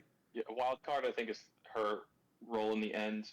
Like, if you imagine Subaru and everyone on one side of the chessboard, and probably you would guess Pandora on the other side, Echidna might just be like the cat that comes over and knocks all the pieces down. You guys have me in deep thought. I'll keep some of this. I'll write it down for next whenever you guys come on next, because I'm like this theory crafting you're gonna make me go fucking crazy as you guys keep answering questions. I'm like, okay, that adds to this. It gets worse the more that you read. It gets worse. The more you know, the way more painful it is, Ed. Trust me, in a couple months, you are going to be tearing the hairs out of your head, just being like, what does this mean? And week by week. So question. Okay, I asked this in chat, but I'll ask it again. How safe are the royal candidates? Questionable. So what do you mean by that? Yeah, in what way do you mean safe? Is probably I like, mean, repeat how to you.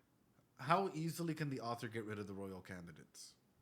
I mean, think of it like this: the way Tapei got rid of Rem, he could decide to do that of any character he wants. Just because Subaru can rewind, or at the end of the day, the author has control of where he rewinds to. In that sense, so tell it is, Well, yeah, but we talk from a meta perspective, right? Right. Like I know. there are stakes to this story. It's that thing of, and I think that moment with Ren like teaches you that, because at that part of the story, some people would get desensitized. Oh, Subaru can save everyone. Subaru can always find the right answer in time. So wouldn't it be sad if the whole aspect of being a royal selection candidate, like let's say for Emilia, isn't so much of a choice but now an obligation if the other selectional candidates were to either die or get sick or lose the ability to even actually be a leader? Absolutely. Yeah. Yes. I think that could apply to any of our characters too who are in the royal selection situation, because I think we could safely say the royal candidates will be talked about in season 3, as we saw in the trailer. Yeah, they're all there. Yeah, they're all there. We're gonna go more into their backgrounds and like why are they important to the world, what they bring to the table. But also a bit more about like what they represent and what they want. Yeah. Because that's a thing if there's any criticism as a novel reader you could make about the anime, one thing I would make is that I feel like there's not as much emphasis on what do these candidates want and present. Like, what are they gunning for? And you're going to learn a lot more about that in season 3.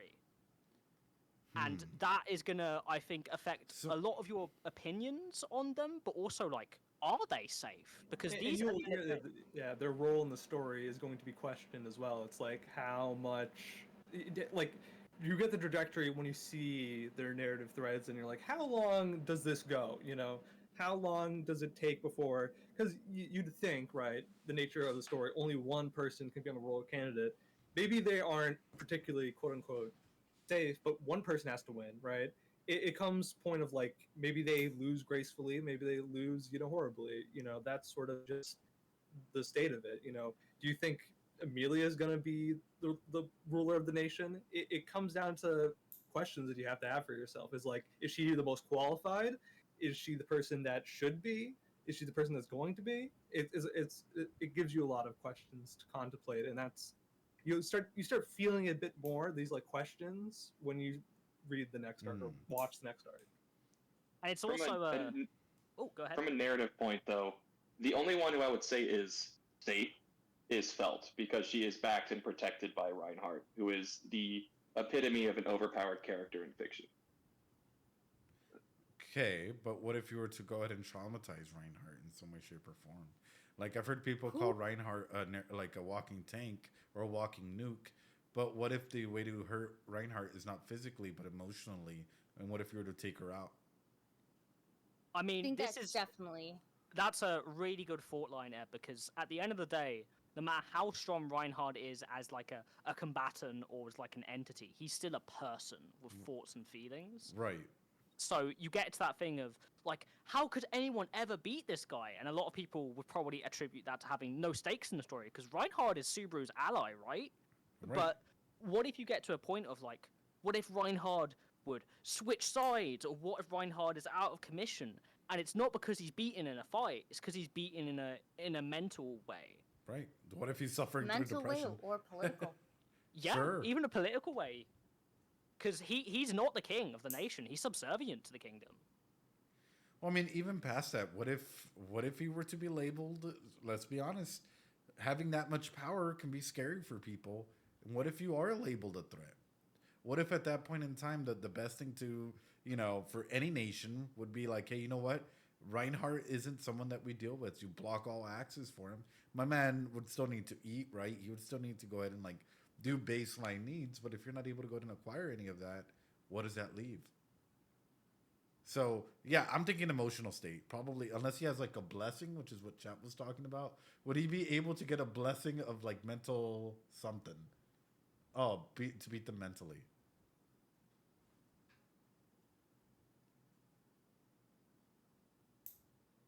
Hello? Hello, hello? Oh no. Oh no. I can't hear them. Ah! Well, ladies and gentlemen, I can at least hear Ed. Well, what that it broke it. Reinhardt crashed the stream, ladies and gentlemen. What can we say? Yeah, I don't know what's going on. That's quite wild. Let me check. Hold on. Because I know you guys can still hear me, which is absolutely... Oh, there we go. There we go. Okay. Oh my god, Sorry. that was... Someone made a really funny comment in stream where they're like, man, Reinhardt's hearing some shit talking. He's taking down stream with his mind. Yay. Yay! That was You terrifying. seared the internet connection with your cookie. I thought that was me for a second. I'm not gonna lie. I was like, oh no, did stream crash? Oh no. But good. Yeah, that'd be awful. I made this server. It might be our internet crashed briefly. Oh no, no worries. But regardless, I think the main point that I was touching on was just like mental health for Reinhardt is probably still a threat, right? Like he doesn't have a blessing on mental absolutely. health. Yeah. I mean, yeah, and I guess as you know, because you've seen the trailer, you'll see the candidates and their knights there as well, and Felt and Reinhardt are there, so you're going to learn more about Reinhardt as well and his situation, which I think in particular is really going to interest you, Ed. Drop in some little breadcrumbs for you to ponder on before you get to it. How much do you guys trust Anastasia? Sorry. Not I at all. never liked her. I'm going to be honest, I would not want her to rule my country. She's That's what sus as hell. We've had a genuine debate that we did between all of the royal candidates on who is best, and Anastasia is the bottom of every single one of our lists. None of us trust her. None of us like her. It's all just suspicion all the way down. I feel like she would sell me out. I'm not even gonna lie to you guys. Oh my god, she sold Subaru out rotten. Right. She's an arc.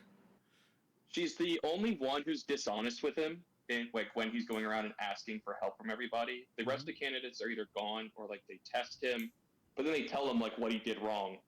Anastasia just lies, gets information from him, and leaves. Yeah. This is an interesting point though, right? Like in contrast to Anastasia, her knight Julius is one of the most honest and respectable people you've seen in the series thus far. Like he's genuinely a cornerstone of the idea of chivalry and being like an upstanding knight. Right. So why is he serving Anastasia? Someone who's out for her own interests and for greed and for money. I can fix her. No, I'm not kidding. I can fix her. Yeah, you don't want to fix it. I don't know if you We've want had. to. I've made the joke that Julius is just such a good guy that when Anastasia came forward and nobody decided to fight and help her, that he just sucked it up and did it himself. But that's the only excuse I can think of for why he would be with her. Yeah, that we made a joke of that, of like, because we did a podcast on the debates of royal candidates, and we made that joke of like, man, Julius is just such a good guy. Do you think he just did it out of pity? No. Yeah, I can see him doing something though. Like if he's such a good guy, the way that we've seen him be. Oh yeah, yeah. I mean, think of it like this: Reinhard is like the epitome of strength, but everyone calls Julius the greatest of knights, like the epitome of knighthood. It's not Reinhard; it's Julius, someone that is a representation of what chivalry is. Because I mean, Wilhelm mentions near the end of season 1 that he believes chivalry to be dead. Julius is actively fighting against that idea with all he represents. Right. Because it makes a point of like there's an inference you make from that of most of the other knights of the kingdom are not like Julius, are not a truly chivalrous order anymore. That mystique is kind of lost. They're just kind of like the ruling force of the country. Uh-huh. So you kind of get the element of Julius, in a way, is almost rebelling against that institution by doing that. Right. Well, I mean, let's look at the, I guess, rulers, the old guys that are doing the royal selection candidacy, right? The Wise Man Council, yes. How does that come about? That is my main question. I'm so interested in the political aspects of things. So, for example, oh, go ahead. In the way it kind of comes about, it's already kind of mentioned in the anime where Roswell mentions the royal family of the country like suddenly died in some tragic epidemic that only affected them, and then the Council of Sages took over as an interregnum government until a new monarch could be selected. Yeah, because the bloodline. So I want to catch a word here. It is Council of Wise Men. A couple translations use the word sage incorrectly. It is not the same word as sage. Lowercase s. Yeah, so like It's wise man. Council of Wise Men. Yeah. Okay. And in that, it's important for that because we mentioned on the topic of Reinhard, but this is a really interesting thing to think about. If someone this powerful exists in this world, right? And we know there's other countries that exist in this world outside of Lagunica. Wouldn't Reinhard be like almost like a nuclear deterrent in the way our world is in today, right? Where like something so powerful is almost like a force of diplomacy. Right. And in that sense, and a lot of people argue in the real world, that leads to people, you know, like a country almost stagnating, like a country having it. Like, because it relies so much on these particular institutions, when these institutions get corrupted or fail or can't be perfect, it leads to stagnation and decline. So in comes in my question at this time when there's no ruler, no whatever, right? Wouldn't that also lead to other countries trying to take advantage of the situation and maybe even starting a war? Because I know for a fact if I was a leader and I'm like, oh, you know what? This other nation has lost their royal family. It's clearly that it's into like a big disarray or big aspect of whatever. I of the kingdom of Psyland will try and go ahead and like make the next move. I think it's even mentioned offhandedly in the anime. I think they're in an economic recession as well. Like everything that could be going wrong right now is going wrong, and that's not to mention that 50 years before there was an actual like civil war. Right. So I guess will Subaru ever go to like any other country or any other continent and like will we explore any of the political aspects of things? I guess that's the question, right? Of like, will the world open up more? Like, will we see more of that? Like, what are we going to learn more about that politics? About even like how the average person's culture is different from nation to nation. Like that sort of world building stuff is something as a fantasy nerd you can't just help but want to think, man, what if? What is this? I want to know more. Please, please let me know. Right. Because I was gonna say you did the SB thing right there. Yeah, you did.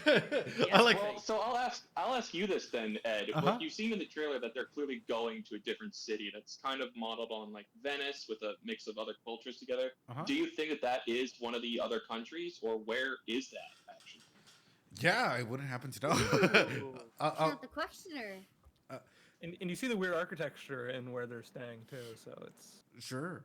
But I mean, even with that, right? And that's sort of one of my main regards is, could it be another country? Absolutely. Could it be like a random city that, I don't know, we're visiting? Because every city is different. Just like in the U.S., right? You go to a border town or you go to a different city, completely different architecture, completely Yeah. different everything. So it could be a city within the Lugunica, I guess, or it could be a city in a different country altogether.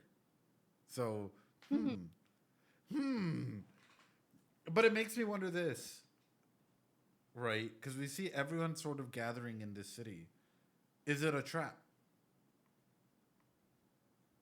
I mean, Is it? A trap, like in the sense of in what way? Like, like, who's the- who's put in the trap? Yeah. like, is the city the trap, or is like the city, like the way it's looming over in the trailer, a way of saying, oh, people are planning to trap in here? What's your sort of like vibe from that? No, the vibe that I get, and this is my theory, right? This is my I guess game theory on this. You have a lot of you have the entire royal selection in here, but at the same time you have like a lot of archbishops also in here, from what's seen in the trailer, right? Yeah. Okay. So then, how did the archbishops know that all these royal selection candidates were going to be here? Yeah. I mean, do you think like okay, who's your, That's- you think there's a mole, right? So who do you think is the mole? That's actually a good question. Anastasia, easy. I You mean, think- That Just little like- laughter. Just It be is like- the most like- logical choice. That's all we can probably say to that. you're just like, oh wow, so like we don't trust this girl, right? And we know this witch cult is like almost like a terroristic force Uh-huh. within this this country and the world itself. You thinking she's aligning herself with them to gain power? I think, right, because it's not even necessarily that. Let's put this into perspective, right? The enemy of my enemy is my friend, right? What a great, Oh. what a great way to optically start to come back out and say, hey, you know what? I know that Wolf and Kyle's, don't get along, right? Quotation marks. But if I'm to bring them in the same table, right? And I can be the one that gets like the better optics of like, hey, I brought a meeting together to try and get everyone in together and not really tell Wolf or Kyle's that they're about to meet. That could be a big backstab in either scenario, right? And that could end up in total flame. That's where my mind is going to. Like, if you start thinking through sort of like a political, like backstabby, sneaky way, Yeah. that I'm like, that's probably how Anastasia would be thinking. Another thing is she's not even really from the country, Mm. right? So like what like would you trust somebody to come in being like, "Oh, I love money, blah blah blah blah blah. Oh, I'm not even from here, but I'm just really rich, so I just want to spend that to your country." I think You her words are literally like, oh man, I've always wanted to own a country, so here we go. Elon Musk comes and tries to become prime minister of England, basically. Literally. But he's a literally. cute anime girl, so it's easier. But it's okay. But he's a cute anime girl. Go ahead. Sorry, I interrupted somebody. No, I think you're I don't good. think so. Oh. One point I was going to make in that sense then, Ed, if the enemy of my enemy is my friend, you're kind of thinking Anastasia isn't necessarily allied with them, but is maybe like feeding them information so she could take out other candidates and make her job easier. In a way, yeah. Or it could just be as simply as, oh, I thought that this would go differently, and shit goes awry almost instantly. Oh, like she plotted it out in a specific way, but it wasn't gonna go that way ever anyway. Correct. So she shot herself in the foot by doing something like this. That's where my mind goes into. Interesting. Because politically speaking, As a- again, optics, right? Like, what greater optics would it be than like, hey, you know what? I brought these things that everybody fears in the royal candidates together, and we were able to like sit down and have a conversation or something silly along that way. You can say, hey, Like it really does show that like being a merchant or having money can solve a lot of issues. As opposed to, hey, you know what? I brought these people together. Shit went wrong, and all of a sudden, optically, I look horrible in front of a bunch of people, and now Yeah. people are gonna question if I'm even fit to be a royal candidate at that point. I think I really like where your head is at. Where your head is at. Ed. Yeah, I'm I liking really this, like it. liking this political conniving because you're getting in the head of like, because one thing I think ReZero does a really good job of is grounding all of the people, like characters, not people, characters in the story of like they are not just labels or stereotypes. Like you see that just from the ground up with Subaru, where he labels himself something, other people label him something in the real world, where they label him his father's son, and how people label him when he comes into this world. But people are more than just labels. People Absolutely. are thicker than that. They have more to them. Like there's different angles things can come at. So then when you add politics and culture and economy into that mix, it leans to like, oh, so why is the world this way? Like, how did history affect this? How does having, say, like, these witches exist in the past, and now these sin archbishops, how does that affect the world at large? Like, because we learn in season 1 that the witch cult, like, terrorizes Lagunica, and at that point you're thinking, do they only terrorize Lagunica? Like, what is going on with this? It's at that point of, like, man, you need to really expand this world. Like, come on, you want to see more at this point, right? You're like, oh, maybe I do want to see a different city. Maybe I do want to see another country. Like, what other hidden secrets are there? It just makes me wonder how expansive this world is and where it's gonna head into. Because at the moment, like a lot of people, for example, this is something that I love to use. I love Moshiko Tensei, don't get me wrong, right? But a lot of people are like, oh, like I'm like never compare people's growths because everyone's in a different growth range and a different everything altogether. What we're seeing in Subaru is something that takes place in a couple of months versus what we see in Rudius that takes a couple of years, right? Yeah. Or multiple years if we're gonna go into the fact that he started as a baby, as a teenager, growing into an adult, as opposed to Subaru, who is what, maybe a year by like the end of season 2, or a couple of months by the end of season 2. So End of season 2 is 3 months. 3 months, but yeah. but he's experienced about 5. right. So the main element that I'm trying to go ahead and showcase with that is that like we're so microscopic with what's happening that like a lot of individuals that might be like, oh, I'm getting tired of how like, you know, center focused it is. It's like I feel like we haven't even touched the greater scales of what may come, and that's sort of where my mind is at. Like for example, what would happen to, and this is something that I throw out there, to Subaru, right? If he ever went through some sort of displacement again, in the same way that like Rudius went through, right? Randomly collected and thrown into another area, and all of a sudden he has to go ahead and like find his way back home. Or what would happen? There's a lot of questions that come through my mind when it comes into like, how can you build out this world? How can you get Subaru to literally be able to go ahead and experience the world through different perspectives, like sending him on a quest, so on and so forth. Sorry if that doesn't make sense, or if that made sense. Cool. It made total No, sense. it made perfect sense. All I think we can say is that the world is very expansive, and that the author takes his time to build it up, but he has a lot to show, and that we have slowly been getting more and more of it, and none of it has been bad. Yeah. It's all I can say to you, Ed, is a promise of you'll be getting more content in that degree, and it is good. That's all I can say on the matter. The other thing I will mention though is along that line of thought. Do you? A thing they mention in season 1 is that this royal selection is going to take place over a time of 3 years. Right. In that sense of like time and how someone changes and develops, in like almost like not a comparison to Mushoku Tensei, but like a parallel thought. How do you think in terms of time Subaru may change or develop? Like, what are your thoughts about that? Well, I mean, he's already changing and developing in of itself, right? Like at the end of season 2, we see a completely different version of Subaru than what we get like right here, right now. Yeah, but that also makes you think: is that even the height of what we've seen from Subaru? And have we seen his lowest point yet? Right. Which I don't think so. I'll be honest with you. I've thought of ways, like one of the big things that I always just how to break a character, right? And I usually write it down. I'll be honest, I've thought of 1,001 ways to break Subaru, and all of them involve psychological torture. Like, for Yeah. example, if I was to be Evil Ed, hold on, I'm gonna turn off the lights for this. Oh shit. I know, we're getting real here. I'm gonna put on my crown too. You guys ready for this? If I were to be Evil Ed, right? What would I do? Okay, sure. The way to break Subaru is literally not to go after Subaru. It's to go after the people that he loves. So, Yep. I would do it in a way where it's almost like, for example, if I were to have any form of power, a king or whatnot, okay, then I'm gonna go ahead and take Amelia from you, and there's nothing you can do about it.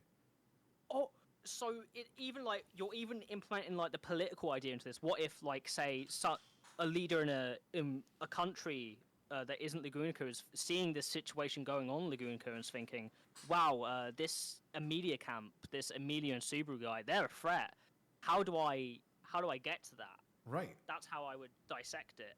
Oh, absolutely. Think about it like positionally, right? And especially as you start seeing other like individuals, royal selection candidates, so on and so forth, you would want your stake in one of these individuals, especially if you're a king of another country or you're someone in a position of power, right? Or kind of want to fuck with Subaru.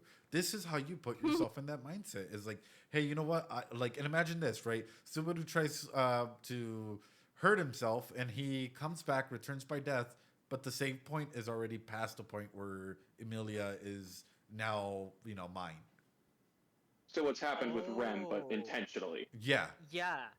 So imagine what that would do to him. Like, no matter what, right? He would have to go ahead and live by this day by day by day by day. Because it's that extra layer of not even just it unintentionally happens, but if someone would do it that on purpose, he would have no way to fight against it. Right. And he would have to grow up and have to find ways to go ahead and either circumvent this or talk about it or find another way through, because clearly him taking his own life wouldn't get him his own result, right? If it was a nice king and they were to keep Emilia happy, right, all of a sudden it's like, okay, so what comes out of this, right? For Subaru, it's kind of that hopeless situation where his foundational pillar is taken away from him because he relies so much on Emilia to be that safe zone that if you take away that safe zone from him, it's like you just broke his pyramid, his Maslow's hierarchy of needs. I think we could expand this like past the media, right? Like at the end of the day, Subaru's main strength is his support network, like the connections he makes, and not just the fact that he's made these connections, but that they're genuine and deep, and that Subaru is someone that when he genuinely connects with someone, he makes a lasting and loving and empathetic bond. Right. In that sense, it wouldn't even be like just an attack on Emilia, because whilst it would hurt Subaru, if he has remaining parts of his support network, they could support him. You could almost think of like, how do you take Subaru out of his support network in general? Right. Like, completely. Right. And that probably goes back to the displacement theory that you had for the future of Yeah. the story too. Oh, absolutely. Or either that or one of the most simple things that happens with any breakup or most breakups, right? The narratives that get thrown out there. If you're able to control a narrative, you're able to control people. If you're able to control people, you're able to control like emotions and moods and so on and so forth.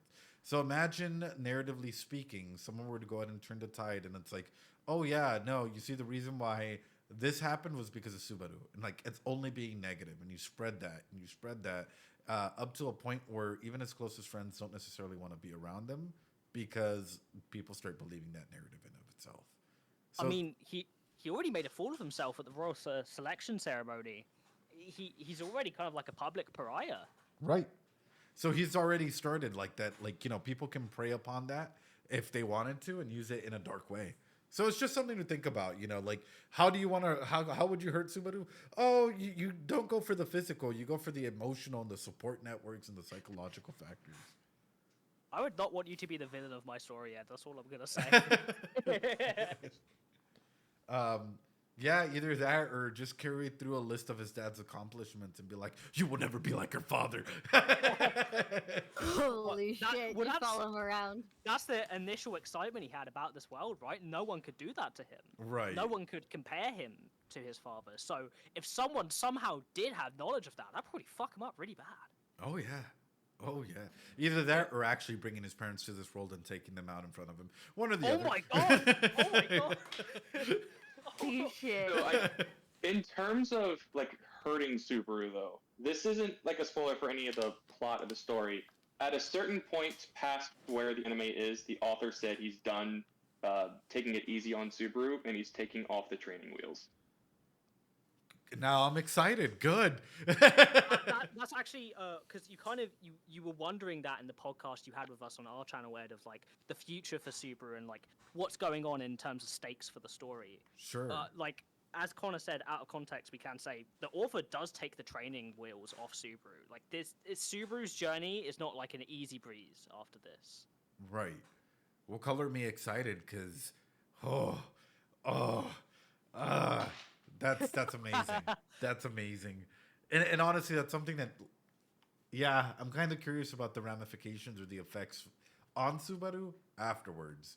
Like, I really, this is gonna sound really fucked up. I really love a story of like not even indie action, defeating the demon lord. No. Give me a story about afterwards, like Frieden, right? Give me a story about dealing with all the ramifications of all the shit that you did and how you're now dwelling as to whether or not what you did was good or bad, and how all that trauma and stuff is starting to eat you up alive. Like that's sort of like what I kind of want to know about Subaru in the future. Is like, for example, Yeah. how does the trauma and the endless loops affect him? Does he start going, like, does it start eating his brain?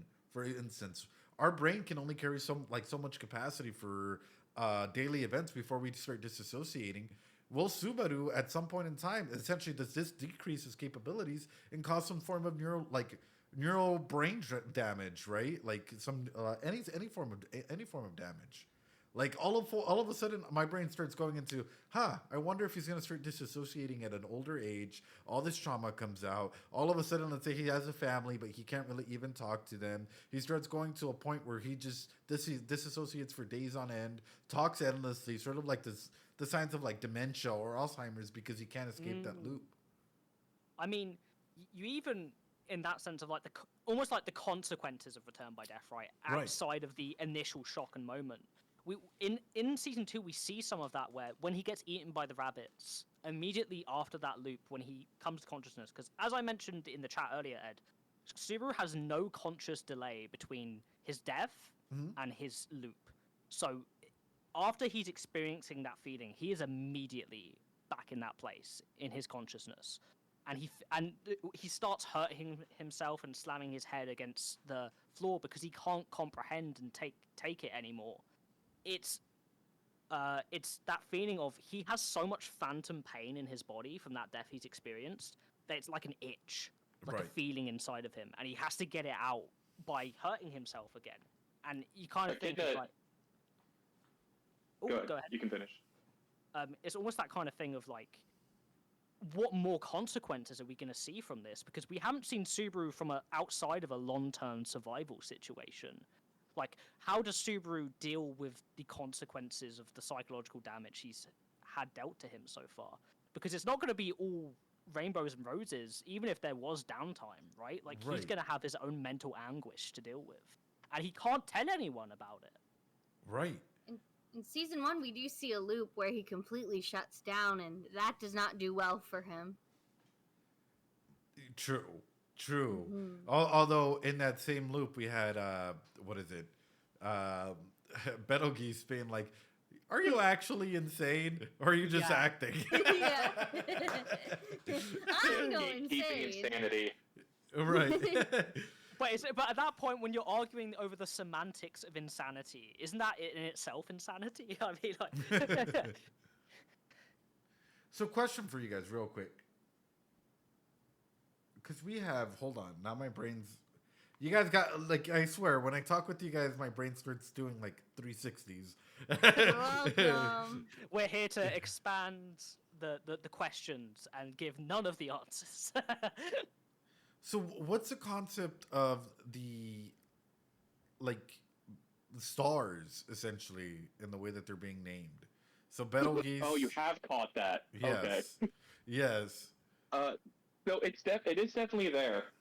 Whether it's like you have the stars, the celestial bodies, even satellites. Right. And one that gets lost in translation that gets even brought up in these first couple episodes.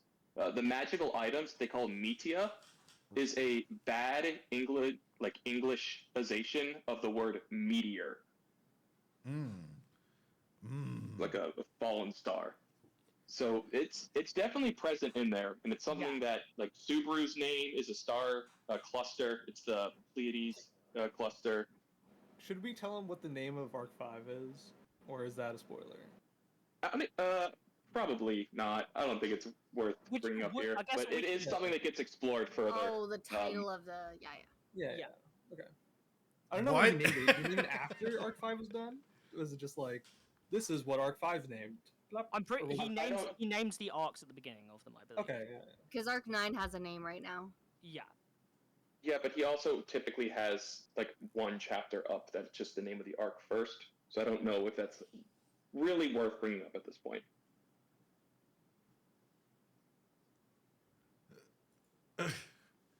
Morton, I'm impressed you caught it. I've not seen Yes. anyone else catch it before. Organically catch it before, yeah. Oh, thanks. I was about to say. Oh, It's, thanks. it's one of those things where you're not beating those wizard credentials, Ed. I'm sorry.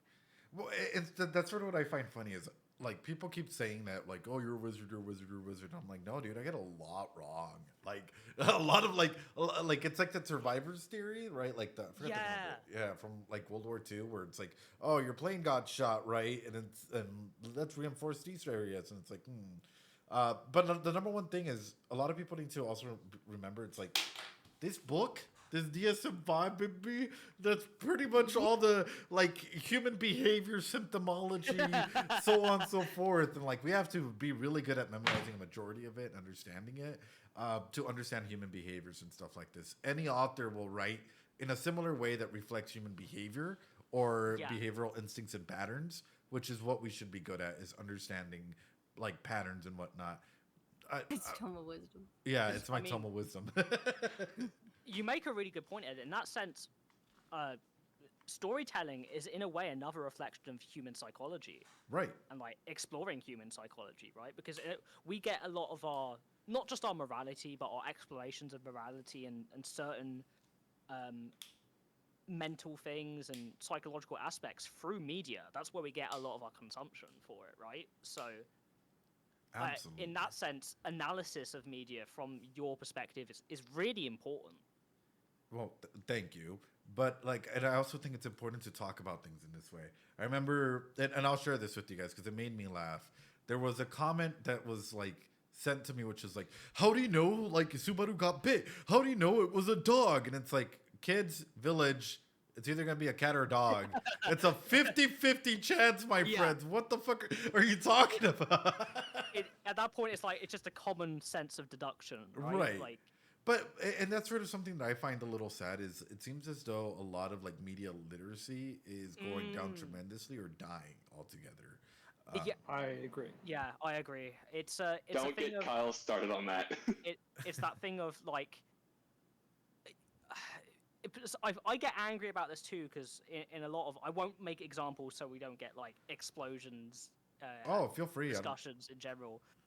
I just feel like in a lot of modern media, a lot of the time the problems, and you know, some shows there's genuine criticism and stories in general, but a lot of the time it's literally just a lack of media literacy and not understanding subtle storytelling, like not understanding when a character's like say standing still in a scene and there's no dialogue and you're just seeing their facial expression in their eyes, and you never get clarification on that from that point on.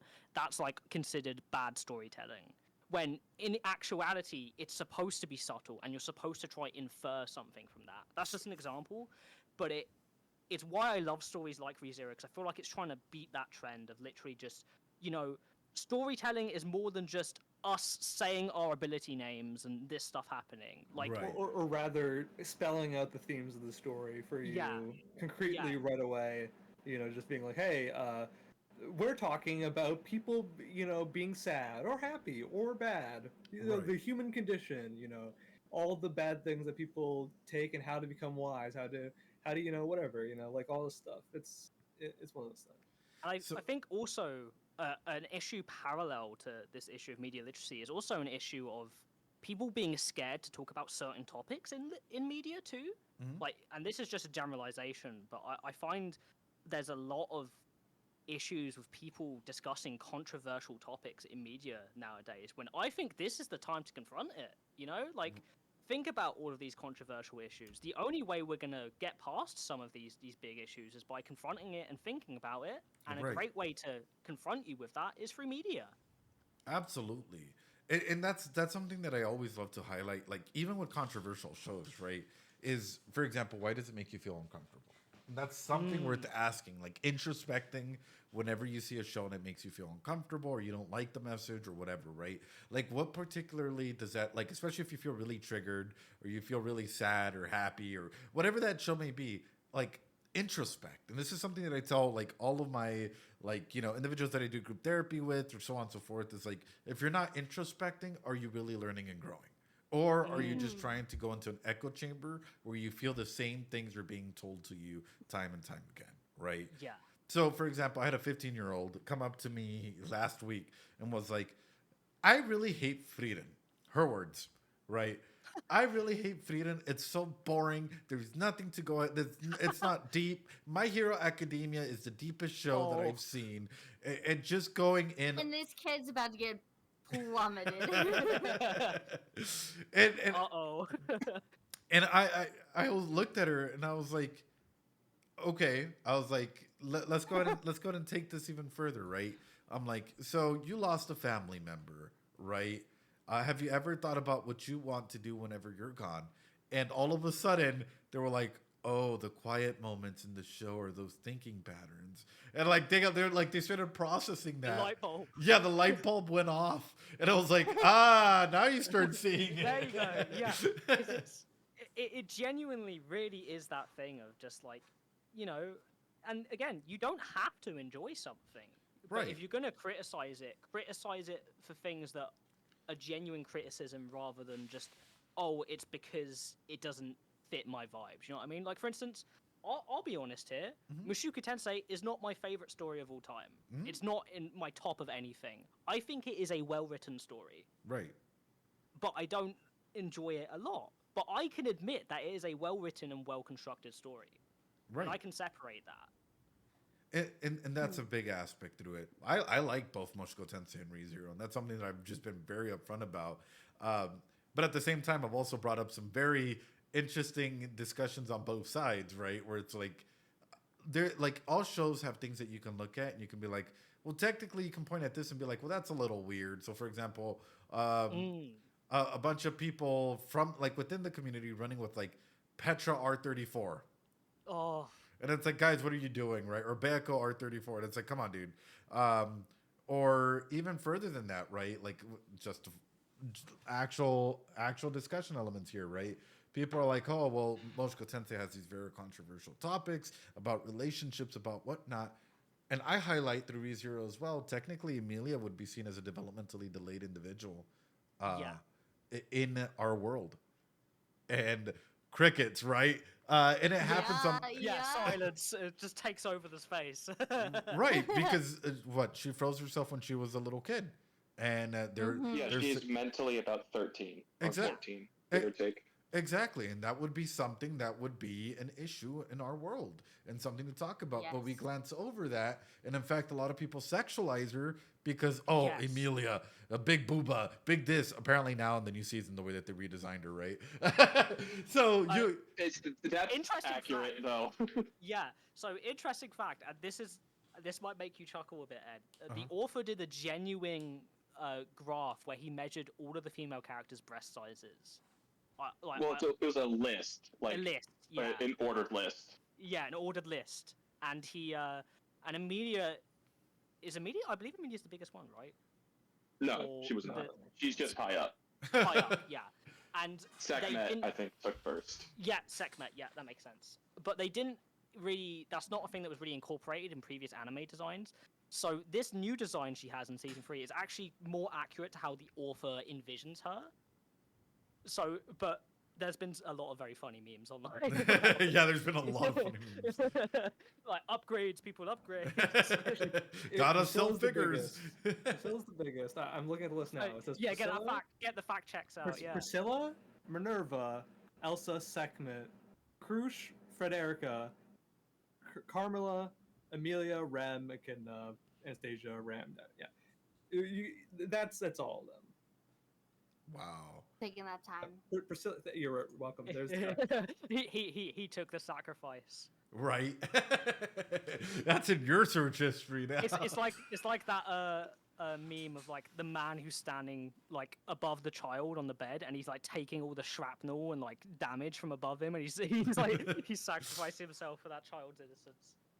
But overall, guys, I'm really glad that we're like reanalyzing the first episode of ReZero, and I'm honored to have you guys on. I don't know what else to say other than like for me, it's 5 hours already worth of like deep discussion and so on and so forth on the first episode. Like that's pretty wild. We got to Yeah. talk a lot of the overarching story stuff. And, like, this is the best time to do that, Yeah. too. Right. We were talking a bit about this earlier while you were on your break, Ed. This is the best time to talk about overarching stuff because it's the beginning of the reanalysis, right? Right. And from this point on, when we get to more specific moments and scenes, we'll be talking and discussing more the specifics of each episode, I think. But I think this is the best place to start when we talk about overarching concepts and feelings. Well, wonderful. And what a good way to go. Because for me, it's like, as you guys were talking, we were talking back and forth, there were a lot of moments where I was like, oh, okay, wait, that does happen here, here, here. And like, it's like refreshing a lot of like, okay, I remember watching this with you, like, you know, earlier, Yeah. like so on and so forth. It's like, okay, good. bulbs. Yeah, light bulbs. So It's you, like a tree almost, like branches of your memory of what you've associated. oh, it's wonderful. I can't thank you guys enough. Thank you guys so much for coming on. Guys, I'm so excited. That was episode 1 in the books. Ooh, Let's just go. 24 more to go. Yeah.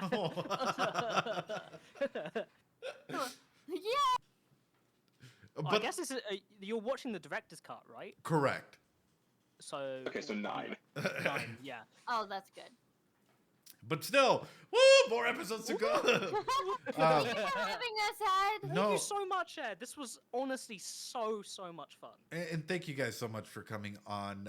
I can't thank you guys enough. And something I will state over to the internet again, guys, I don't have time to read the novels. I wish I did. Like, I'm pretty sure Kyle's Way to do it. and others have seen me be up till like 3 a.m, literally doing work. Yeah. Yeah. So it's almost impossible to really like siphon any time for anything else, which is why I appreciate Studio Reverie being some of the mods for our ReZero rewatch, you know, reanalysis, because I'm pretty sure that if people tried to drop spoilers, you guys would nuke them out. Oh, eviscerated immediately. Don't you worry. Well, thank you. I carry the band hammer wherever I go. So Yes. He does. he That is he does. reliable. Wonderful. But with that being said, ladies and gentlemen, especially if you guys are on YouTube and here on Twitch, make sure you guys follow Studio Reverie, and you guys want to shout yourselves out, your individual channels as well. Again, gold start. I have no individual things to talk about at this time, but check out Studio Reverie. I'm there, and it's very good content if you like ReZero. And if you're listening to this, I think you probably do. So go ahead and check it out. Yay! I'm Kyle's McGiles. I'm Queen Volcanica on Twitch. I'm also just Volcanica VT.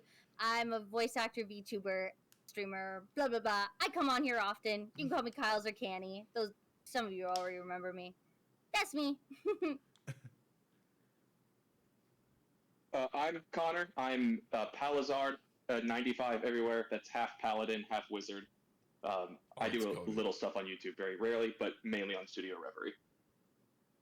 And I'm Wolfclaw. I'm Wolfclaw1396 on Twitch, I believe.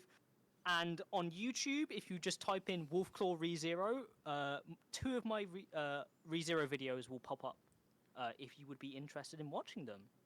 Hell yeah. Hell yeah. Well, I think we broke a record with the longest ReZero reaction, probably, with this episode.